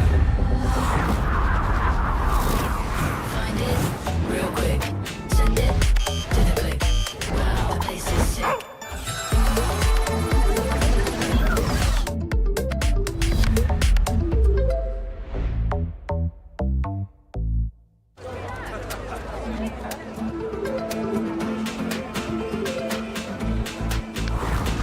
Street lit, stars bright, come lit, just right. Wow, want that sight.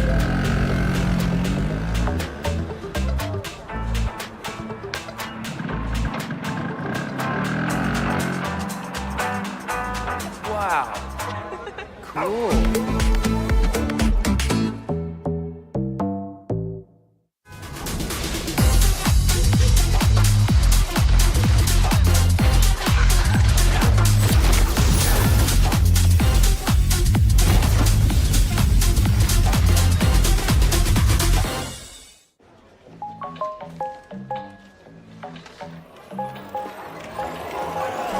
Easy. Find a pet-friendly Italian restaurant with outdoor seating nearby and text it to Luca.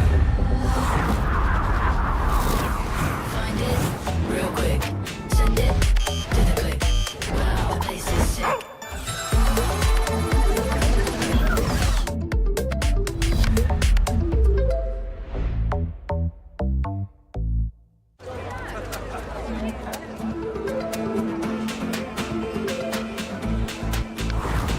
Street lit, stars bright, come lit, just right.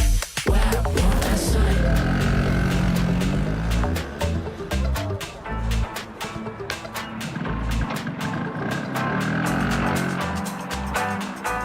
Wow. Cool.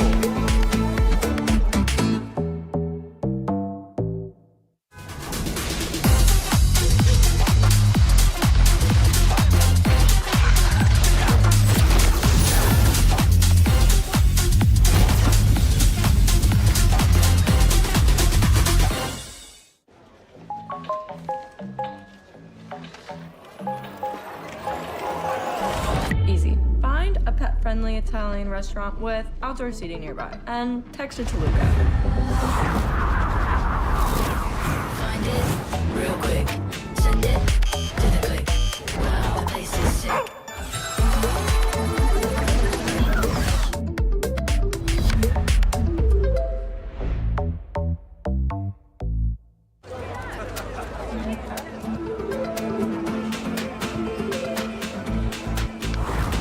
Street lit, stars bright, come lit, just right. Wow, want that sight.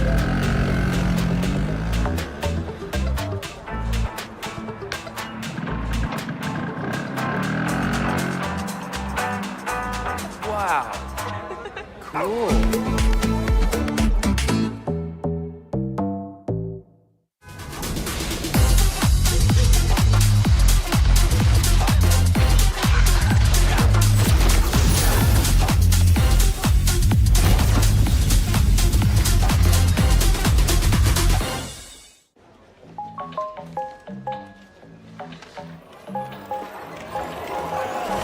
Easy. Find a pet-friendly Italian restaurant with outdoor seating nearby and text it to Luca.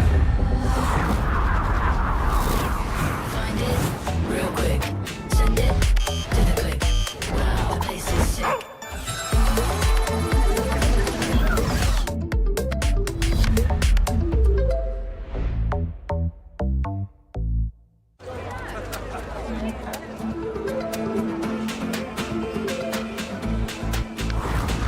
Street lit, stars bright, come lit, just right. Wow, want that sight.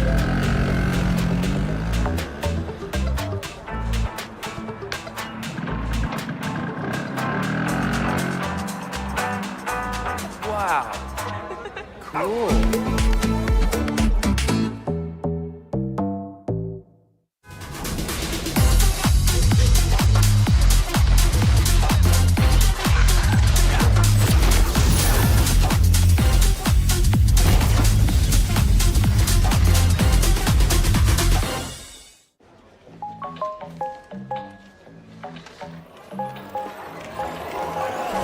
Easy. Find a pet-friendly Italian restaurant with outdoor seating nearby and text it to Luca.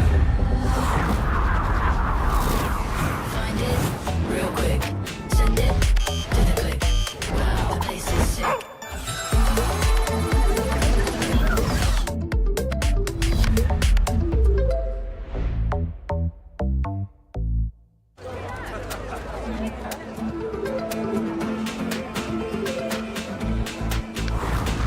Street lit, stars bright, come red, just right. Wow, want that sign.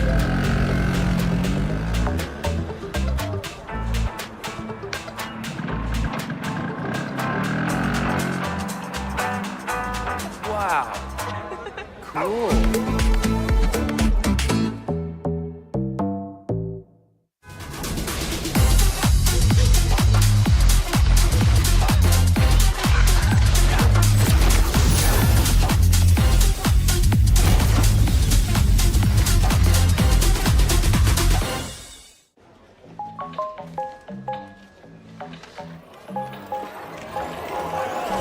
Easy. Find a pet-friendly Italian restaurant with outdoor seating nearby and text it to Luca. Find it real quick. Send it to the click. Wow, the place is sick.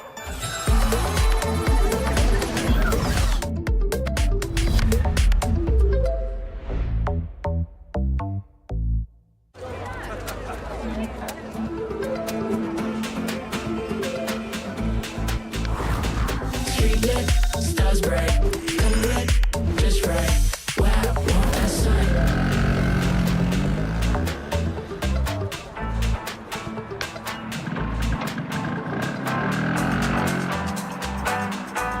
Wow. Cool.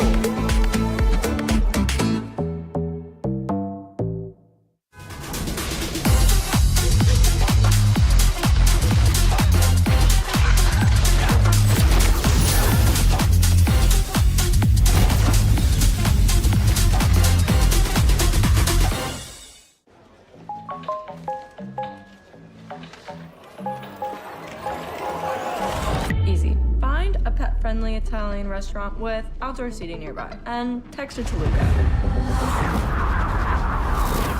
Find it real quick. Send it to the click. Wow, the place is sick.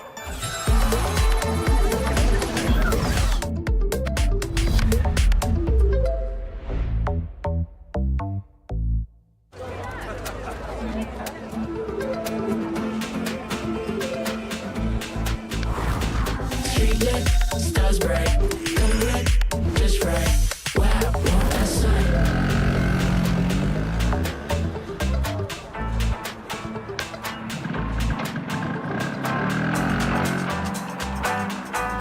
Wow. Cool.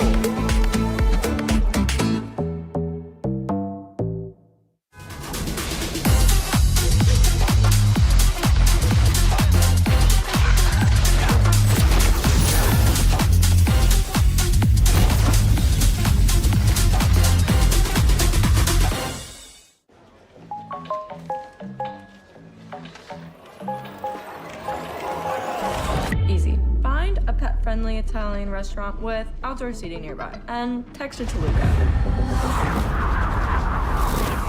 Find it real quick. Send it to the click. Wow, the place is sick.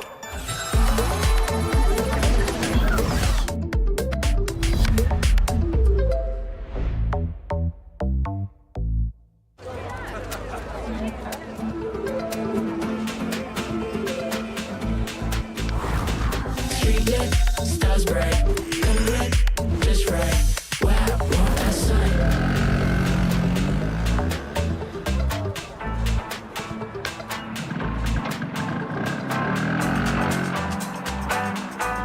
Wow.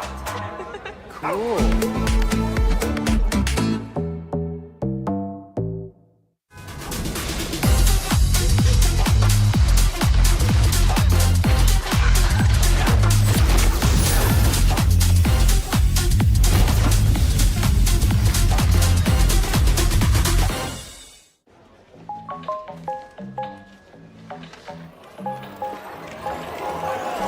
Easy. Find a pet-friendly Italian restaurant with outdoor seating nearby and text it to Luca.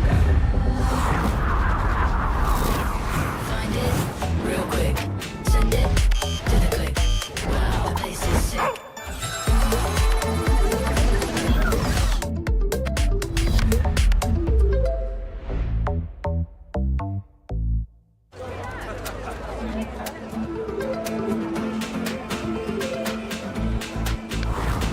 Street lit, stars bright, come lit, just right. Wow, want that sight.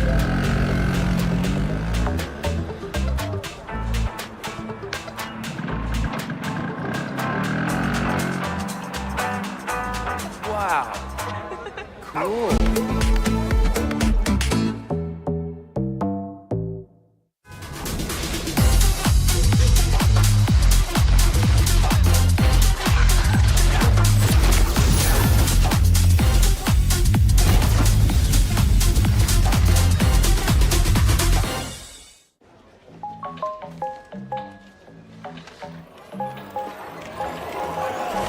Easy. Find a pet-friendly Italian restaurant with outdoor seating nearby and text it to Luca.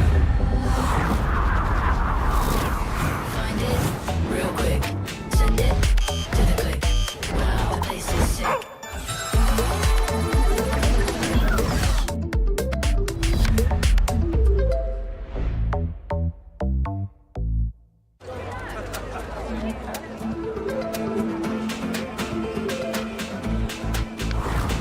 Street lit, stars bright, come lit, just right.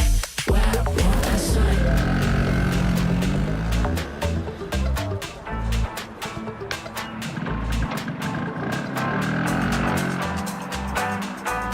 Wow. Cool.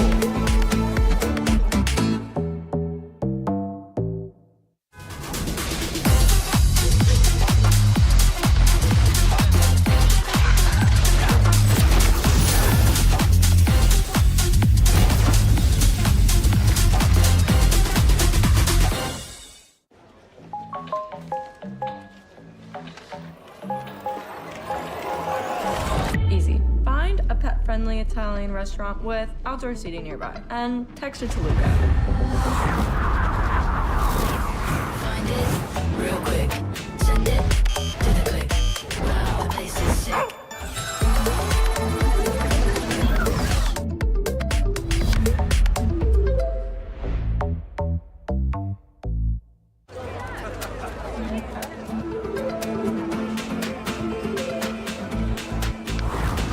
Street lit, stars bright, come lit, just right. Wow, want that sight.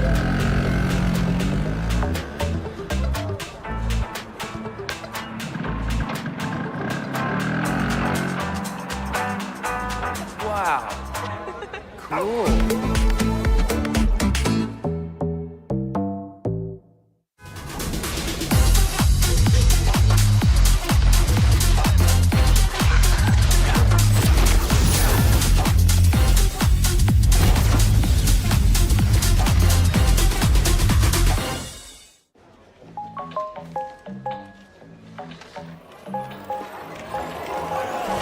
Easy. Find a pet-friendly Italian restaurant with outdoor seating nearby and text it to Luca.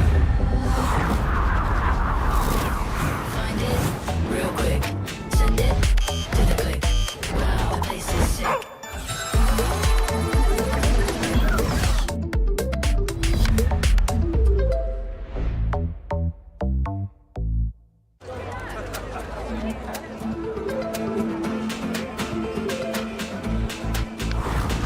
Street lit, stars bright, come lit, just right.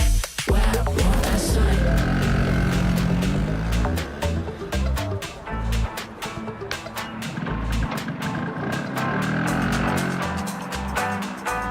Wow. Cool.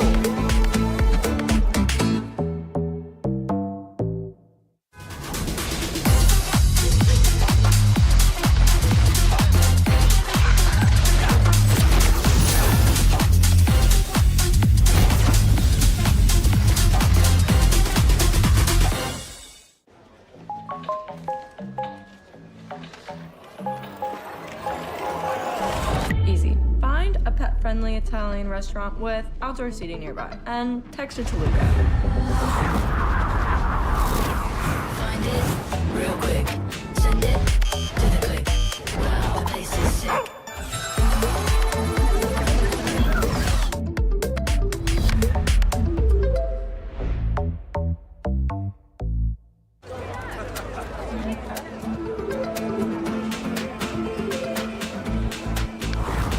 Street lit, stars bright. Come lit, just right. Wow, want that sign.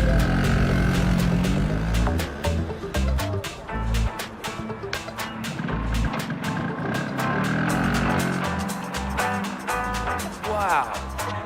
Cool.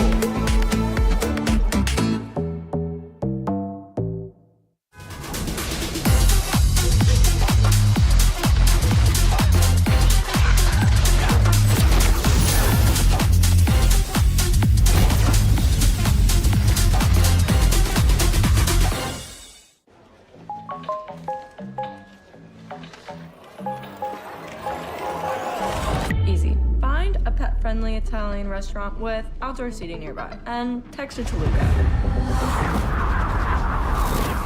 Find it real quick. Send it to the click. Wow, the place is sick.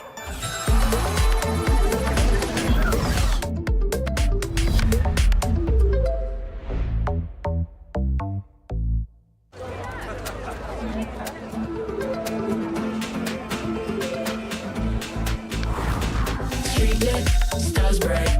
Come lit, just right. Wow, want that sign.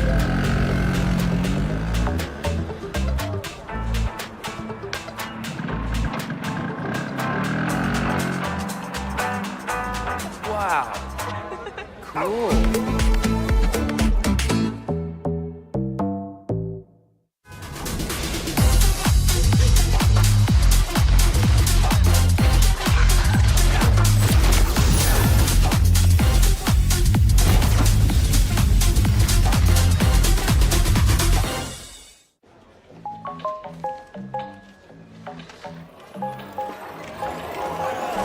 Easy. Find a pet-friendly Italian restaurant with outdoor seating nearby and text it to Luca.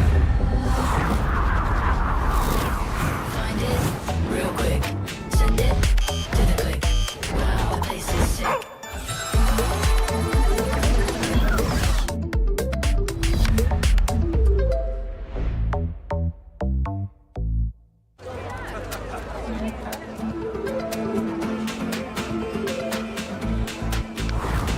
Street lit, stars bright.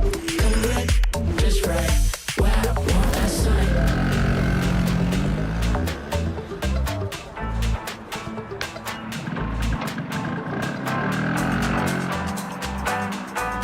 Wow. Cool.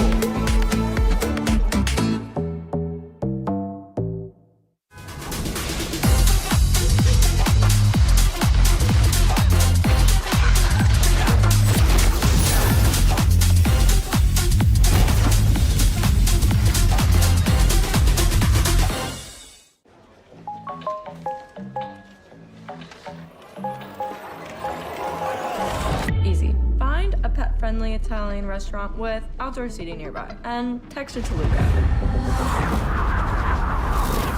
Find it real quick. Send it to the click. Wow, the place is sick.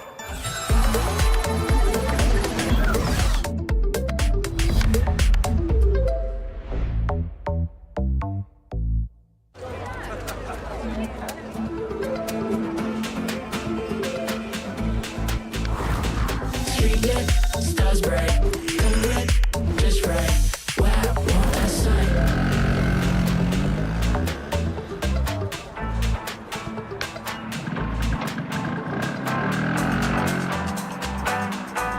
Wow.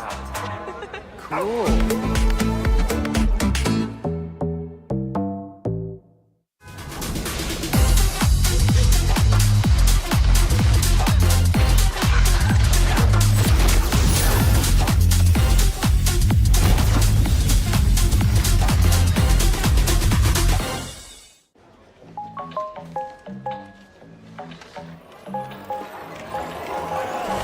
Easy. Find a pet-friendly Italian restaurant with outdoor seating nearby and text it to Luca. Find it real quick. Send it to the click. Wow, the place is sick.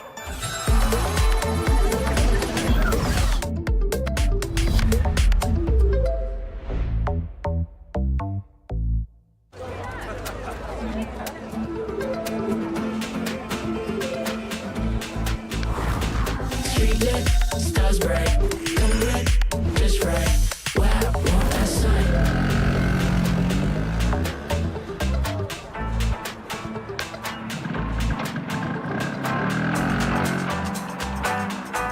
Wow. Cool.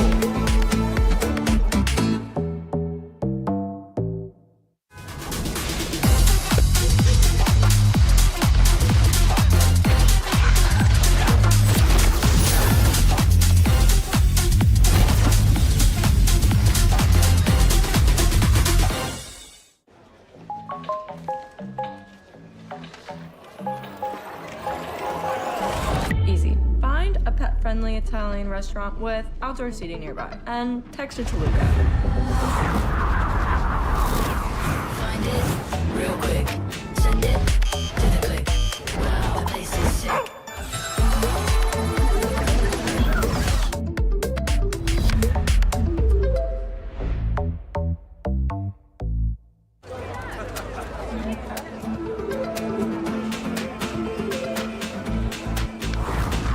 Street lit, stars bright, come lit, just right. Wow, want that sign?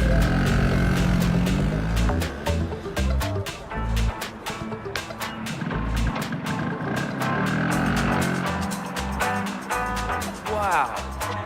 Cool.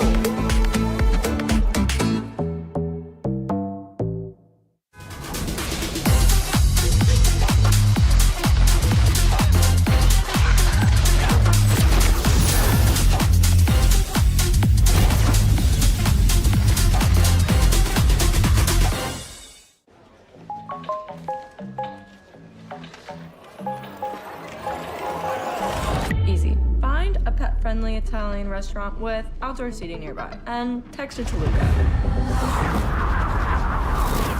Find it real quick.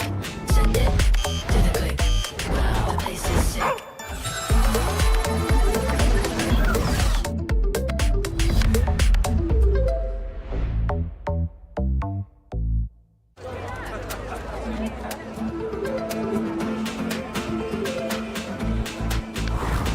Street lit, stars bright, come lit, just right.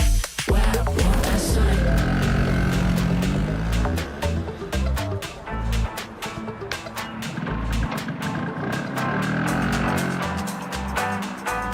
Wow. Cool.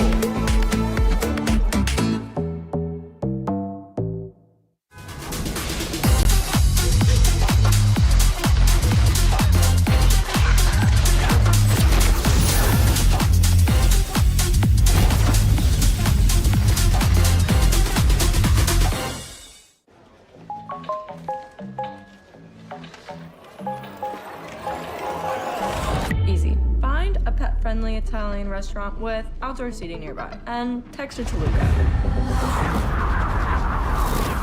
Find it real quick.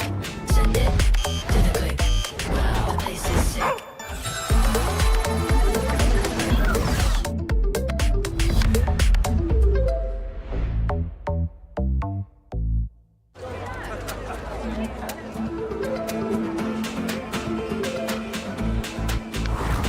Street lit, stars bright, come lit, just right. Wow, want that sign?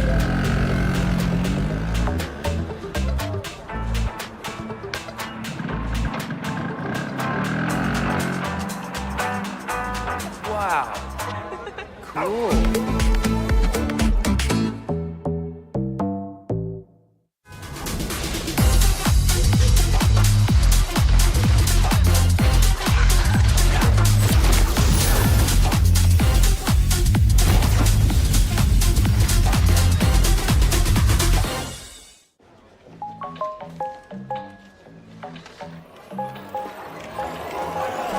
Easy. Find a pet-friendly Italian restaurant with outdoor seating nearby and text it to Luca. Find it real quick. Send it to the click. Wow, the place is sick.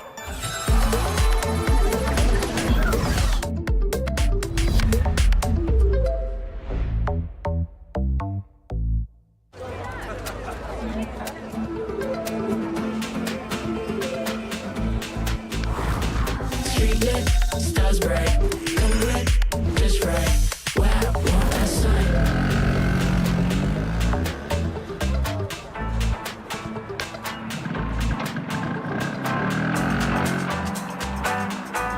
Wow. Cool.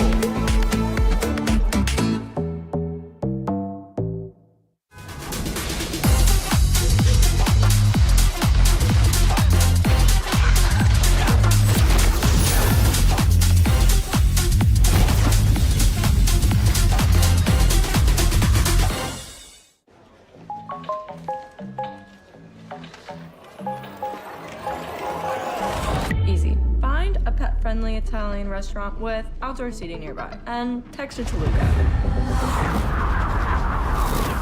Find it real quick. Send it to the click. Wow, the place is sick.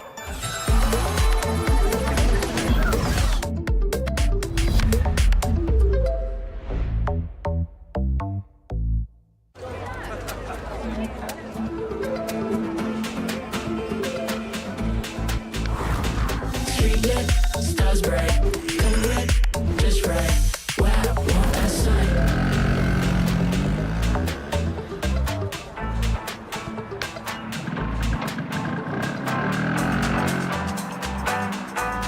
Wow. Cool.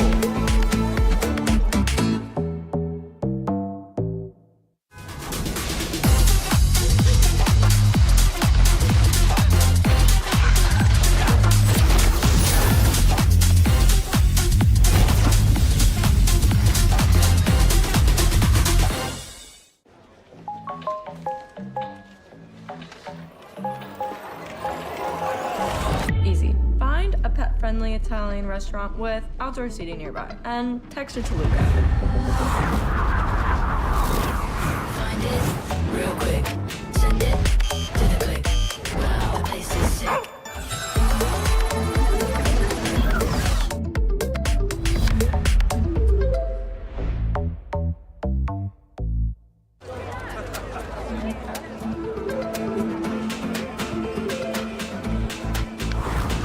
Street lit, stars bright, come lit, just right. Wow, want that sign?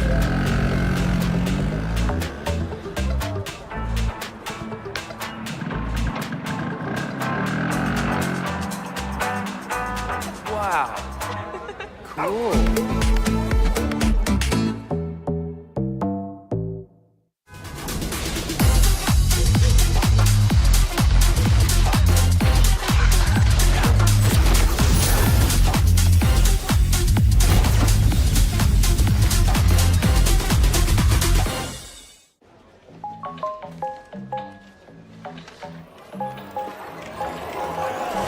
Easy. Find a pet-friendly Italian restaurant with outdoor seating nearby and text it to Luca.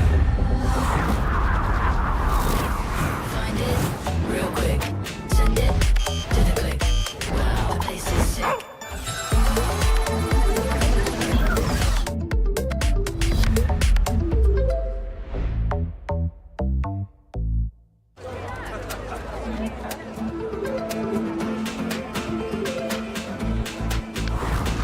Street lit, stars bright, come lit, just right. Wow, want that sign?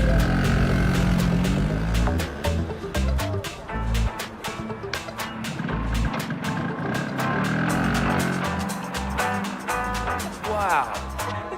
Cool.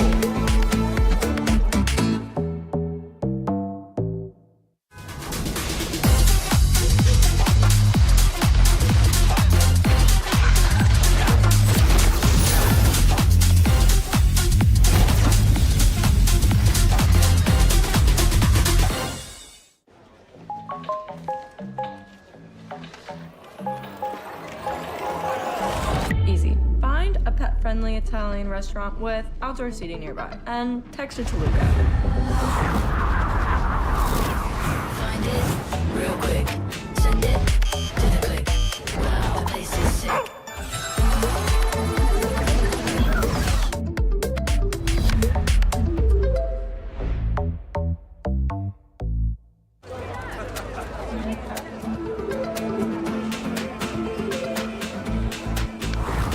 Street lit, stars bright, come lit, just right. Wow, what a sight.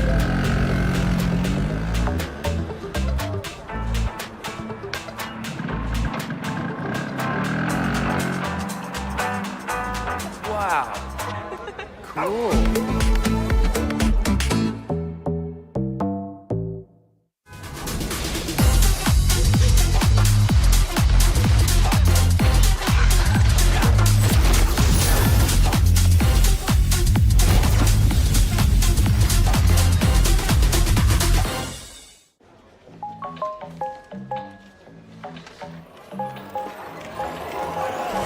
Easy. Find a pet-friendly Italian restaurant with outdoor seating nearby and text it to Luca. Find it real quick. Send it to the click. Wow, the place is sick.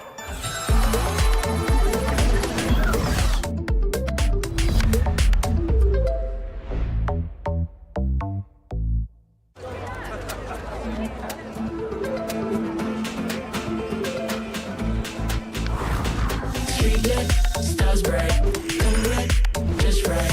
Wow, what a sight.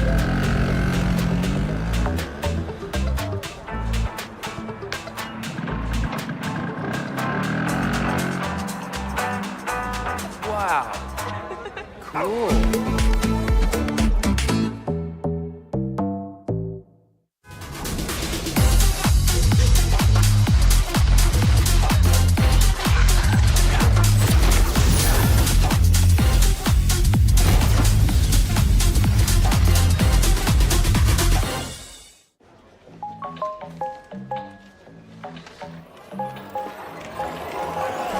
Easy. Find a pet-friendly Italian restaurant with outdoor seating nearby and text it to Luca. Find it real quick. Send it to the click. Wow, the place is sick.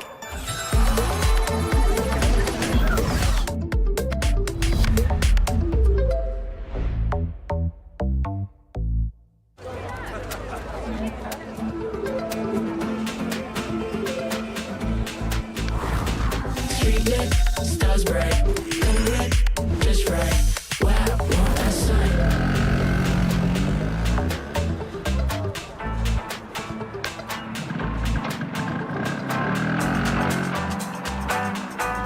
Wow. Cool.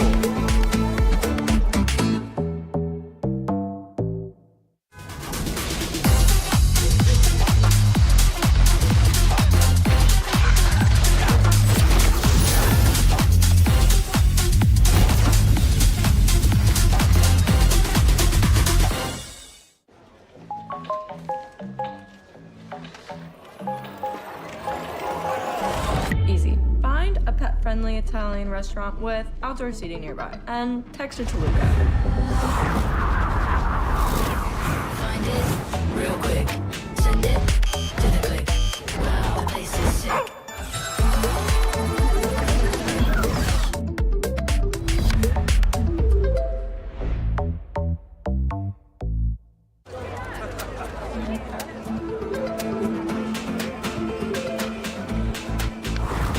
Street lit, stars bright, come lit, just right. Wow, what a sight.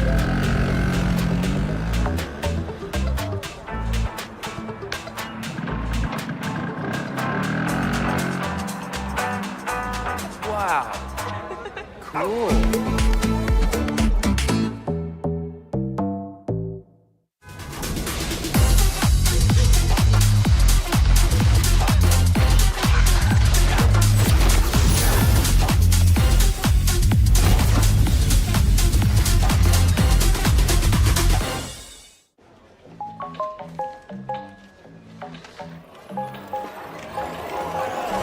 Easy. Find a pet-friendly Italian restaurant with outdoor seating nearby and text it to Luca. Find it real quick. Send it to the click. Wow, the place is sick.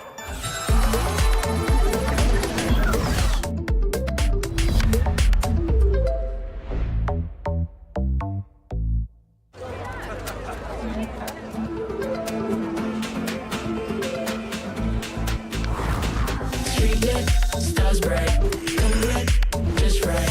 Wow, want that sight.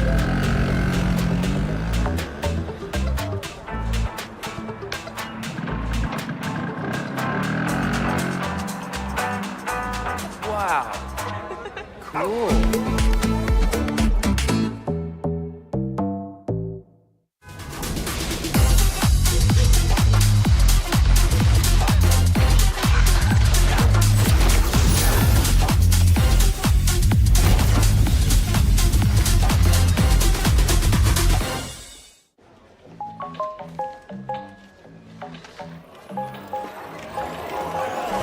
Easy. Find a pet-friendly Italian restaurant with outdoor seating nearby and text it to Luca.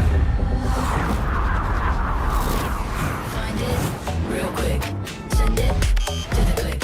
Wow, the place is sick.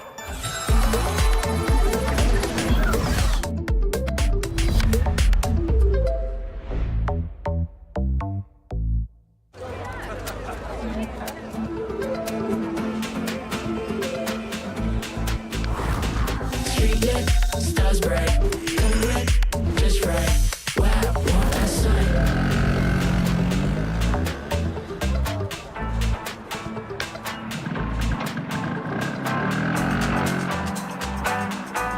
Wow. Cool.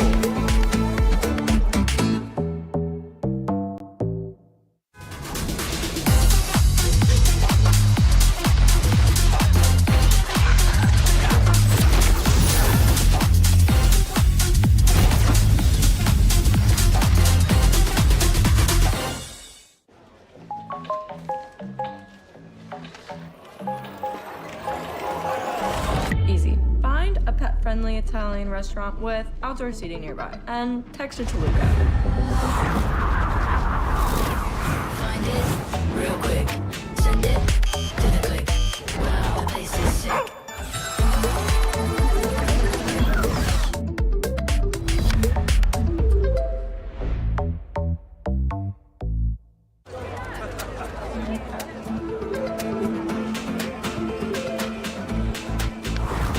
Street lit, stars bright, come lit, just right. Wow, want that sight.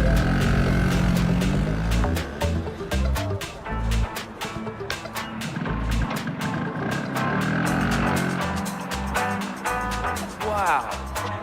Cool.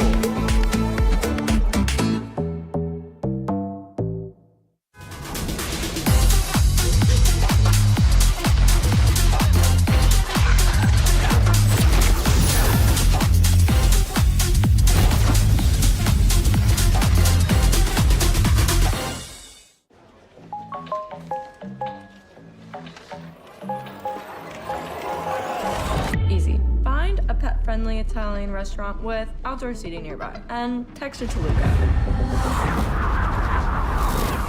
Find it real quick. Send it to the click. Wow, the place is sick.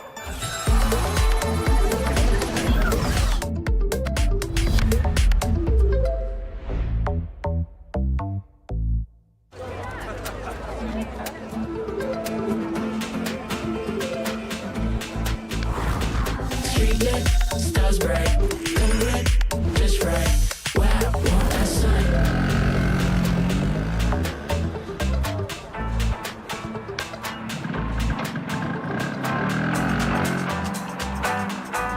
Wow. Cool.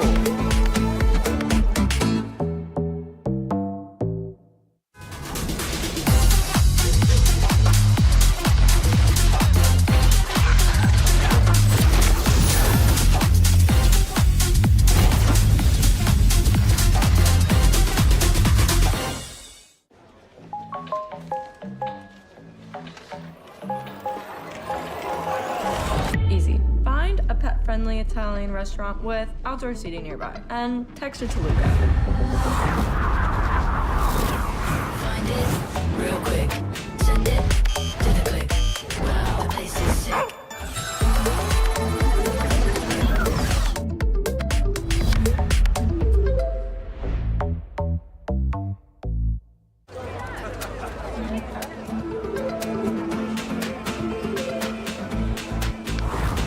Street lit, stars bright, come lit, just right. Wow, want that sun.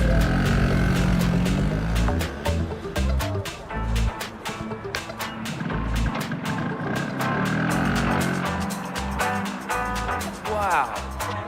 Cool.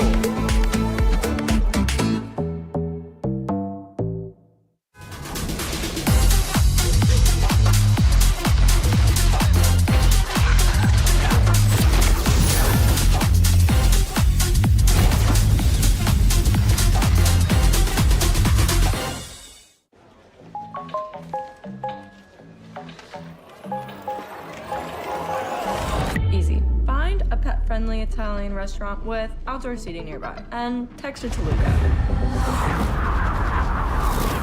Find it real quick. Send it to the click. Wow, the place is sick.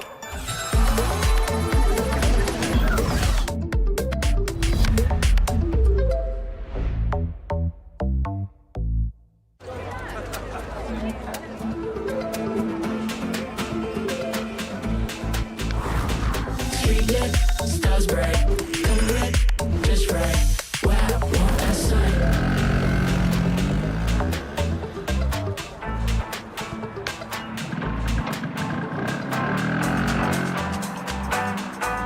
Wow. Cool.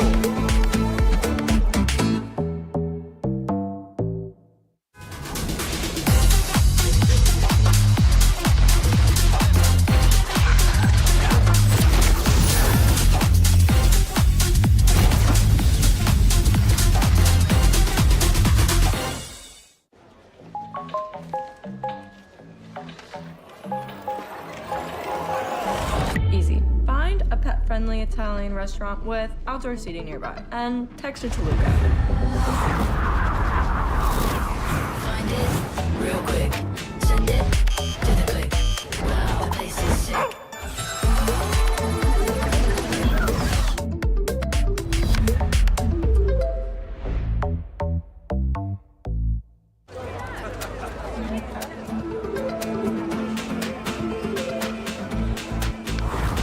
Street lit, stars bright, come lit, just right. Wow, want that sun.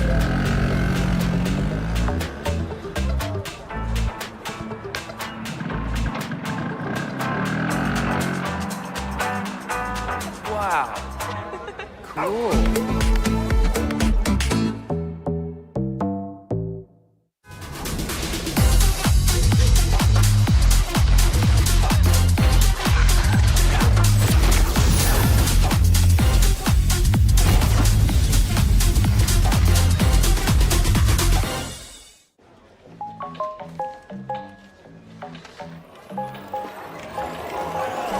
Easy. Find a pet-friendly Italian restaurant with outdoor seating nearby and text it to Luca.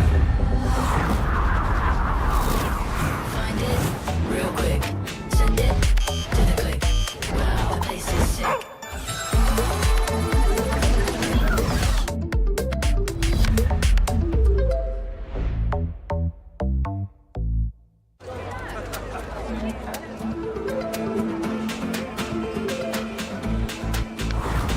Street lit, stars bright, come lit, just right. Wow, want that sun.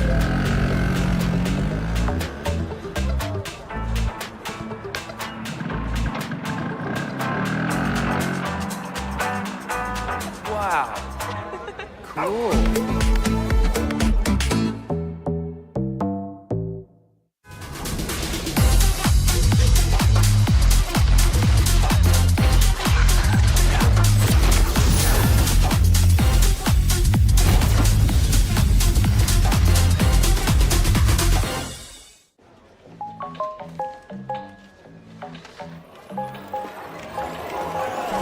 Easy. Find a pet-friendly Italian restaurant with outdoor seating nearby and text it to Luca. Find it real quick. Send it to the click. Wow, the place is sick.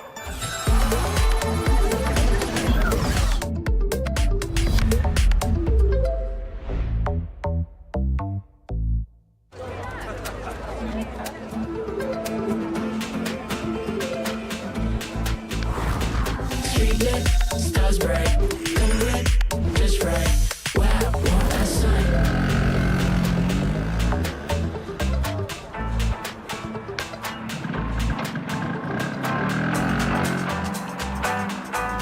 Wow. Cool.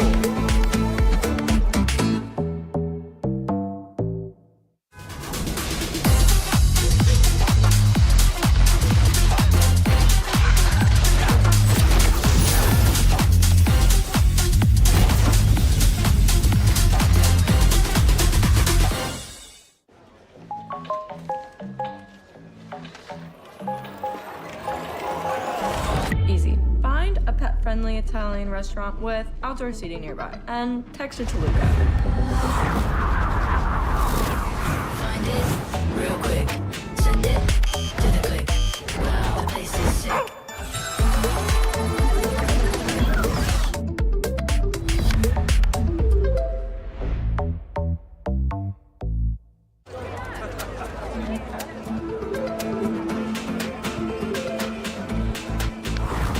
Street lit, stars bright, come lit, just right. Wow, want that sign.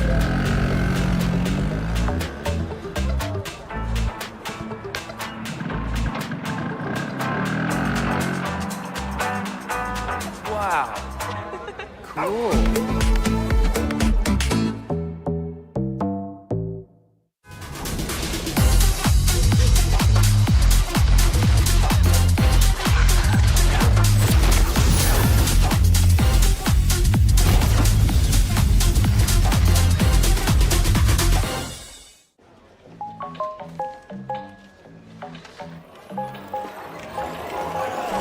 Easy. Find a pet-friendly Italian restaurant with outdoor seating nearby and text it to Luca. Find it real quick. Send it to the click. Wow, the place is sick.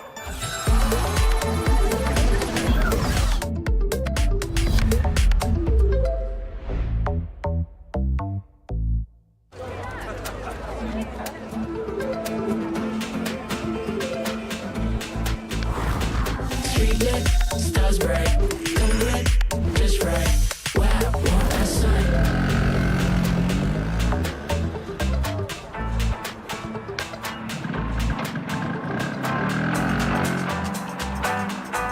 Wow. Cool.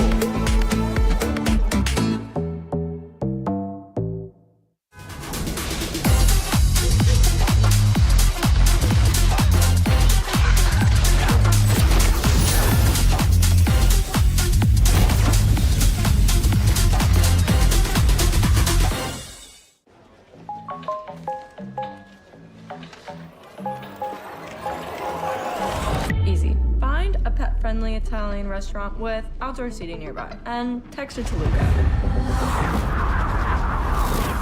Find it real quick. Send it to the click. Wow, the place is sick.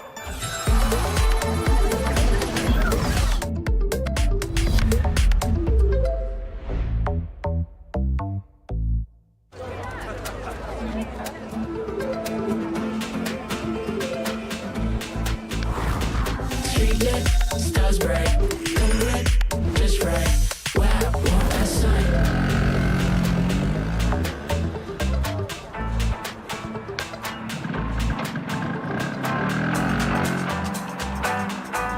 Wow. Cool.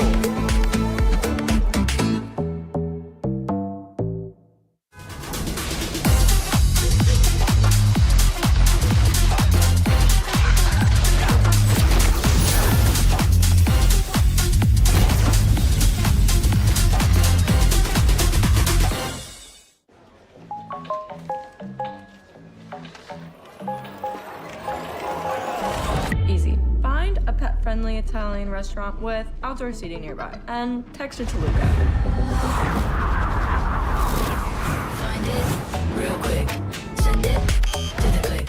Wow, the place is sick.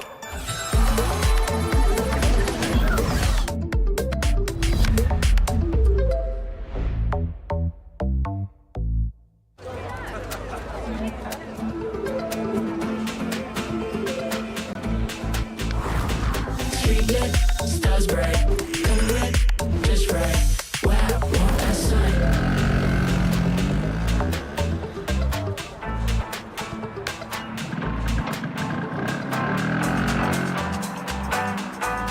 Wow. Cool.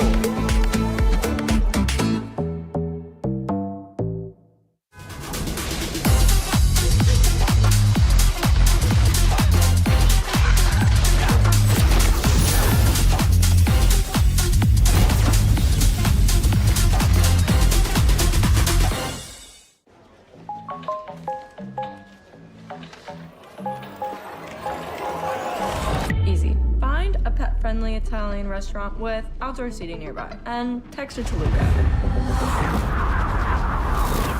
Find it real quick. Send it to the click. Wow, the place is sick.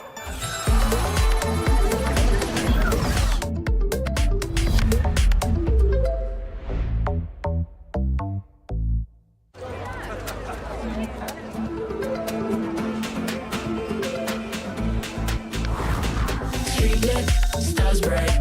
Come lit, just right. Wow, want that sign.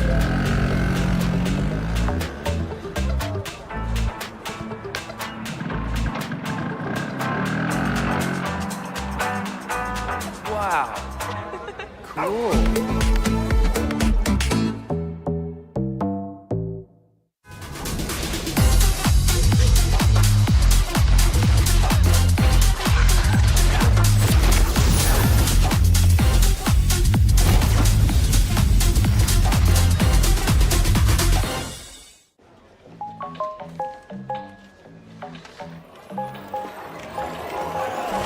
Easy. Find a pet-friendly Italian restaurant with outdoor seating nearby and text it to Luca. Find it real quick. Send it to the click. Wow, the place is sick.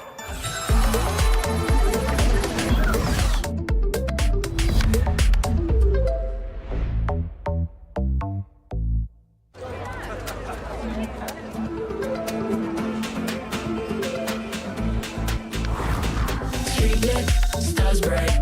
Come lit, just right. Wow, want that sign.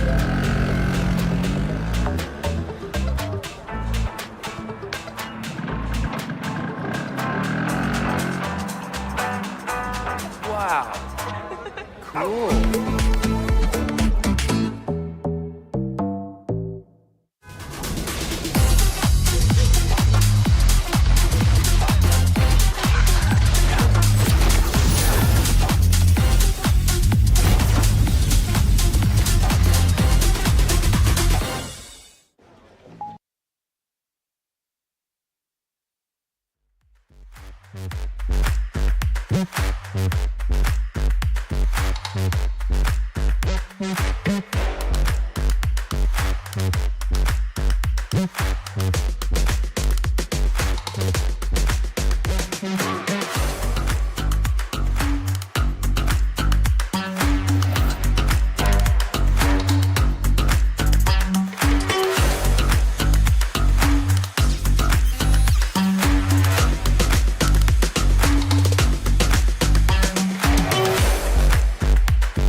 All right, ladies and gentlemen, I've got the Onde next to me. I think that's what it's. Yeah. Onde is a kueh in Singapore. Onde is a kueh, yeah. It's a I said it coconut wrong. kueh. Onde. Coconut kueh, yes. Yes. Onde. Ah, okay. Yes. Yes. You know, it's so funny because the previous game, we were departing from Singapore. Right now, Yeah. we're So here. now we are in Jakarta. Indonesia. Indonesia. Yay! Look. Look at this. What the Yeah. heck is this? So we're Actually, I joined have no by idea.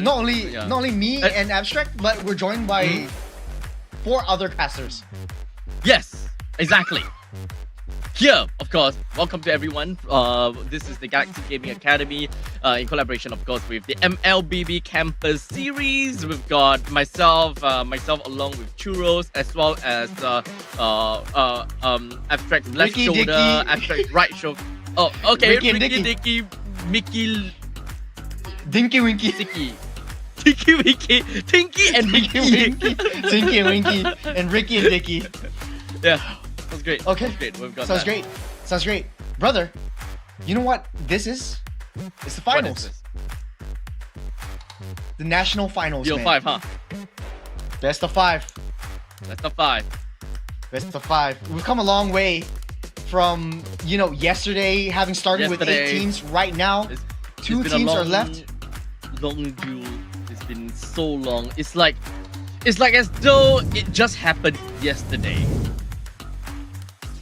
But right now, you can see on your screens, starting with 8, we're only left with the top 2, the best 2 teams, Banana Brawlers against Team Secret in a national best of 5. Both of them will be representing Singapore up against our brethren, Malaysia, Indonesia, and Philippines.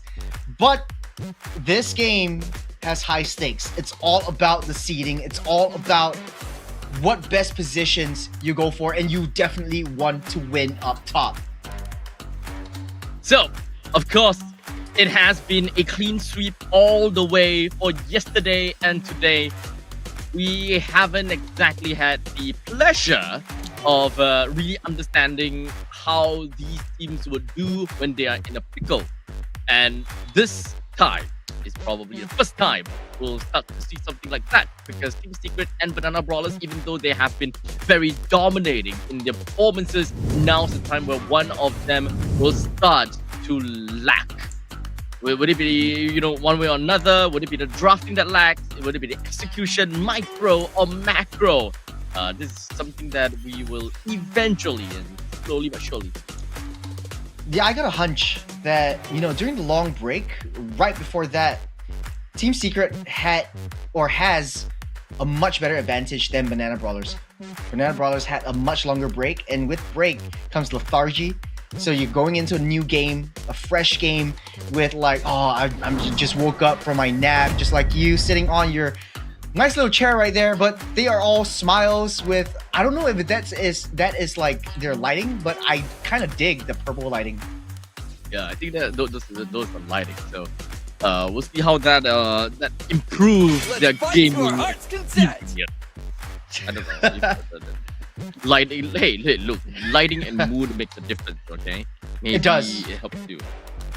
Really does. But Mayhem. into the draft we go. Banana Brawlers taking Fanny off the tables for deck. Team Secret will respond with the Lucas ban. I think Banana Brawlers might have it in them to ban out the chip as well. We'll not be seeing Kimberly and Kim Lee or Kim Who Chi said there or are no shortcuts Kimmy in life? I literally invented in one. any of the games, because this is going to be a really, really tough fought fight for both sides, and you don't want to leak any superior heroes. And I think right now the top pick is Kimmy.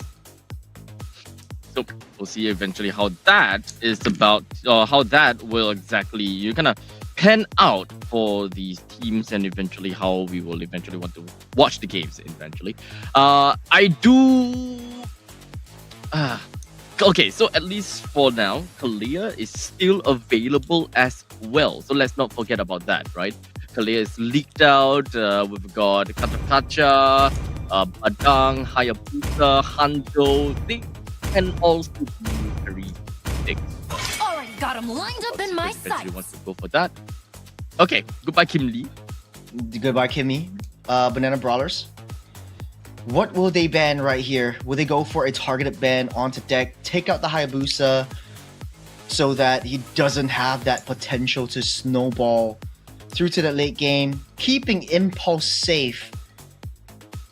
But we all know that Freya might also be on the tables as well. It used to be a ban right there for Banana Brawlers when they were up against Crescent Light, but you know, that might have been a target ban. So I do have to agree with you. Kalea, take it out. Juicin, take it out.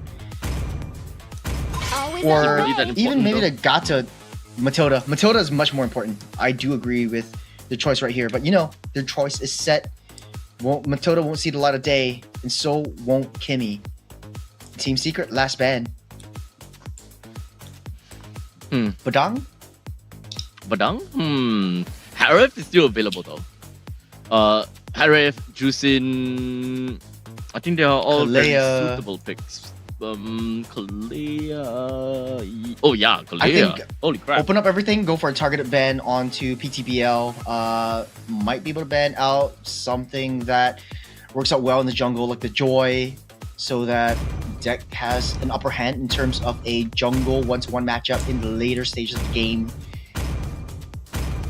You know, this is one of the most serious games that we've seen all through today. So they will not leak the Kalea out. So that means Banana Brawlers might be able to pick up a Gacha for themselves, or even the Phobius if they so desperately want to. Granger's on the table, Moskov even. Juicin would be a very viable first pick option right there for Banana Brawlers as well. It's all about that pummeling through strategy, like, you know, shoot him like a machine gun bullet. Shoot him and just like right, Beatrix.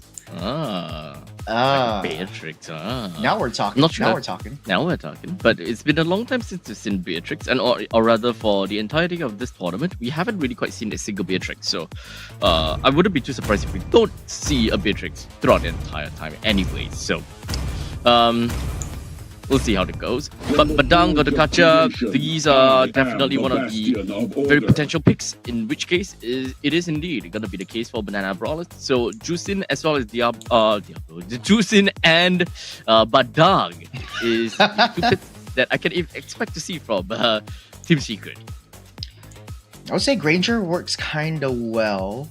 Oh, right, true. You have a little bit of escape mechanism away from the AOG, so that keeps you safe and sound. Man, I don't think these two teams have ever met before. All the information they got was from the streams that happened previously. So I guess just scrubbing through the previous scenes, scrubbing through the previous matches, I think Moskov should be a hot contender over here. So is the Juicin. Definitely will be picked up by Team Secret. Make full use and make use of the full control of that mid lane prio. Hoki will pick up the Badang as well, but it could be flexed with Vendetta. Holy crap, word for word. Damn. Yeah. Didn't think that they would actually go for that. Okay. I'm an oracle right now, so I'm just gonna continue with that. I don't know. Harif and Sicilian. Actually, Sicilian isn't a really bad option right here. I mean, if you're looking at a late game potential, maybe that would fly. But we've seen how Hoki plays the Badang. If he so very much chooses to actually play the Badang, it'll be flickers into Blitz cracks onto Sicilian. Hey, word for word.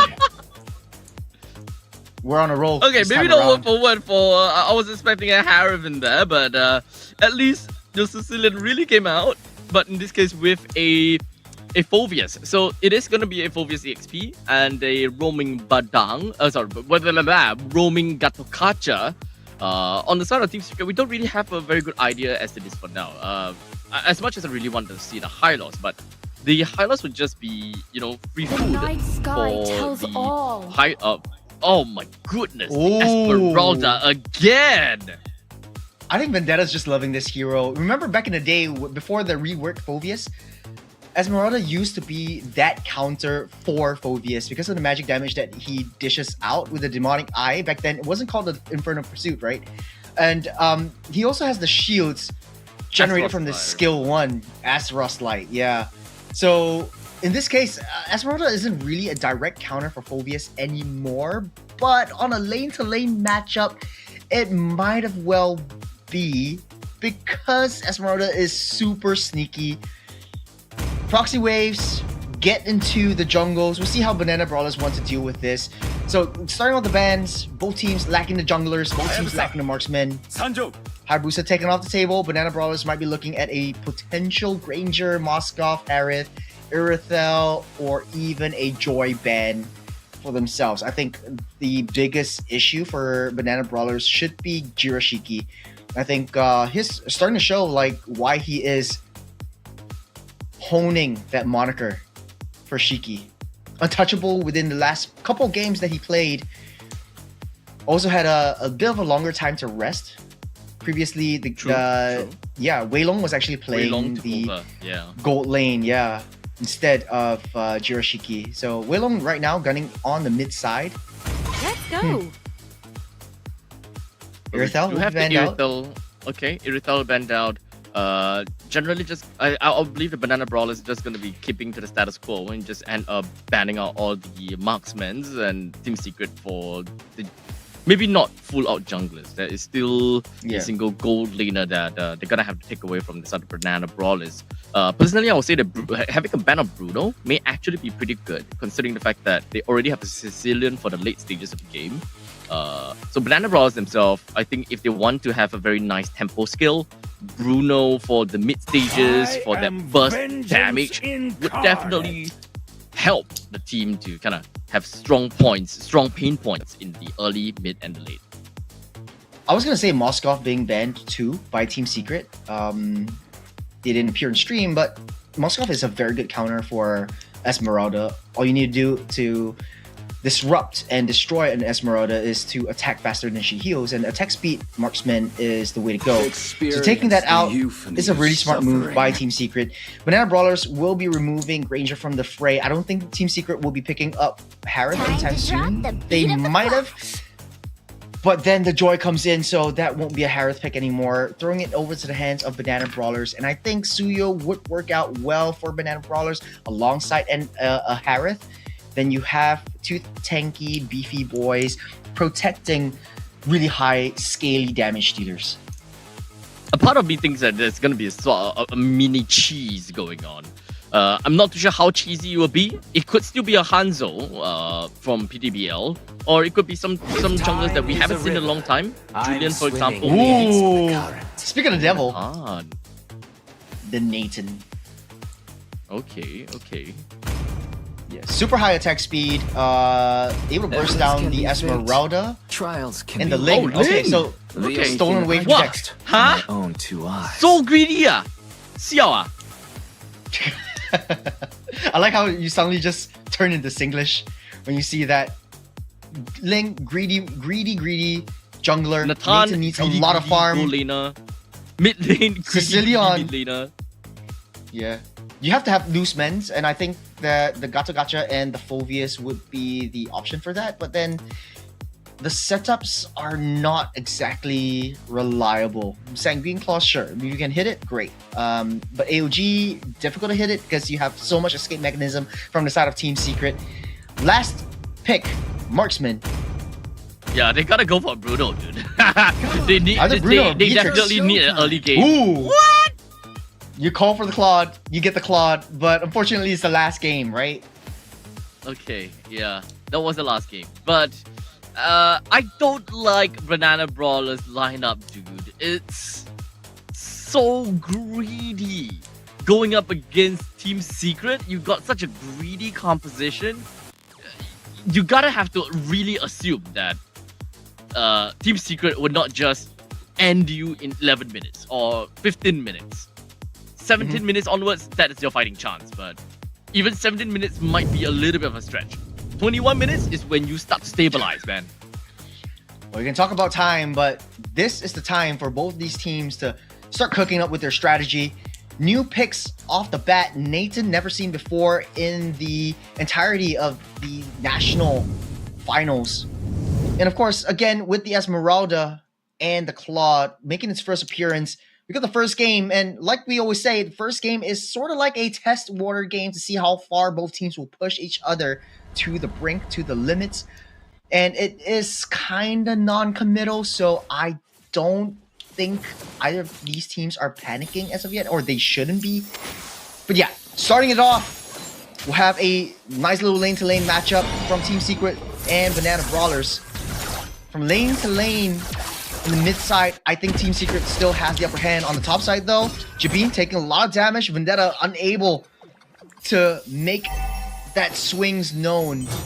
Still that life bar up.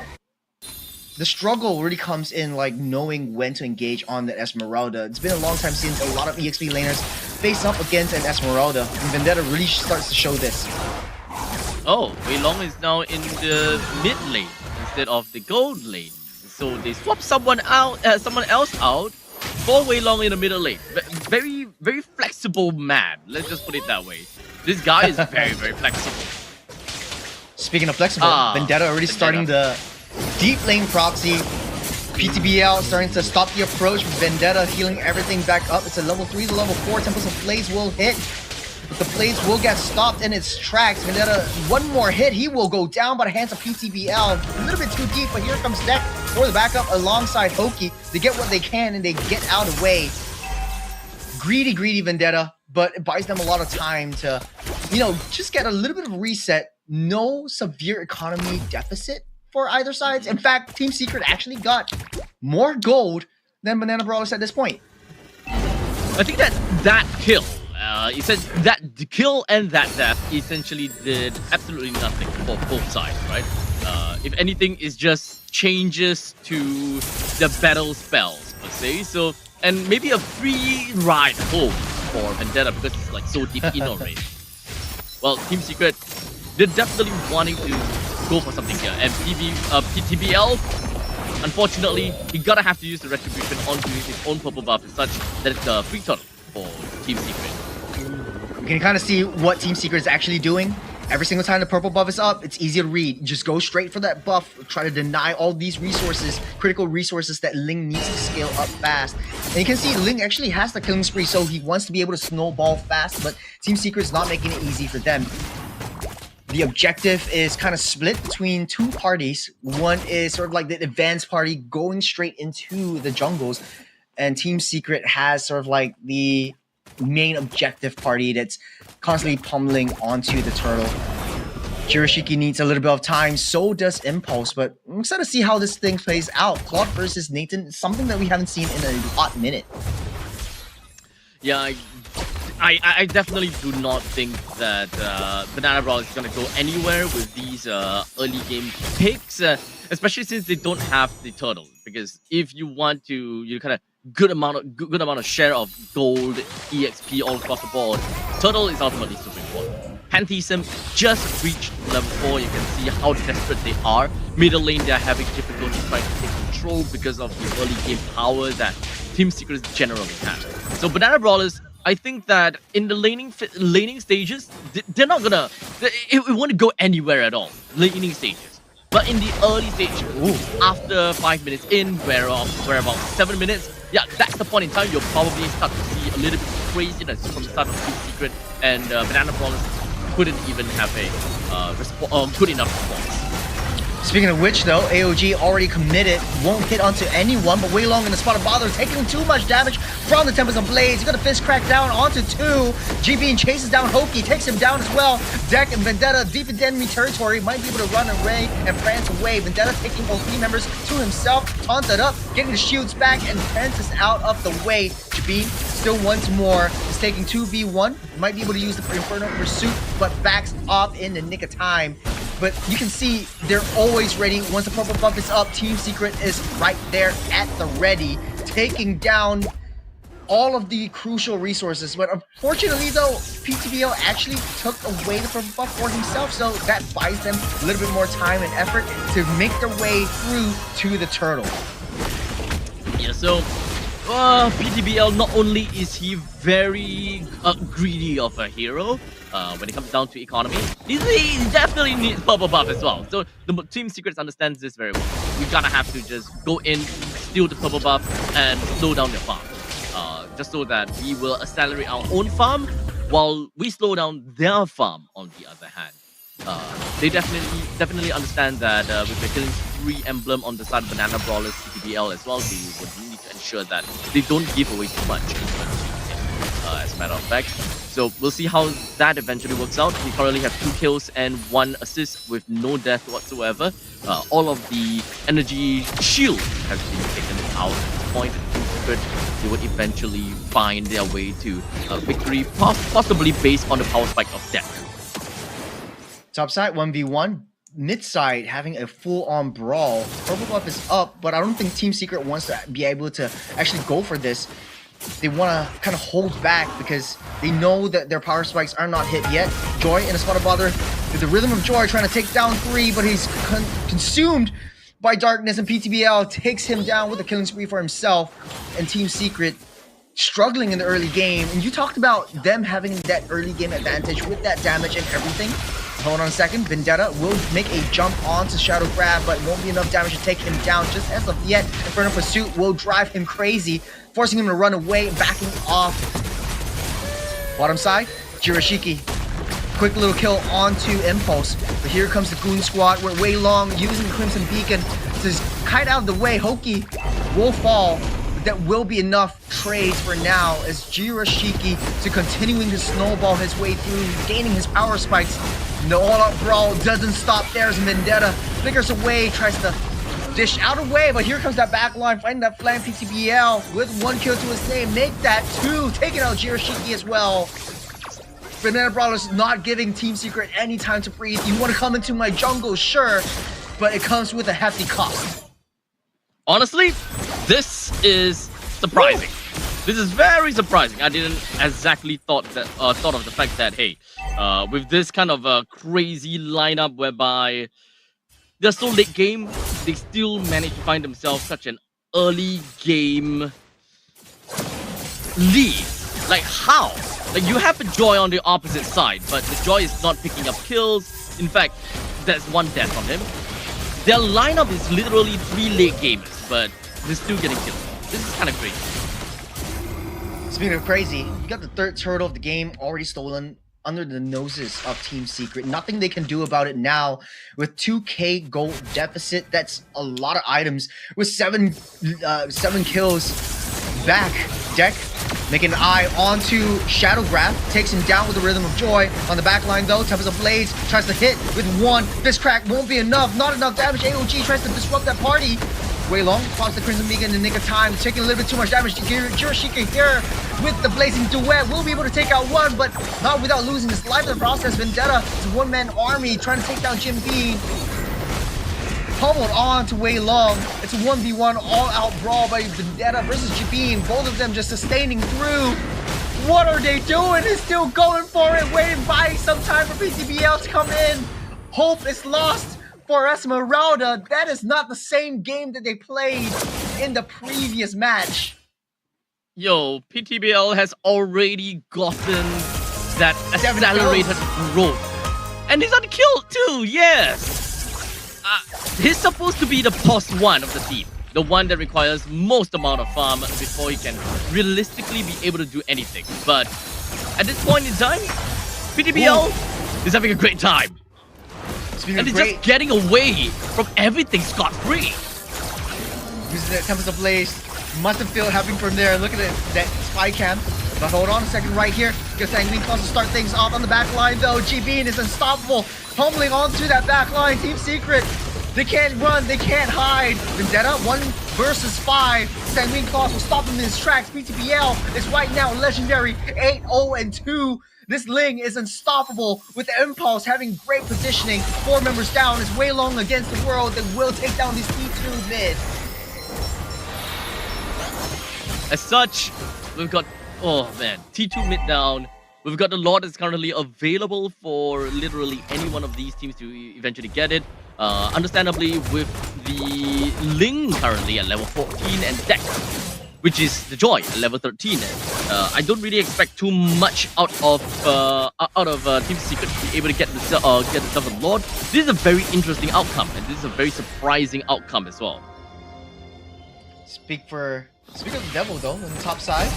Vendetta still desperately trying to use the lane proxy to try to buy themselves some time. All they need is for Jirashiki to really get his item power spikes, get his late game claw potential, so that they can at least make a, have some room to breathe. 17 kills down. Banana Brawlers not stepping off the pedal as Team Secret desperately defending against Madara in the mid side, marching down. Crystal will get slammed on, exploded as Team Secret buys himself some time. Banana Brawlers, man, this is, I mean, look at this team together right now. It really shows like the prowess that Banana Brawlers actually have, and that's why we remember them. This is actually a little bit of a tough pill to swallow. Looking at Team Secret, which they have a lot of experience going into many different kinds of games, many different kinds of experiences. To see them actually having such a problem dealing with Banana Brawlers actually means quite a lot, don't you think? Yeah. It's difficult because after having such a dominant performance and you have that momentum from the previous game where Banana Brawlers had a longer time for a break, you should have been able to capture that momentum. PTBL 1v3, able to kite out of the way and dance over the wall with the Finch poise to safety. It's Banana Brawlers.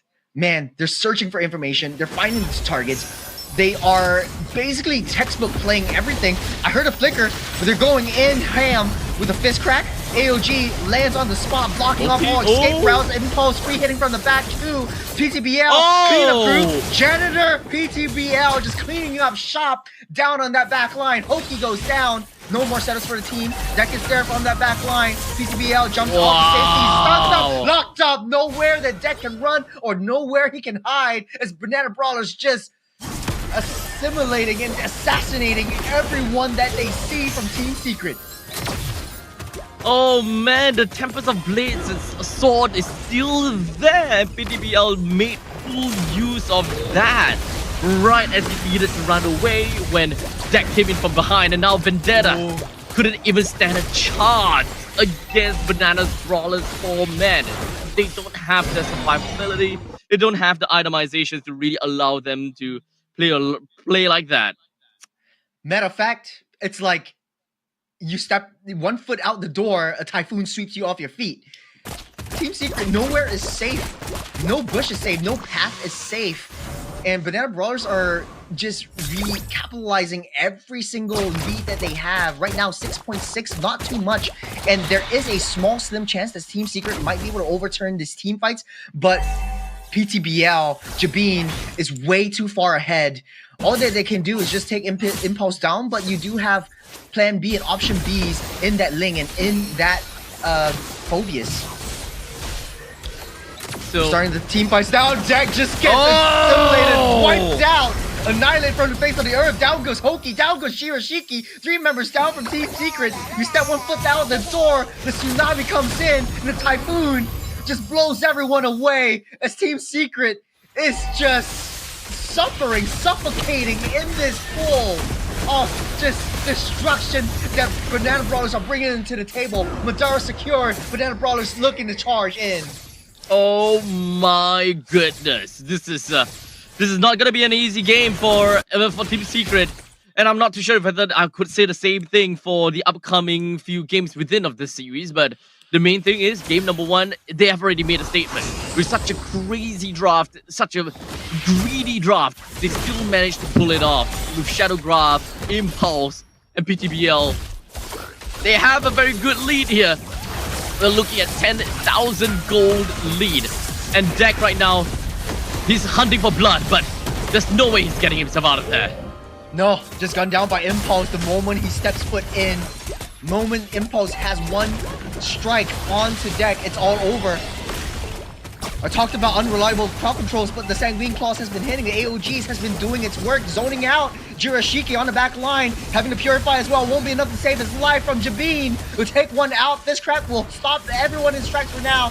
The throne is in question. The throne is in sight. They will go for PT. They will go for Vendetta before finishing this up in a dominant fashion. They're happy with themselves. Everyone thought that, oh, Banana Brawlers, we don't remember them, we don't know them, but they are making themselves known. Everyone thought that Team Secret was the team to win it all, but You're making a statement now.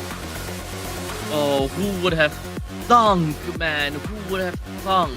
We have only managed to see a single series of watching Banana Brawlers play and watching them fight, but right now, they struck the floor against Team Secret, and Team Secret is the one that we know so well about.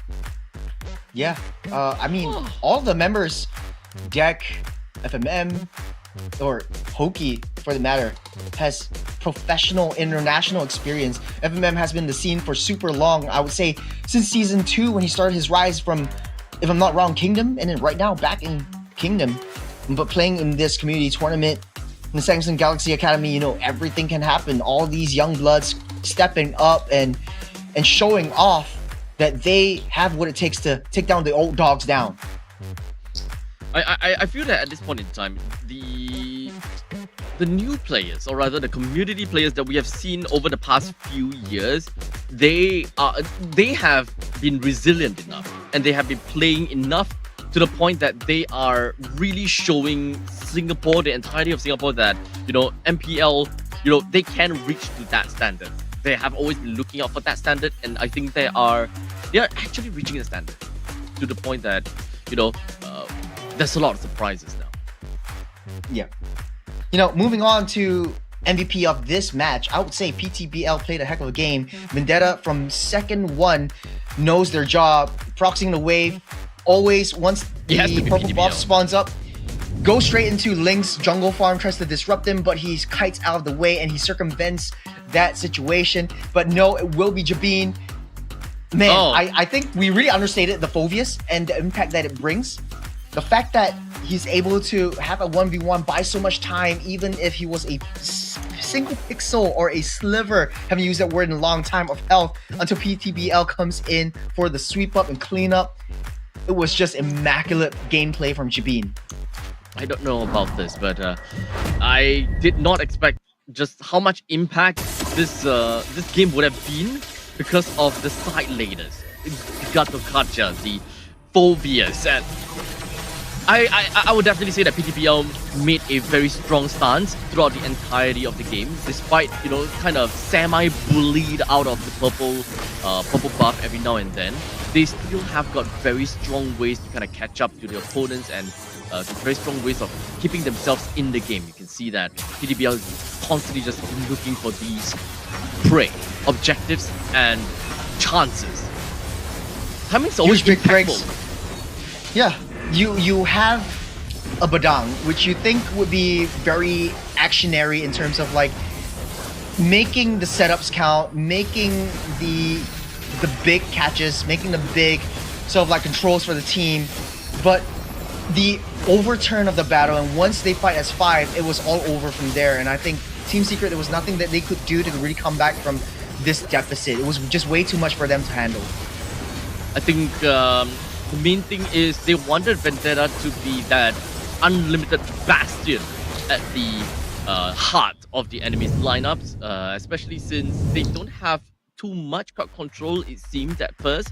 But I think that Phoveus kind of have quite a bit of crowd control, right? He does have his second skill, and I think his passive is kind of annoying, kind of deal with as well. We've got a Sanguine Claws that's coming in there. We've got the Taunt coming in from Gato Kacha as well. So one of the main weakness coming in from Esmeralda will always be the same thing, whereby she's a dual hero, whereby she gotta attack in order to heal. You wound to heal. You wound to feel better, and you wound others to feel better.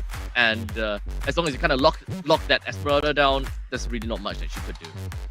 Yeah, once the glowing wands, the Dom Ices are built up, I think it's difficult for Vendetta to really do a 1v5 anymore. In the previous game, it was the Esmeralda kiting around, maybe having a better scoreline than what she has now, but 1-6-1 for the Vendetta Esmeralda really shows like, okay, Banana Brawlers, they understand how Team Secret likes to play around this. They know that once the Esmeralda is picked up, PTBL is going to be in a spot of bother. But 11-0-4 for the Ling without the Sky Piercer, and I think I saw Wei Long actually buy the Sky Piercer in the late stage of the game, even though he was 0 kills. So I think that could have been itemized a little bit better, but ultimately it was all down to execution. Banana Brawlers played their hearts out. Banana Brawlers understood the mission, they understood, they adapted, they knew how Team Secret likes to play, and they maybe they had a little bit more time to analyze how Team Secret played from the previous game. I still can't get over about the name of the name. Banana Brawlers. What Banana came Brawlers. up with that? I don't know. Man, Game number 1 with Banana Brawlers, such a dominant showing against Team Secret with 3 late gamers. yeah. I cannot. I can't really. I really can't. I need to really understand, and really just kind of break things down. Yeah. If you know what? I know what it is. Because the fact that Esmeralda was picked up, you go into the jungle, Link doesn't have privacy. But then they adapted to it. They knew that without security into your jungles, there is no privacy. You know what else can give you that strong sense of security? Samsung Galaxy S25. Samsung can provide users with transparency and control over their data, just like in this game where PTBL is able to regain control of his own jungle because of the robust protections ensured by Samsung Knox. One UI 7 introduces an extra fortified layer of defense safety for this age of AI and hyper connectivity. This includes an updated auto blocker with settings for maximum protections, enhanced theft protection, and a new Knox Matrix dashboard system to keep your security status in check across a connected device ecosystem. So what are you waiting for? Scan the voucher code and key in the QR code and get your voucher off the Samsung Shop app to get special discounts. MLBB X Samsung SG. Man, oh man, this has been a wild ride for the first game. Wasn't expecting this outcome. I was expecting, yeah, sure, maybe not a clean sweep, but Banana Brawlers did prove us wrong. My man just literally go from just segue from an ad back to game so seamlessly like nothing happened. Well, thank you. I have bars. You know what else has bars? What? The Samsung Galaxy S25 now has a new feature, now bar, which gives personalization new meaning by seamlessly integrating your everyday actions and most used apps into your lock screens. So Samsung Galaxy has bars and I have bars. There we go. Do we have the game yet? We do, in fact. Going into the drafting phase, abstract deck. Oh, he has his shirt off now. Things are getting a little bit serious. He took off his shirt. Not playing around. He took off his shirt. No, he Sleeves still has off. his shirt. I mean, Dude. he has his shirt, but like his sleeves are off. That's what I'm saying. His sleeves. So he ripped his sleeves off. Yes, Yay. he did. Yes, he did. He's angry. He's out for blood now. First game Anyone was a blunder. would. After being They bullied just- like that in Who said there are no by shortcuts late in life? gamers, I think literally anyone would feel invented that one. way. We're starting off the draft. Chip being banned out by Team Secret, so they do have first pick advantage. Might want to gun for the Kimmy. I think Banana Brawlers might not want to give them that luxury. Could ban out the Fanny as well. I think in the first game they did first ban Fanny, so yeah, I think deck is a problem, but there are ways for Banana Brawlers to circumvent that. So we shall see how that's gonna go. Buy to chip. Okay, so maybe we identify what is the problem, or rather what helped Banana Brawlers get to where they are, right? I think the early Sir, game control what's is your command? relatively strong. We gotta have to look at the pacing, the tempo that allowed them to go kind of crazy, right? Maybe cross-map plays is something that really allowed Banana Brawlers to do the things that Team Secret wanted to do, such as Vendetta, going for lane cutting, all that jazz. I think that if they want to do lane cutting, or if they want to bring heroes from one place to another and just really like buy time, Esmeralda might not exactly be the best case. It might not exactly be the best hero. I still believe that Benedetta with exceptional escape mechanism with a dash for days should still I am not be the only something one that bound by Vendetta should these be thinking about. chains. Well, there's the age-old metaphor. If you go into a swimming pool, you want to dip your toes into the water first to see how cold the water is. And I think that's what Team Secret actually did. So they want to see and push how far Banana Brawlers is actually good in a way to disrupt their draft and disrupt their execution of how they want to play their objective gaming. But now, it kind of seems like the cat's out of the bag. Team Secret banning out the Phobius, so Jabin doesn't have the luxury of picking up the Phobius anymore, giving Vendetta a much easier chance in the EXP lane. Kalia will be banned out by Banana Brawlers, so Hoki won't have his hands on that either. The Gato would definitely still be open. I would say ban out maybe the Kimmy if you are Banana Brawlers, and don't give them the luxury of that. On the way. Okay, so we do have what else are not banned just yet? Lucas is actually currently still available. Kimi as well. So now the ball is on the court. Wipe out And all the they injustice went in for the the world. Choban. Oh, Kimmy first so pick? Kimi, yeah, Kimi is Kimi might be the first pick here. Fight to our heart's content. No. No, Actually, go for the Lucas first. They went to Lucas. Okay. They're coming up with the plan. Very confident. Very They're, confident. they're striking the T's, dotting the I's. I like what they're going for.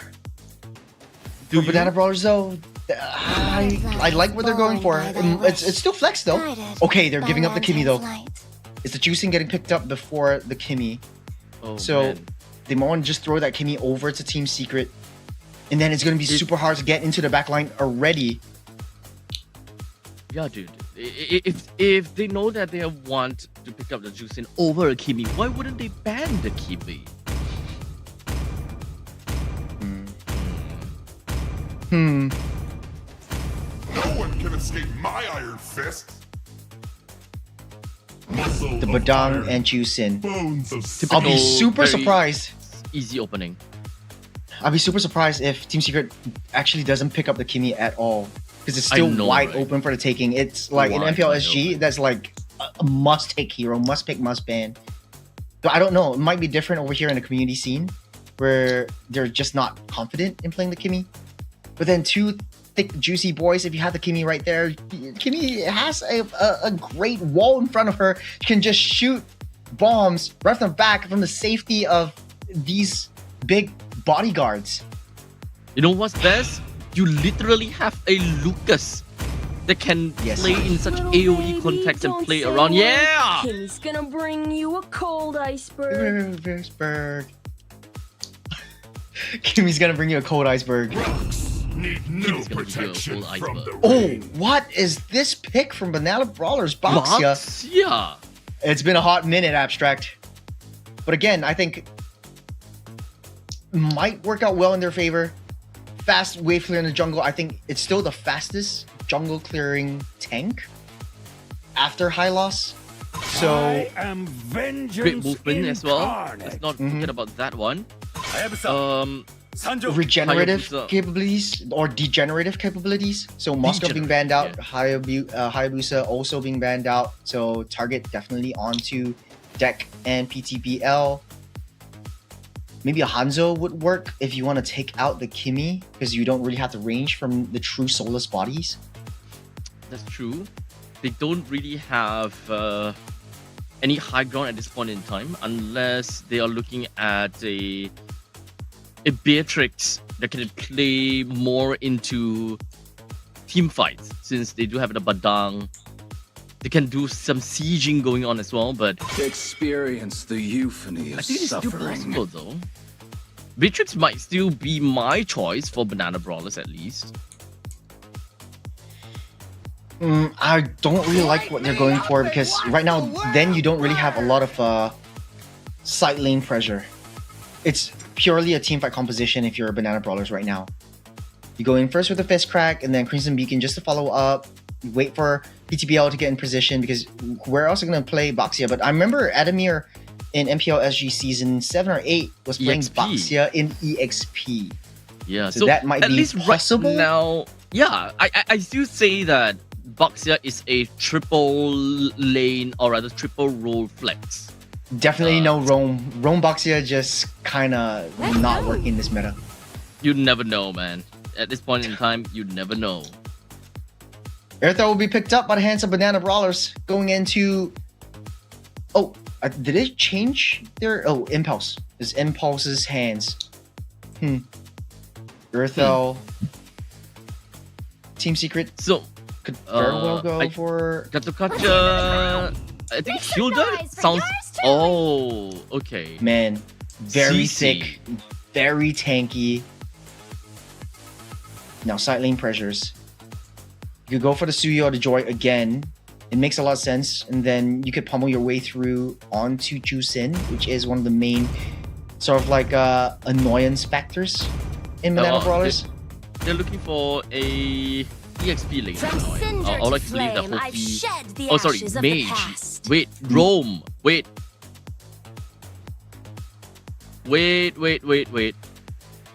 Jungle Lucas. Jungle Lucas. Gold lane Kimmy. Gold lane Kimmy. And then Mage Selena, yeah. Huh. Not too bad. A draft. Gold very thick. Kimmy. Gold Kimmy. Huh. Not a lot of physical damage though. Not a lot of physical damage. But PTBL does get his hands on the Ling once again. He had a great game. Previous time, 11-0 and 9. Amazing game. Amazing game. Understatement. Why the Selena though? Out of all things considered, they technically have drafted the Kimmy for mid. It does look like that is the direction already. It Maybe feels bush forced. control? Bush control? Vision control? Vision control just for the Boxia? Maybe not for Boxia, but you want to be able to hit your target at range. And when you're dealing up against a Jusin with an immense amount of range, early game dominance is everything. Paired up with a Gato-Kacha that creates a lot of rotational pressure in early game. So I kind of see where Team Secret is going with this. Very thick, beefy boys in the CC, Gato, and the Lucas, waiting for the gold laner to scale in that Kimmy. And we now know in MPL, when you have a Kimmy, you always win. We'll see if that's the case for this game. As we jump into game number 2 in the Land of Dawn, we go. One game up, Banana Brawlers surprising, shocking all of us, and showing that they are here to stay. As such, let's take a look at the EXP and the gold. How that is going to look like, right? When it comes down to the EXP, right off the bat, we are definitely expecting to see that the Padang will have a lot of problems dealing with CC, just based on the fact that, you know, CC doing CC things. But we haven't seen a Kimmy in the longest time ever in the gold lane, so I'm not too sure how that would exactly look like going up against an Irrital. It's a roam Boxia, so I get what they're going for. They want to ramp up the tempo, especially for the jungle clear. So Boxia was actually used to leash the purple buff. So once Ling was done with orange, straight away onto purple, get that and move on his way. Smart move in the early game. I'm not sure how much impact that would bring in the later stages, but that was a really smart move. Oh, Jiroshiki though, one more hit, we'll be able to go down, but PTBL there for the cleanup. Janitor on aisle 2, ladies and gentlemen. PTBL showing us all the way from the cross map on the opposite side, takes down Kimmy in the process. So what's it gonna look like as it up to the top lane? Dak joins into the fray, but unfortunately doesn't really have any means to touch onto G-Bean to reasonably bring him down at all. It's like a teeter-totter, a seesaw kind of scale. After taking down the bottom side, Panty Sim is en route on the top side, taking a little bit too much damage from Hoki though. Might be able to fall by the hands of Vendetta. The Tempest of Blaze will land and hit. You got the Abyssal Arrow hitting onto Hoki as well. We'll be able to unleash that stun. But the damage is done. Banana Brawlers having one more kill on top of them. PTBL still left alive for the taking. Might not want to go for this turtle now that their jungle is in shambles. Hoki keeping an eye on PTBL. Okay, so Deck, at least for the side of Team Secrets, they still managed to find and get themselves a little bit of objective here and there. But the way that the game has been going on so far and thus far, I would definitely say the Banana Brawlers, they are definitely trying to do their very best to be as aggressive as possible. And remember how we were talking about, possibilities of the Baxia triple role flex. In the end of the day, it is indeed a Baxia that will go over to the roam position with that surprise lane pick, which so far, that pocket pick has been pretty good, right? It definitely sent Team Secret into a frenzy, and now giving PTBL that 2-kill lead, kind of reenacting what has happened in the previous game again. And Sim, keeping an eye on Hoki as of now. I think it's just more information that PTBL actually needs, but surely the Link farms much faster than Lucas in the jungle, and I should know, being in the jungle main, playing an assassin, you're all over the map, you're able to just clean up crew, you wait for your teammates to help you out with kind of, dishing a lot of damage, chip damage onto Sim now. AOG will land, but misses, heals back up, might be able to run away, but no, Whalem takes him down before he is able to go, but Zach turns into beast form. Starting the ball rolling with it. This crack will keep themselves safe. They lose one. It's a 1-to-1 trade. PTBL coming in strong with hits. Won't be able to break through the vengeance that Vendetta has built for himself as the bottom side taking away that gold-plated turret. Jirashiki slowly making his way, protecting that bottom side or whatever that's left of it. Jirashiki taking a little bit too much. That 1 pound and impulse takes him out of the ball game. Oh man, Team Secret, they are... I wouldn't even call this crumbling at this point in time. Up at this point, I still don't really like the Kimi down in the bottom lane. Lack of exposure into upcoming team fights, kind of locked in down to the bottom, forcing the Kimi to kind of keep going on to the farming spree, going up against Impulse. Every single lane that we see, we're starting to see Team Secret starting to, lose out something. Sim goes down. There's a 4-man engage and collapse onto him.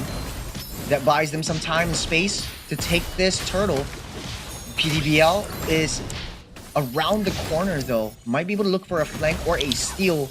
Does have the... Oh, Impulse with a flank! Takes that way long! His next chopping block deck takes him down. Buys them some time for PTBL to steal the turtle with the retribution underneath their noses. There's a Tempest of Blades build up as well. AOG will land onto 2. PTBL changes the target and takes down 2. Hoki will fall.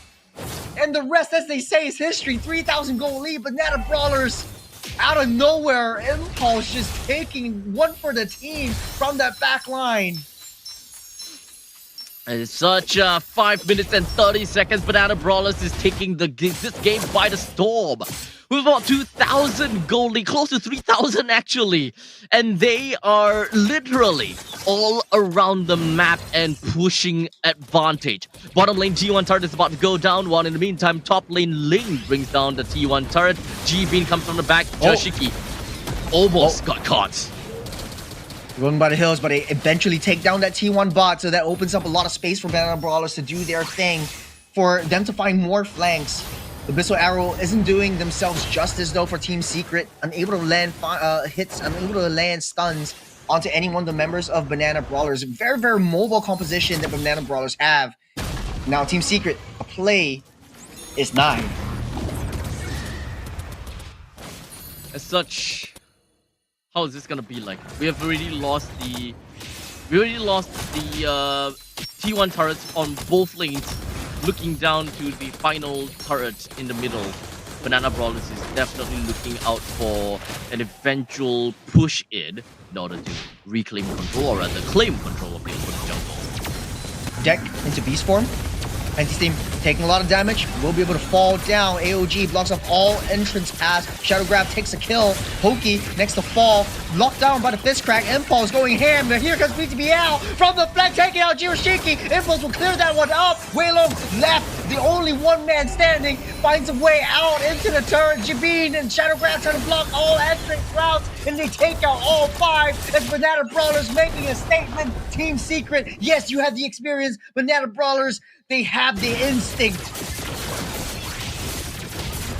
Okay, Banana Brawlers now with their first turtle after losing the first turtle just now. So, but regardless, they do have quite a bit of that amazing lead.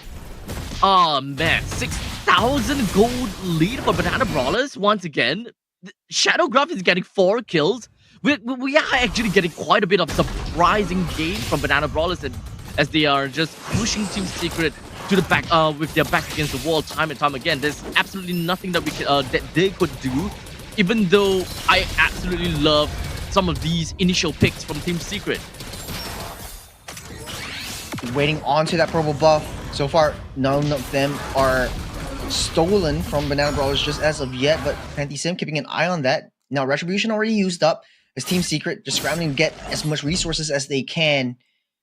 But man, oh man, how the turns have tabled. Honestly though, in the first game, very, very close. It might have been a blunder from the aggression that Team Secret brought to the table, but this is pure dominance. Every single team fight, every single hit was landed by Banana Brawlers. And Team Secret, even though they have Jirashiki's Traction Pulse from that Kimmy, it just doesn't land, and they really need to pray that it does. 0-3-2 for this Kimmy, one of the heroes that we thought was the pinnacle of this meta.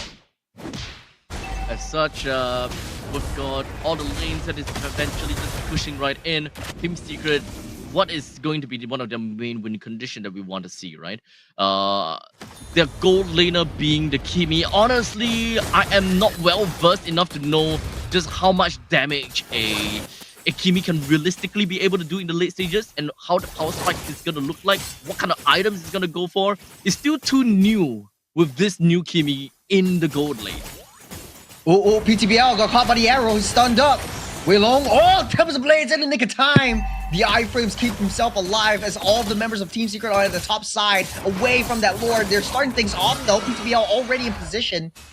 This might be looking like a tricky situation for Team Secret to break into the process. They do have the AOG. Hoki is holding on to it.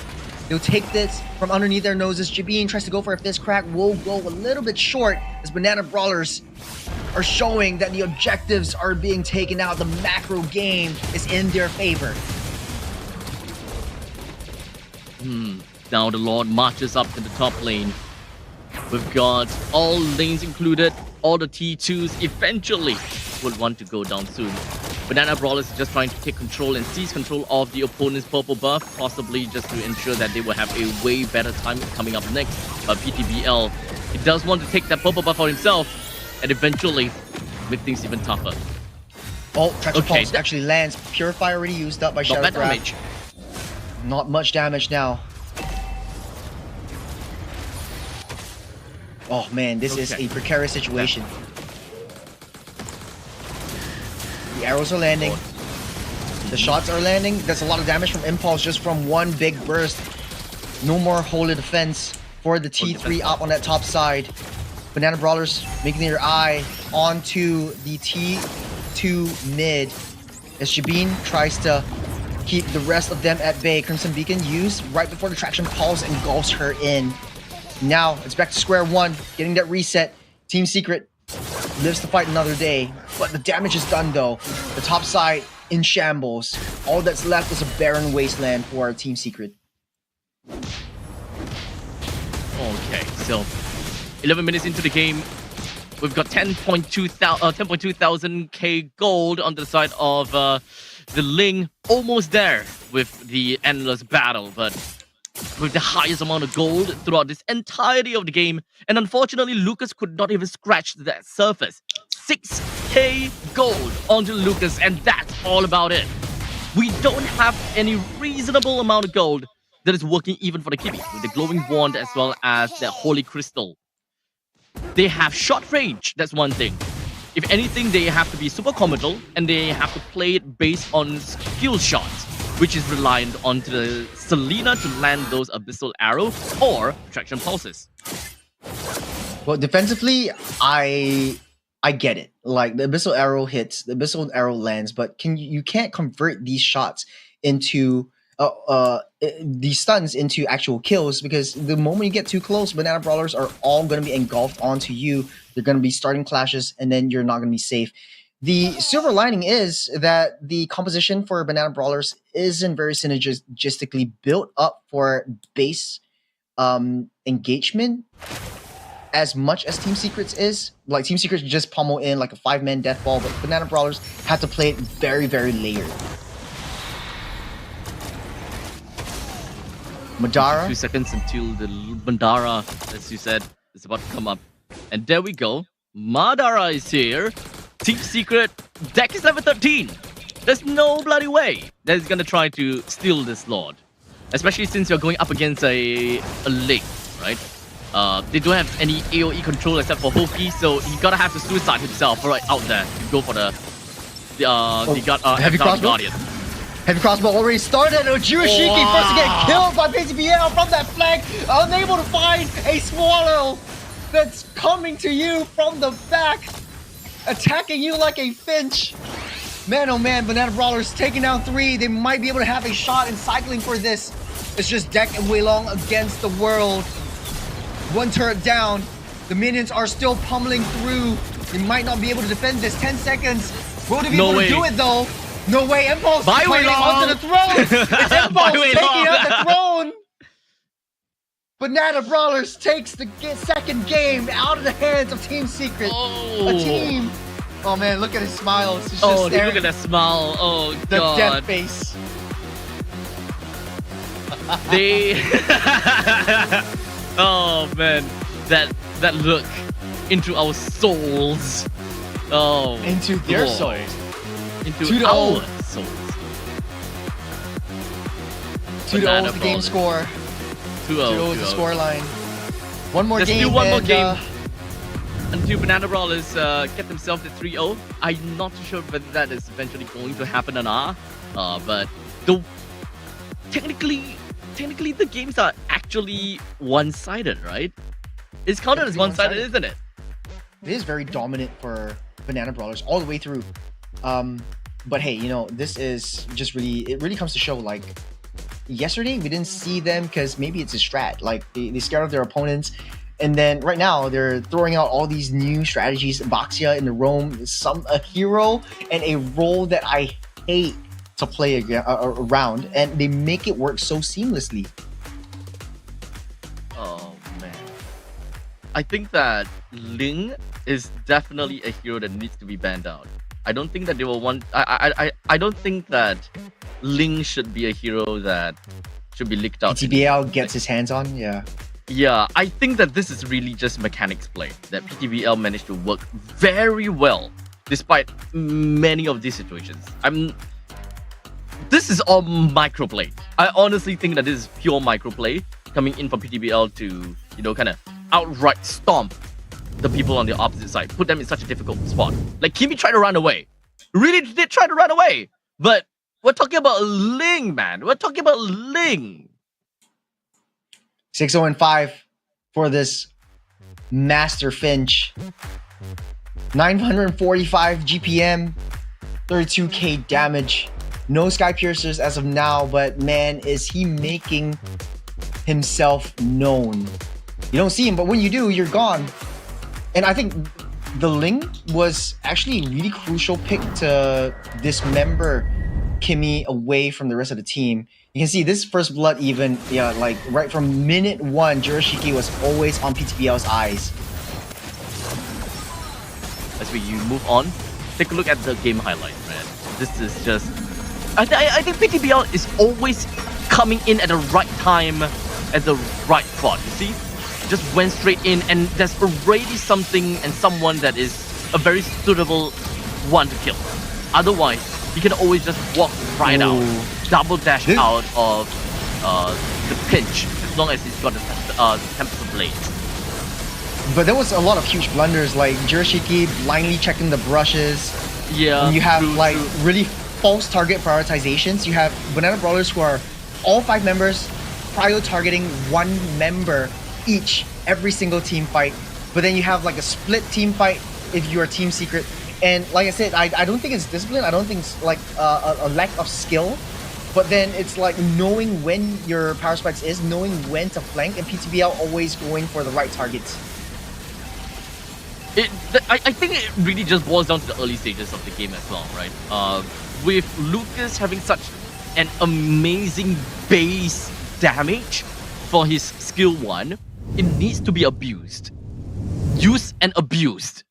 All the way from the start, right? And we're talking about early game. It is a Baxia, a Juicin, and for their side is a it's just a Lucas and the Gatokacha. If they want to go aggressive, they could have went aggressive. They could take control of quite a lot of these jungle spaces if they truly wanted to, and if they know that they can or not. Well, I think the draft for Selena wasn't really working out, and I do agree with you. Like, what are you gonna achieve with the abyssal traps, with the abyssal arrows? Vision is not enough because sure, Ling is on the opposite side of the map, but what are you gonna do about it? And Selena is not the answer in this case. I think they might have wanted to put the Kimmy in the mid lane, but they struggled to find a gold lane that fits in to counter the Irithel. I feel like a Harith could have been picked up as well because they do have significant physical damage from the Lucas already, but then, it's shoulda, woulda, coulda. Shoulda, woulda, coulda. I feel the pinch coming in from Team Secret. They seem to be the strongest one, but Banana Brawlers came in from the opposite side of the brackets and showed exactly what the game is like. But in the meantime, so far the common statistic and the common telltale win condition has always been PTBL. Especially for the previous game, we're looking at 3 very late game heroes, very greedy heroes. But PTBL has been the one that worked out well for the team and just constantly just played well. So yeah, I think that we've got the game. PTBL is the one that has been carrying it so far, as long as he's got the link, and I applaud him. So maybe next game the link might be bad. Well, we'll get a reset though. We'll be going for a very short break, but when we come back, hopefully Team Secret washes their face and tries to wake up their idea just a little bit to give us a tighter, closer game that we were expecting. So, after all said and done, we'll be back right after this break. Don't go anywhere. Take care. Oh, sorry. Man, okay, I might have blundered this a little bit, but hey, you want they some are privacy. I get it. I'm supposed to be a professional shotcaster. I was supposed to do an ad lib, but yeah, I went I'm into break disappointed. instead. I am very disappointed myself. You have been on the roll. You have been on the roll. You know what would help me? What? Expert tools and settings from Samsung Galaxy S25, which offers also new tools for the pros among you who don't want to carry around a DSLR or mirrorless or want that level of control. The all-new virtual aperture adds a layer of depth of field control, allowing you to go from artistically blurred backgrounds to portraits of sharp, fully focused scenes for landscapes with a few tabs, which is what I need because I'm not really paying attention, not focusing much enough. In this new addition to popular expert raw mode designed for users who want more professional level options at their fingertips. So what are you waiting for? Scan this voucher code and key in the QR code MLBBX Samsung SG. Get your special discount from the Samsung app shop now. Whew, You feel like an expert now. I feel like I saved it. I feel like I saved it. I think you did not too bad.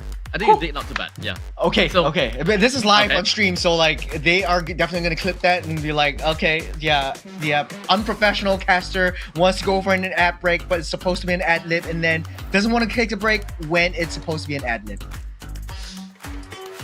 It's okay.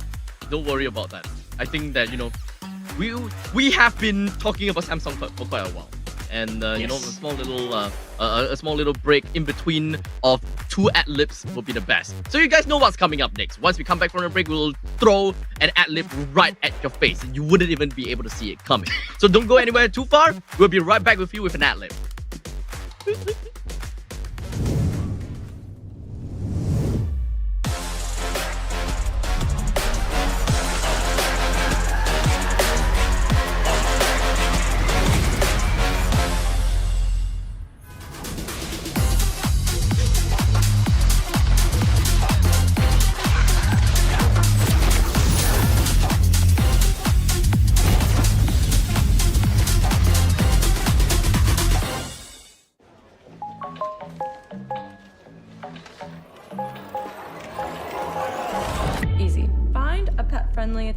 restaurant with outdoor seating nearby. And text it to Luca. Find it real quick. Send it to the click. Wow, the place is sick.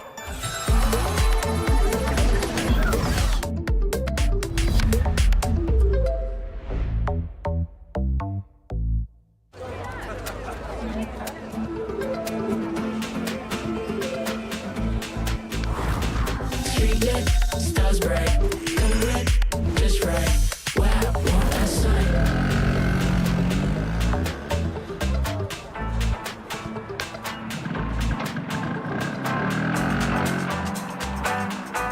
Wow. Cool.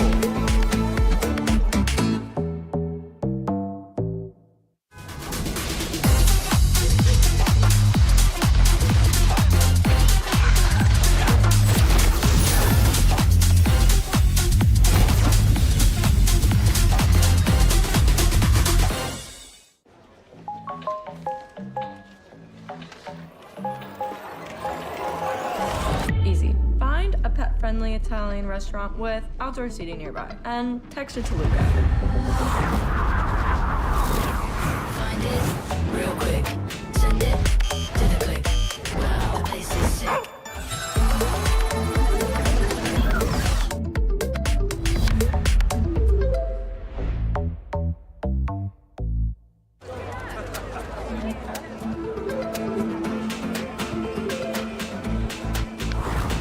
Street lit, stars bright, color red, just right.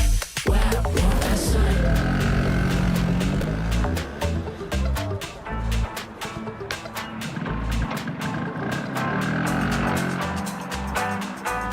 Wow. Cool.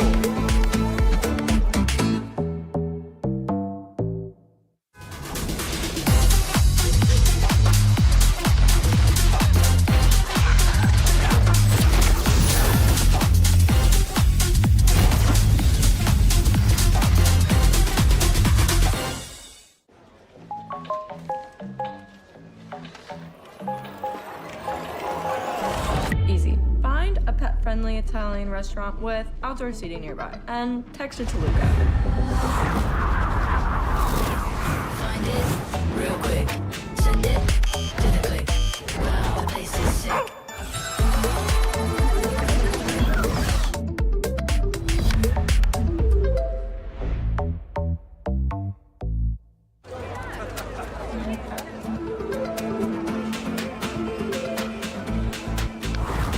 Street lit, stars bright, color red, just right. Wow, want that sign.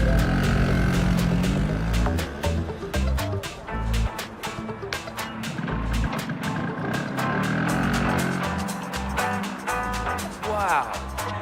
Cool.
Ladies and gentlemen, welcome back once again to the Galaxy Gaming Academy in collaboration, of course, with the MLBB Campus series. We did tell you guys previously just now that, we will be back with you guys with a little bit of an ad-lib as such. But don't worry, it's supposed to be sudden. It's supposed to be a surprise.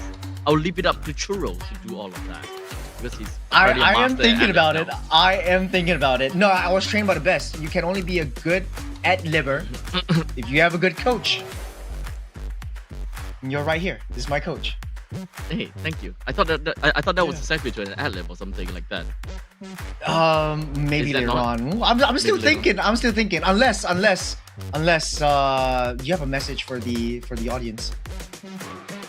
Hi guys. Hope you guys are enjoying the game. Okay. You can get all the time to think, and I will be waiting for that very special segue of yours because we do have the game that will be starting. At least when it comes down to the drop. Okay. Banana Brawlers have gotten themselves with a total of 2 games won out of 3. So or rather two games out of 5. So they just require just one final game. No they just need to in win life. one more I literally time. invented one. And yeah, then Wipe they out all are the the champion injustice in the for world. Singapore. Yay! For the campus edition, though. Yeah. But, all hope is not lost, but the deck is looking kind of focused at this point. Banning out the Cho away from Hoki. I think this is the time where Banana Brawlers wants to try something a little bit different, and they're incinerating that Team Secret wants to do something profound to them. So banning out the Fanny, banning out the Cho, that's a huge targeted ban onto Deck and Hoki themselves. Team Secret obviously go for the general ban on the chip. I think this works out well for them. But we're talking about Ling backstage, even with the producers, and we're all saying like, oh, if Ling is going into the hands of PTBL once again, it will be all over because he is just that imba. I am not the Please only ban the one link. bound by these chains. Not yet. Okay, Please- never mind. Please open the link. Please open the link. Please. I want to do some of my Superman segues and stuff like that. I want to shoutcast Superman. But man, Please hey, ban the link. PTBL, for a real fight. still no Please no ban link the bans. link. I don't know. Please open up They the had link, 2 ban the games to Kimmy. try. They had 2 games to try. Okay. What is it? Fool me once, shame on you. Fool me twice, shame on me. So that's already fooled twice. 3rd time's the charm. This is gonna be a very precarious situation because Banana Brawlers can now pick up the Kimmy, and if they use it the gold lane or the mid lane instead of the gold lane, they might have a better position. I think what makes it hard just now was that Kimmy was fighting up against an Irithel. It's so hard to target the missiles from your basic attacks onto the Irithel. So that is really what shot their own foot. I really just don't think that this will get them to anywhere. Ah! Okay, but maybe things will change because now you have the Kimi Prio or Banana Brawler. See if they want to pick that up. If not, the Gato Kacha would be in their possession. I think, if I remember correctly, I think Gato Kacha won and lost 1 game each. So it is still a gamble in this series.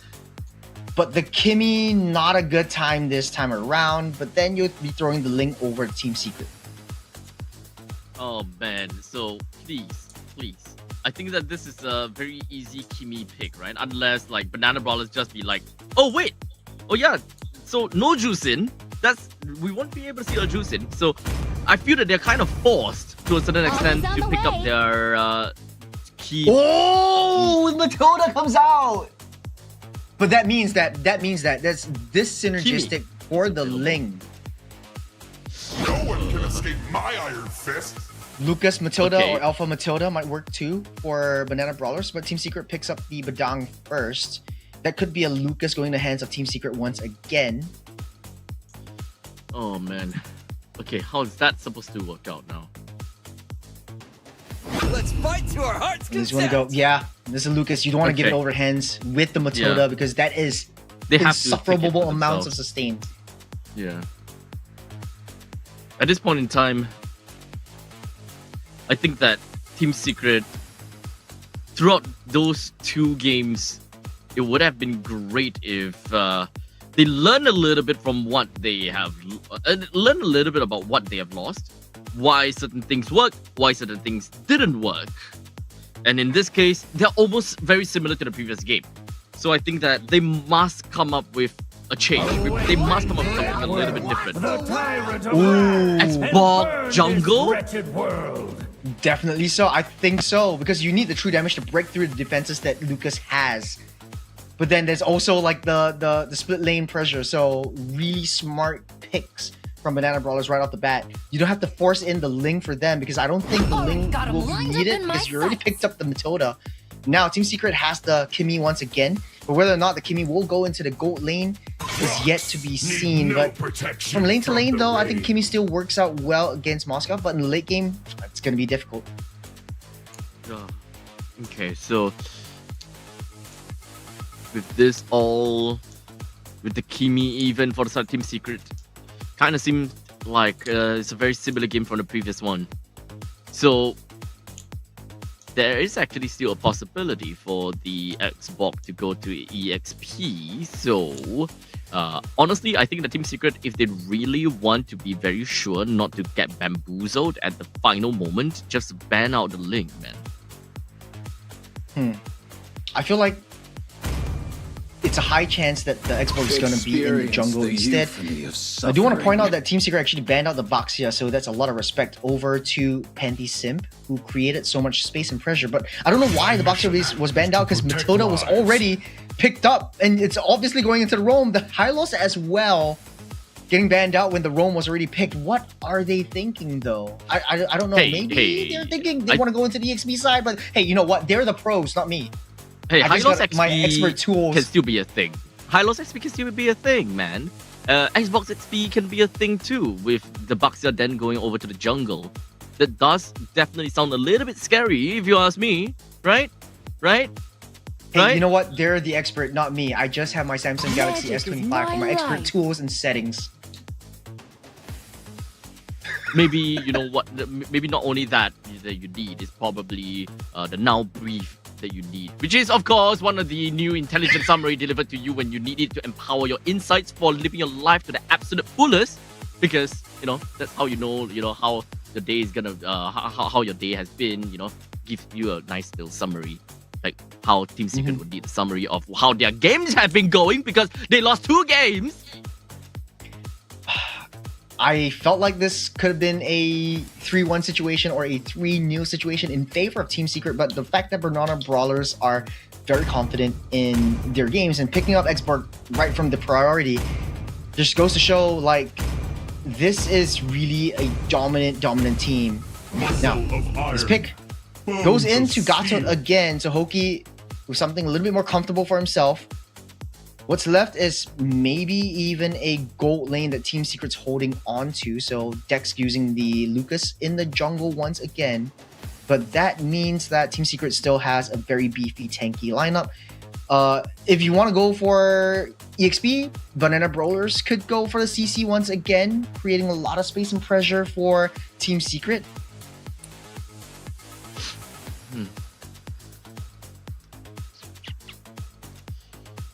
We've got last 2 picks. Banana Brawlers is still a flexible Xbox, at least in my eyes. The Ling isn't banned. PTBL has had a great time with the Ling so far. Xavier! For the ultimate answer. Talk about outrange though. Wow. Okay. I actually like what they're cooking. You don't really need a high mobility mage, because you can just fly away, zip away with a guiding wind. 1-1 gets picked up by Jirashiki, so when in doubt, go all out. And he's going with his comfort heroes, but man, there's a lot of new heroes that we're seeing here today. The Xavier getting picked up first time. We saw the export yesterday. I think it was played by PTBL again. And to very much success. I mean, they won the games yesterday. The 1-1 also getting picked up. Not too sure about that against, deep heroes like the Matilda, who's able to just zip anyone out. But yeah, hey, draft is set. I don't know how they're going to be playing the Hilda. I do prefer a little bit more Team Secret's composition right now. What do you think? I'm not comfortable with the Xavier. It's been a long time since we have seen a Xavier. It is, of course, understandably, a very strong crowd control tool when it comes down to the dimensions. It's a lingering hitbox, and that's the annoying thing, right? Even if you kind of clip it at the final second of that hitbox, you get stunned the full duration, not for the time that it stays in the map. That's probably the only annoying thing about Xavier. But the Dawning Light, it's reasonable. I think it's a reasonable skill. But regardless, through and through, I think that if anything, this is probably the game that Team Secret can try to beat Banana Brawlers for, because there is, of course, this Hilda, which can be a pretty nice food for deck, considering that it's base damage versus base damage. And I think that when it comes down to a Lucas, his base damage is definitely higher.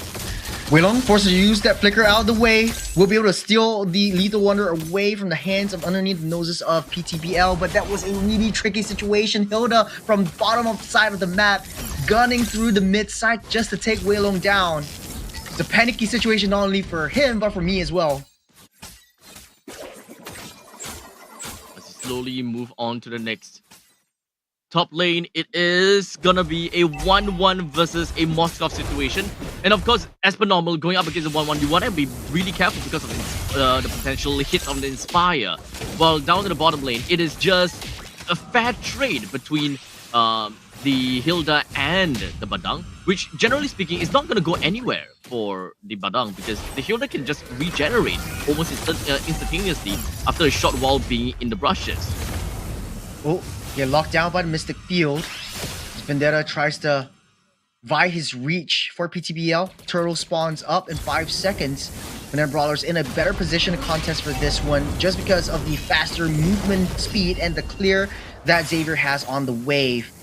Now with the Matilda in play, how would this turn out? How will this transpire? PTBL starting things off by zoning everyone out of the way. Mystic Field locks Wei Long in place. And the X-Borg is targeted through. Ferrari armor pops. The Beast Form comes out. Deck trying to take PTBL out. One more hit will not be able to land though. They back off. So very passive gameplay from both sides, but not for long though, as Jabin is right in the midst of all of that, saving them by the guiding wind. Wei Long will be on the chopping block, literally, but saved by the wall, stuck in the fist crack as the Spear of Destruction won't land, goes wide. Kenty Sim tries to find his way out of the way, forced to use the flicker once again. The fist cracks has been super phenomenal for Team Secret as they take the turtle and take one out of the game. Actually, a very messy fight all the way from the start to the end. But regardless, we look at it in a macro view. We do have revitalized use on the right side, one left side. Banana Brawlers, G-Bean, and Anti-Sim lost their flicker each, while Team Secret did manage to get a kill down on the G-Bean. So all in all, Team Secret is definitely a little bit happier with the outcome of that battle. But that is, of course, the very first initial battle. The turtle also went over to Team Secret, so we do have a little bit of tilting that is going to the side of Team Secret that they should be happy about. Beautiful traction pulse into the AOG, into the fist crack. But the horns are sounding. Deck is the first to fall. Last Sandy will not be enough to take him down. Ferrari armor already popped up. PTBL and Spotted Father able to get pulled away by the guiding wind as Shabin tries to stop the approach, slow down the approach. The top side though, the dotted line from all the way downtown. Snipes Jirashiki from the back and takes him down. Oh man, I thought that dawning light was just a clip. That two members that was escaping over to the top lane, not to just take that free kill off of Jirashiki, man. Oh man, Dawning Light be Dawning Lighting everyone. Boy, oh boy. This is... Man, it's been a while since I said that too. Yeah. Oh man. Holo purple all the way. Holo purple all the way. But man, you know, I kind of wish that this game had an AI overview, just like the Samsung Galaxy S25 has with the One UI 7, the AI platform of the future, which integrates a lot of the macro overviews. But indeed, yeah, you will do for now. For now, it's gonna be a little bit of damage on the turtle, but they're going to abandon the turtle for a little bit because they're just waiting for something. As such, SOD lands. SOD lands, they're starting the alarm. Wei Long pops, goes down, deck, primal form, comes in hot, comes in strong from the back line, but Impulse is still hitting from the back. You have to sustain from Panty Sim with lockdown by the wall, fist crack onto BTBL. He's still alive though. They're leading the charge. Want to go in for more as Jabin goes in once again for a secondary engage. Jirashiki locked in by Mystic Field, able to get a Purify out of the way. Impulse just free hitting, one more hit. Hoki might be able to go down. Fist crack will stop him in his track. The Cosmo Tang will not be enough to take him down. Dawning Light! Dawning Light! Oh, Dawning Light! Lights up the stars and takes down Hoki 2 from underneath the noses of his own turret. Oh man, I'm just looking. The whole time, I'm just looking at the green dot that will appear on the shadow graph. And once I saw that green light, I'm like, okay, Hoki, you gotta respect this, man. You try to TP. Oh, and it's a straight line as well, dude. Straight line from the middle lane. Take a look at this. Just keep looking at Hoki. Just look at the green dot on the shadow graph and look at where he is. Just waiting for the opportunity. And that dawning light is straight to the fountain. Not for him, but to the fountain. So even though he recalls, Dawning Light might have been able to snipe it would him clip him anyways. Fountain. It would have clipped him anyways. Well, Wei Long actually goes down once again off the map, off the screen. The Banana Brawlers got one kill up on top as well. So still a dominant performance, not as dominant as the previous game with 500 gold lead, but that is still a pretty sizable lead this late into the game. Oh man, okay, so 6 minutes and 40 seconds in, we're finally getting Impulse down in the bottom lane. They managed to take the very first turret for themselves. Banana Brawlers are slowly inching themselves back into this game. This is definitely gonna be the scarier part of the game, right? Because they do have got the Hilda. Hilda can be very fast and very committal. One of the main problems about Hilda is that, yeah, you commit in, you try to run yourself, run away with S1, hoping that you can just gonna go through all the brushes and get yourself healing. But you have the second way of escaping because of Panty Sim playing as the Matilda. So there's actually a lot of escape mechanisms. We're unleashing the beast on the bottom side. There's not a lot of escape for Impulse though. Guiding Wind, circling Eagle onto 2. Lands it on. Cosmo Tang pops. He's keeping him safe for now as PTBL blows him up with a last insanity. It's a trade for the top and bottom side. Will take some time for Team Secret to slowly pummel through to the T1 bot, but damage is done. That's a good trade, I would say, for both sides as Banana Brawlers up 1.5k gold. We'll eventually start to see the middle lane T1 start to, you know, get threatened. Team Secret now, they still manage to have quite a bit of amount of objective plays just because of the top lane and the bottom lane T1. So they are in a mirror matchup. It's all fully mirror matchup. While in the meantime, Impulse going down the second time to the hands of Deck. This is not looking good for the Moscow. No, this crack into Jim being able to get saved by the Guiding Wind. Bottom side, you still have Deck to care for and worry for. It's 3-0-0 at Lucas, waiting for the right time to unleash the beast. You got AOG to kick things off from the back. They didn't see that coming, but Deck with the Unleash the Beast will be able to take down Impulse with Panty Sim not in question anymore, but Jabin wants to find blood. He's out for blood. Impulse with the SOD goes from the back line and takes Hoki out in the process as well. PTBL trying to find a flank, trying to find an angle onto Jirashiki. It's a 3v3 situation. I don't think they want to go for this. They're looking towards the purple buff instead as Banana Brawlers having that discipline to extend that lead, and now they got it. They are going to back off. A very casual steal of the purple buff, while in the meantime trying to take away a free T1 in the middle lane too. Oh, here comes Deck once again. Doesn't have the beast form. They take down that T1. The Dawning Light just free shotting every single time that green dot appears on his screen. Man, oh man, the Xavier is bringing in so much parallel, so much dimensions to the gameplay. Okay. We're slowly entering the mid stages of the game. Power spikes worthy for Xavier. I think that not only that, I think the Xbox will start to get a lot more tankier as well. So we're gonna have to look out for all of these potential plays. I'm not too sure if whether they would even be able to, at least for Banana Brawlers, if whether they will be able to get everyone from Team Secret to come close enough to get clipped by the last insanity enough or not. Well, Lord is going to be spawning up in 5 seconds. They're playing from the long side of the map. It's Panty Sim sourcing for information alongside Jabin. Team Secret, call it intimidation, call it fear, call it respect. They don't want to get too close because they know the damage that Jabin can deal to them. It's Deck and Vendetta stuck behind the wall. The fist crack will not be enough to keep Jabin safe. Jumps over the wall, SOD goes wide. We'll start things off with PTBL trying to pull the Lord away from Team Secret. Deck trying to find an angle. He does have his ultimate ready. Jiroshiki in position. Mystic Field will try to zone the rest of the members out. It's Vendetta.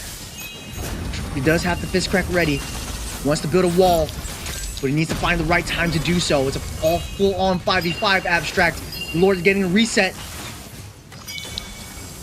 Just pushing and pulling, pushing and pulling. Well, Team Secret. No, now it's a seems full like they're push gonna though. hit on. There's Lesson Sandy into the AOG, into the fist crack, locking up 2. There's a lot of damage from the beast itself, but it's not enough for Hoki. He will be taken down by the dawning light. PTBL still out safe. Jiroshiki in a sliver of health, still left alive, but the damage is done. They won't be able to contest for this Lord. The sustain from the Matilda keeping all of them alive. 5 members still up for Banana Brawlers, even though they were in the midst of the beast.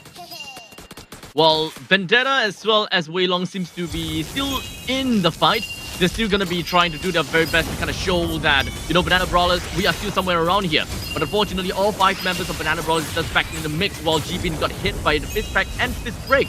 Not quite enough to bring him down or anything, but it's just a small little poke. Deck's not in position. That's a free Lord for Banana Brawlers. They took down Madara. Traction pulse, correct measure. That's Team Secret just barely hanging on. Gold lead 3.3k. What's the play for Team Secret? They have everything in their arsenal, abstract. Everything that they can to bring down all of these T2 turrets is definitely going to be right in the utility zone now. With the Lord, or rather Madara right now, just going to be marching in. Does have the crash down, the quick little rush, quick little charge. But Panty got Huge caught find. randomly. Oh man.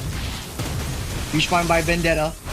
PTBL slowly but surely taking down that T3 at the top. It's a 2v1 situation. Does have the Firaga armor, but here comes the SOD and the last Insanity will take down Deck. It's a killing spree to finding a flank onto Vendetta as well. Jabin is there for backup. It's Banana Brawlers. They are everywhere on the map. You look left, you look right. A career path is all that they ask for, and they get it.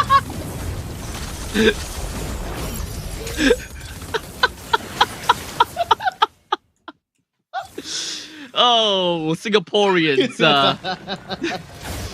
Hurrah! Oh, Super Insider, man. Super Insider. I didn't expect you to kind of bring that in, man. But hey, we're having indeed, fun. We're having fun in this game. We're having fun. Yeah. Look left or right. Look left or right. Yes. They gotta play it a little bit more CC Mimi right now. Mystic Field will lock Vendetta down. It's Team Secret. Barely hang on to the defenses. I'm barely hanging on to myself, dude. Dude, me neither. Looking at how Kimmy's damage is, the Dawning Light dealing quite a bit of damage tickling. alongside. Dude, it's a huge chunk of damage alongside the Lantern Flare as well. Oh man, wait. That can happen when it comes. Kimmy's fart pushes you out of obstacles. The first skill, yeah, when you have the aerial jetpack thing, you can fly over walls. It's basically not that one. The fart. You know the fart. You know, immobilize as well. It pushes you out of walls. Not that I know. That's anti-synergy, or maybe that's a small little bug. I don't know.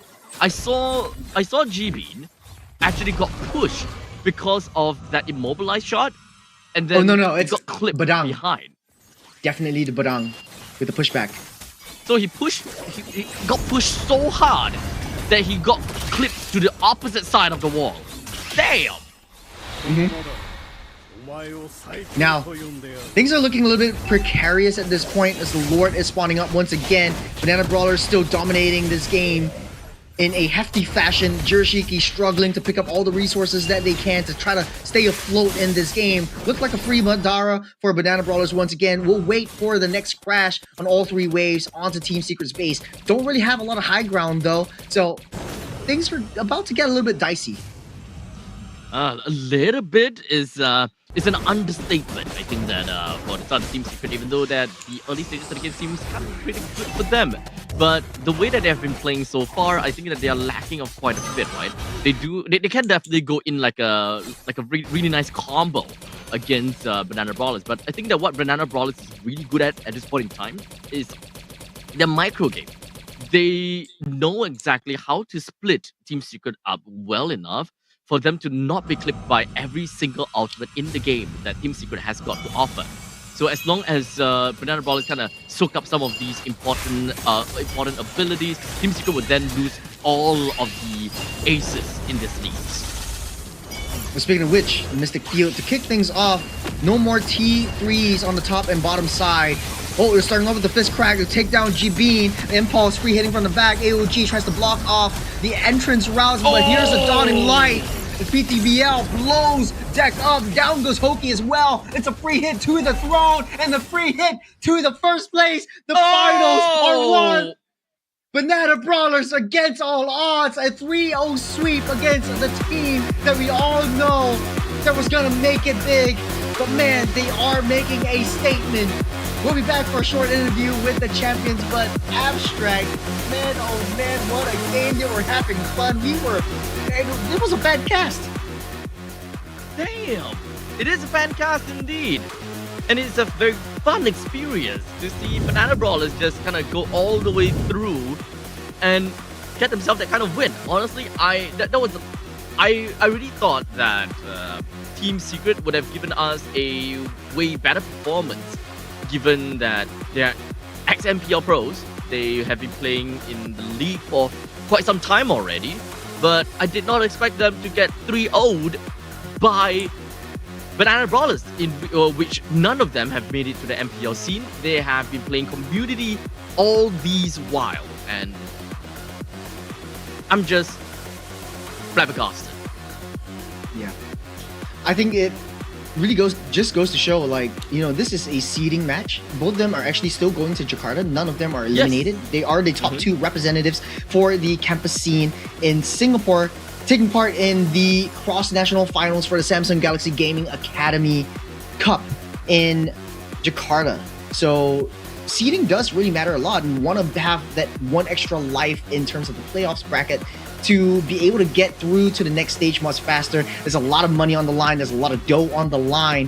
And I think Banana Brawlers has what it takes to just show us that they have that discipline. They have that brain to play and pick heroes that are wildcard enough to make a difference, but also execute them well enough to really win something. I think that the pick of the Xavier really made things very interesting, right?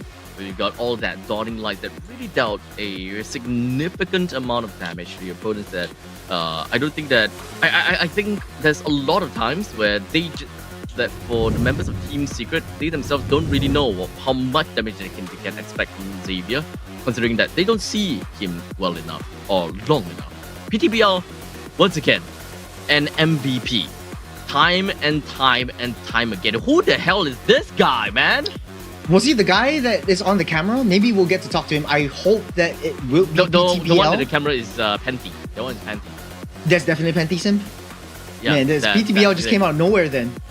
Yeah, PTBL just came out of nowhere. Dude, nothing much to talk about this game. It was just all funs, all frays from Banana Brawlers. It's literally an all-out brawl. They were just having basically a brawl match. I guess so. Could it? I do not like to believe that Team Secret kind of let this game go because of the fact that there's no stakes. Seeding is technically a stake as well, right? If they can't beat against the members of Banana Brawlers, I think that's going to make a very bold statement as to how their result might be going into Jakarta. But regardless, you know, once you make your way into Jakarta for the main event, you more or less guarantee yourself at least 1,500 $1,500. That's USD, by the way. It's quite a bit of dough. I think this was the fight that could turn everything around, and Team Secret doesn't have the sustain that is necessarily needed. Oh, this was the one. SOD lands. And here comes Impulse from the back. And then you look left, you look right. Jabin is right there with him as well. There's nothing that Hoki could do. He's just like, okay, bro, dude, I'm just gonna let you go. Look at that burst damage. That's absolutely crazy. I Man, oh don't man. know. I don't know about Hoki, but it seemed as though he's just a tank that is trying to clear away.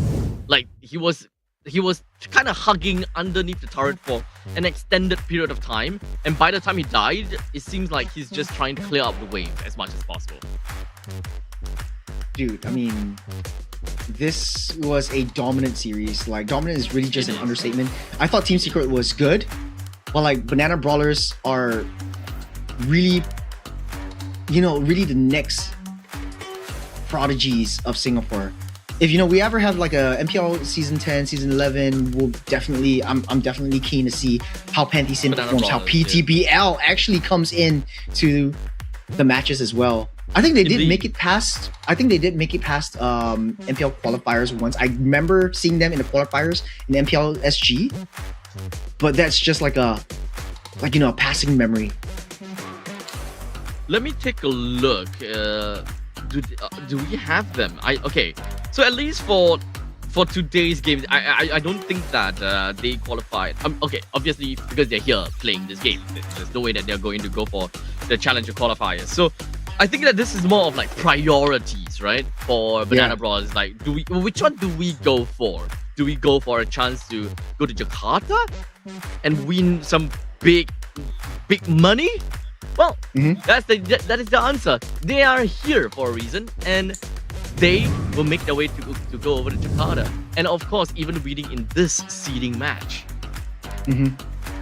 Man, it's been quite a ride for all of the teams. So really, just shout out to a lot of the teams that have been participating all the way through as well. We will have a interview with one of the members of Banana Brawlers. I'm not sure who it is, but it's going to be interesting to talk to them. I think it might be the first time that we're having an interview with some of these new members that are new faces in the communities that are just showing up. There could be a chance that I might have spoken to Pantheism before, but I need to have some confirmation again. But as we go on and move on, this is Banana Brawlers as the champions is official.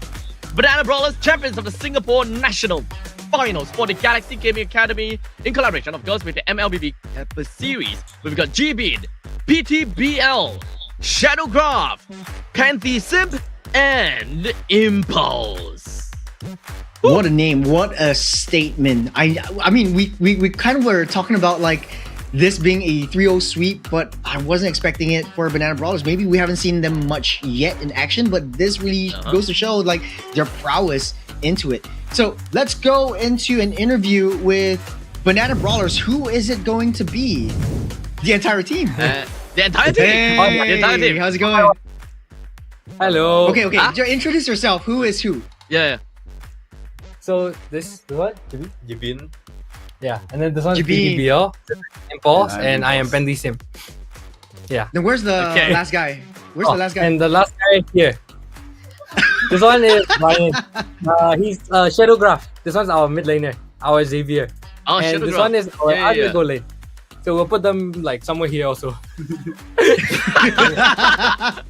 They couldn't make it here today. That's why. But they played online. Okay. Yeah. Right. Okay. So, okay. I have. We do have a couple of questions. Well, first things first. PTBL. I have one question for you. Like, who the hell are you? You smurfing? You smurfing? Were you known by any other names before, or anything of that lines? Like, what kind of competitions how long have you been playing to, get to this extent of where you are today?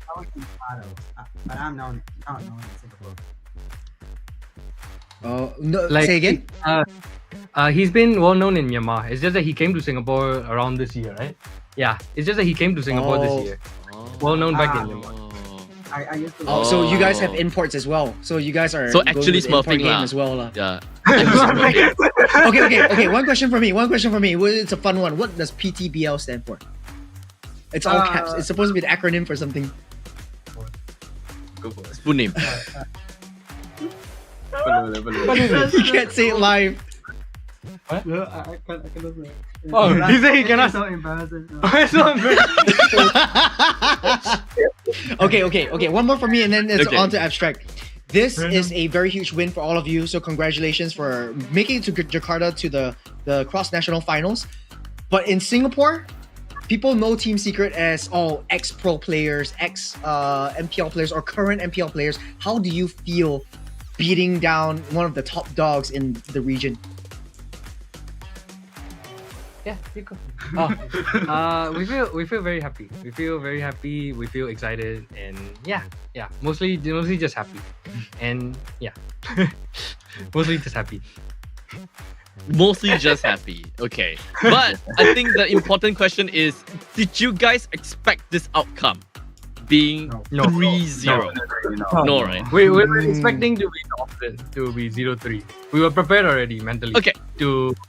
Yeah. Okay, so I think this part is the fun part, right? Okay, because Yeah. normally it's always, you know, the MPL teams, they're coaching the non-MPL teams, the community teams, they tell them, you know, what's wrong. Now it's your turn. You tell them, what are they doing wrong? Oh, that's spicy, dude. I love that. Wait.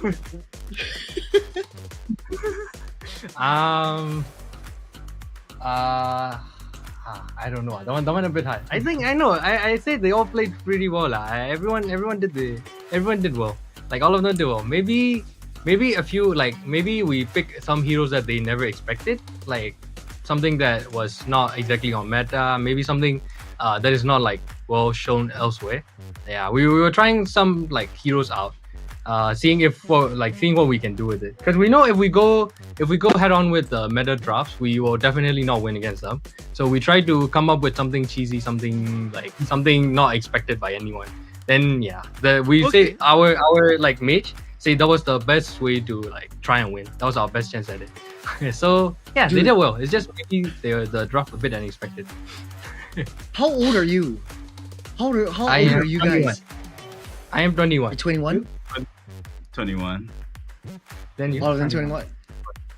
Dude, everyone's around you the guys same are age. Okay, so damn. mature. So mature. Yeah, I mean, Your thing is so mature, dude. got good, got bad lah. I mean, Panty, you Singaporean, right? Singaporean, right? No, I'm not. I'm I think also he's not Burmese. Singaporean. No wonder he's not toxic lah. Okay. Final question for you guys. Anything to say to your fans out there? If you don't really have fans, you have fans definitely now. Do you have Friends. anything to say to your friends, fans, or family members? Who do you want to give a shout out to? This is your time. Shoot, go.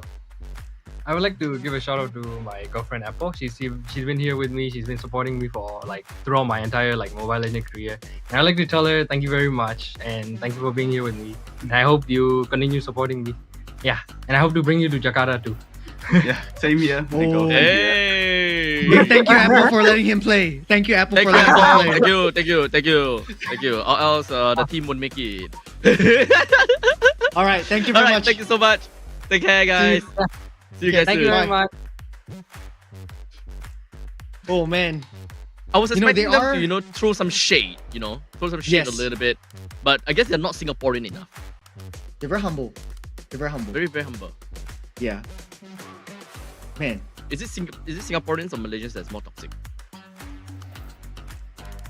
Well, we'll never find out. We'll never find out. But hey, you know what We'll this never find reminds me of? What- Like what the did- way what that did they it remind you? play, the way that they Uh-huh. play, and the way that they are humble. That said that Team Secret is gonna win 3-0 towards them because this is their first competition, first big competition. Big competition. And it kind of feels like, man, they're humble, It's but they humble, really play like like AI.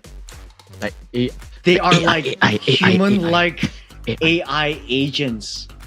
Uh-huh, They're like human like AI Mhm. agents. Yes, Just yes, like yes. Just like what just the like- Samsung Galaxy S25 is able to bring in this new level of human-like AI to your everyday task. Galaxy AI S25 understands context and acts naturally, just like how Banana Brawlers are playing this game naturally to their advantage. These can be found in several examples: AI Circle to Search, AI Select, and Gallery and Settings. So this is your last chance. Scan and redeem this QR code, or just key in the code NMBB X Samsung SG. Abstract's definitely gonna be doing it. This is your last time this time around to scan that QR code. So snag yourself some discounts from the Samsung Shop app right now. Whew! Oh man, this is. I feel like we still have so many more ad libs, but okay. So we have a lot of ad libs. Abstract's task is the demo. So on over you. I'm the Abstract. demo. Okay. You're the demo. Okay. You're a demo guy. Okay. I feel like Look, PTBL was I playing need- Samsung Link. I need to sign into my Galaxy because after I chose I scanned that code. I need to do all this. Are you insinuating that that's a flaw? No. How could you, No, it's Abstract? just I just didn't do my account anything on, because this is like meant for X25 Ultra, right? Oh. Look, I have a lot of Samsung. I have a lot of Samsung points worth. Oh, okay, it's only worth $33. But hey, that's still quite a lot. That's still quite a lot. It's a huge percentage from a $1,500 prize pool from the Samsung Galaxy Gaming Academy major prize pool from the cross national tournament. Actually, what else are we missing? We actually talked about Samsung Galaxy a lot, right? So AI agents. we talked a lot, but there is generally one thing that we haven't talked about yet. Talked about just now and until now. Like throughout the entire time, we didn't talk about it now. You know what is it? What is it? Well, there's something is now, because we've got the Now Brief and the Now Bar. Because Now Brief is all about intelligent summary that delivers to you, while the Now Bar is now integrated into your One UI 7. It is now your new home base where you'll be able to find controls for your music, your videos. You'll get reminders to like maybe head to the airport, for example, without ever opening your calendar or your map app. So you can even keep up with the big games all from your lock screen. Everything is just so much more easy. The new Now Bar. Hey, you know, Abstract, we're very different people, right? But Samsung personalize everything. You want a phone tailored to your lifestyle that adds what you can do, removing everyday barriers easily, all with no risk of personal information being misused. Then your Samsung Galaxy S25 personalized yet secured AI is here for you. And building all of these experiences for Samsung Galaxy users, Samsung is focused on one thing above all, and that is privacy. So scrub back, scan or key in the QR code MLBBX Samsung SG and get your discounts right now. Whew! Woo! You really got you really got that gears working, huh? You really just got that gears behind your head working. We gotta milk it. We gotta milk it. But ladies and gentlemen, this is it. Like how the engine for the Pro Visual Engine and the Spatial Temporal Filter. No, it's time to go. It's time to go because it's time for dinner. But one more time, a huge congratulations to all the teams that participated, especially Banana Brawlers and Team Secret, who are going to Jakarta next week for the cross-national finals. All the best for that. We'll be watching here from Singapore. But it's time to end all this. It's been so much fun. It's so much fun. From me here, Churros, and Abstract, and all the production back home, thank you so much for being part of this. It has been fun. It has been great. We'll see you real soon. Thank you so much. Thank you, everyone. Take care.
Thank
you.